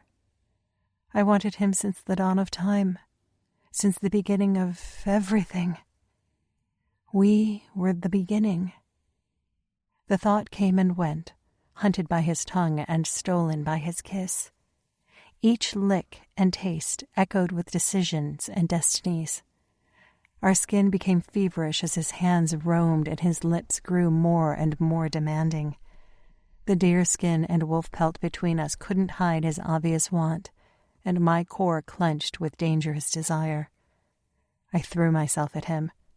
Ripping my arms free from his fierce embrace, I looped them over his shoulders and sank my fingers into his hair. I forgave him. I never truly blamed him. Fear had made me angry. Heartbreak had made me run. But Darrow? He'd saved me, cured me, and reminded me I wasn't so alone. He kissed me harder, worshipping me, gifting me the truth that he'd fought for me from the very first moment he'd found me. He would never stop fighting for me, no matter how many things conspired to keep us apart. I believed him. Darrow, I panted into his mouth. He paused, breathing hard. Our eyes met. I jolted. His stare wasn't just smoke or silver-ringed. They were molten pools of moonlight. Luminosity cast shadows over his cheekbones and nose. I gasped, but then he blinked and the moonglow was gone. Running his knuckles over my jaw, he pressed his lips to mine. Your eyes. He shivered. They're glowing as intensely as the sun. Yours shone like the moon, I murmured against his mouth. He pulled back. They did? I nodded, my chest rising and falling, my skin burning for his touch. You're beautiful. Something shifted in his stare. Power rippled down his back. You're the beautiful one. Anger tightened his eyes. Fuck, Runa. His forehead crashed against mine. When I saw him touch you tonight, I wanted to fucking kill him. He pressed another heated kiss to my lips, sending a rush of violent need through me. I wanted to rip out his entrails and snatch you away from all of them. He sucked in a hitched breath, nipping my bottom lip with sharp teeth. Fuck, I couldn't stand it. My knees turned to water. My mind struck dumb with the aggressive but passionate word he'd used. It wasn't fire knees. It wasn't the dead language we shared. It was something else.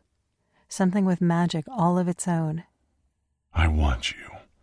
I want you so badly. His nose trailed down my neck, inhaling me, imprinting me. I want to tear off your wrap, push you onto your hands and knees, and prove to everyone that you are mine. His voice thickened with heat. I want you with everything that I am. I shivered. Take me then. He choked on a snarl. I need to get you away from here. We're too close to the Nil. I have no idea where we'll go, but I will not let him have you. He brushed back my hair, his fingers cool but somehow hot. You said you were imprisoned by the fire, that it made you agree to the succession and betrothal. His voice slipped into sharper shadows. I was imprisoned by air. I heard it in my mind, just like I heard the fire when you aided me by the river. It wrapped me in unseen ropes and hid me in plain sight. It tampered with my scent and made Zetas lose me even with her keen senses. It said it was only doing what I asked, what we asked. Shaking his head, he murmured, We need to remember, Runa. Now, not tomorrow. We need to know because I saw something while waiting for you to step out of the fire, and it terrified me. What did you see? I asked softly, grateful his arms remained around me. Bones. A bed of bones. What does that mean? He scowled. I don't know. But I do know I'll do everything in my power to keep you safe. I'll never hurt you, Runa. Never. You know that, don't you? No matter what omen or creature says otherwise, I would never fucking hurt you. It would be physically impossible for me. His teeth flashed in the moonlight. I'd rather rip out my own heart than ever... I know. Just remember that, okay? His nostrils flared, appeased but only slightly. We need to run. His gaze dropped to my mouth again, as if he couldn't control himself. His fingers tightened in my hair as he pulled me forward. We really, really need to run. My skin tingled as his head dipped and his lips landed on mine again, hot and dominating. He groaned as I kissed him back. Tell me to stop. He groaned. Tell me to take you somewhere safe. My tongue had far more interesting things to do than speak. I wanted him to strip me, bed me, and do whatever it took to revoke the bloodbind that cursed me. We could run. After. We could disappear together. After. Right now, I needed him to prove to lightning strikes and biting lynxes that nothing could keep us. Wait. Pushing him away, I glanced at Zetas and Sin, two predators with very sharp teeth. Sharp teeth that weren't embedded in our flesh, doing their best to stop us. How? I asked softly as Zetas glowered at me with petulant eyes. Sin huffed beside her, her two tails whipping with annoyance. They sat exactly where they had before, obedient and quiet, but not by choice. Darrow shrugged with a black chuckle. I did say there wasn't a single thing they could do to stop me from kissing you. My mouth hung open at his control, at the ease of mastery over shadows and night. Both the wolf and the lynx were muzzled, collared, and leashed by the thinnest whips of darkness. The leash tethered them to the ground where dirt had been clawed and pawed. They'd tried to launch at us, to bite, and they'd failed because Darrow was remembering his powers so much quicker than me. A string of hazy shadow appeared from his hands, twisting and twining around me. I swayed backward as the shade kissed my cheek, licked up my brow, then slid with a delicious caress through my hair. I trembled. He groaned. And with a flick of his wrist, a sensual shadow string looped around my neck with dark possession. I swallowed a moan at the delicious petting, but Darrow quaked, as if I was the one touching him. Another ribbon appeared from his fingers, swooping down my body, feathering around my knee, before slipping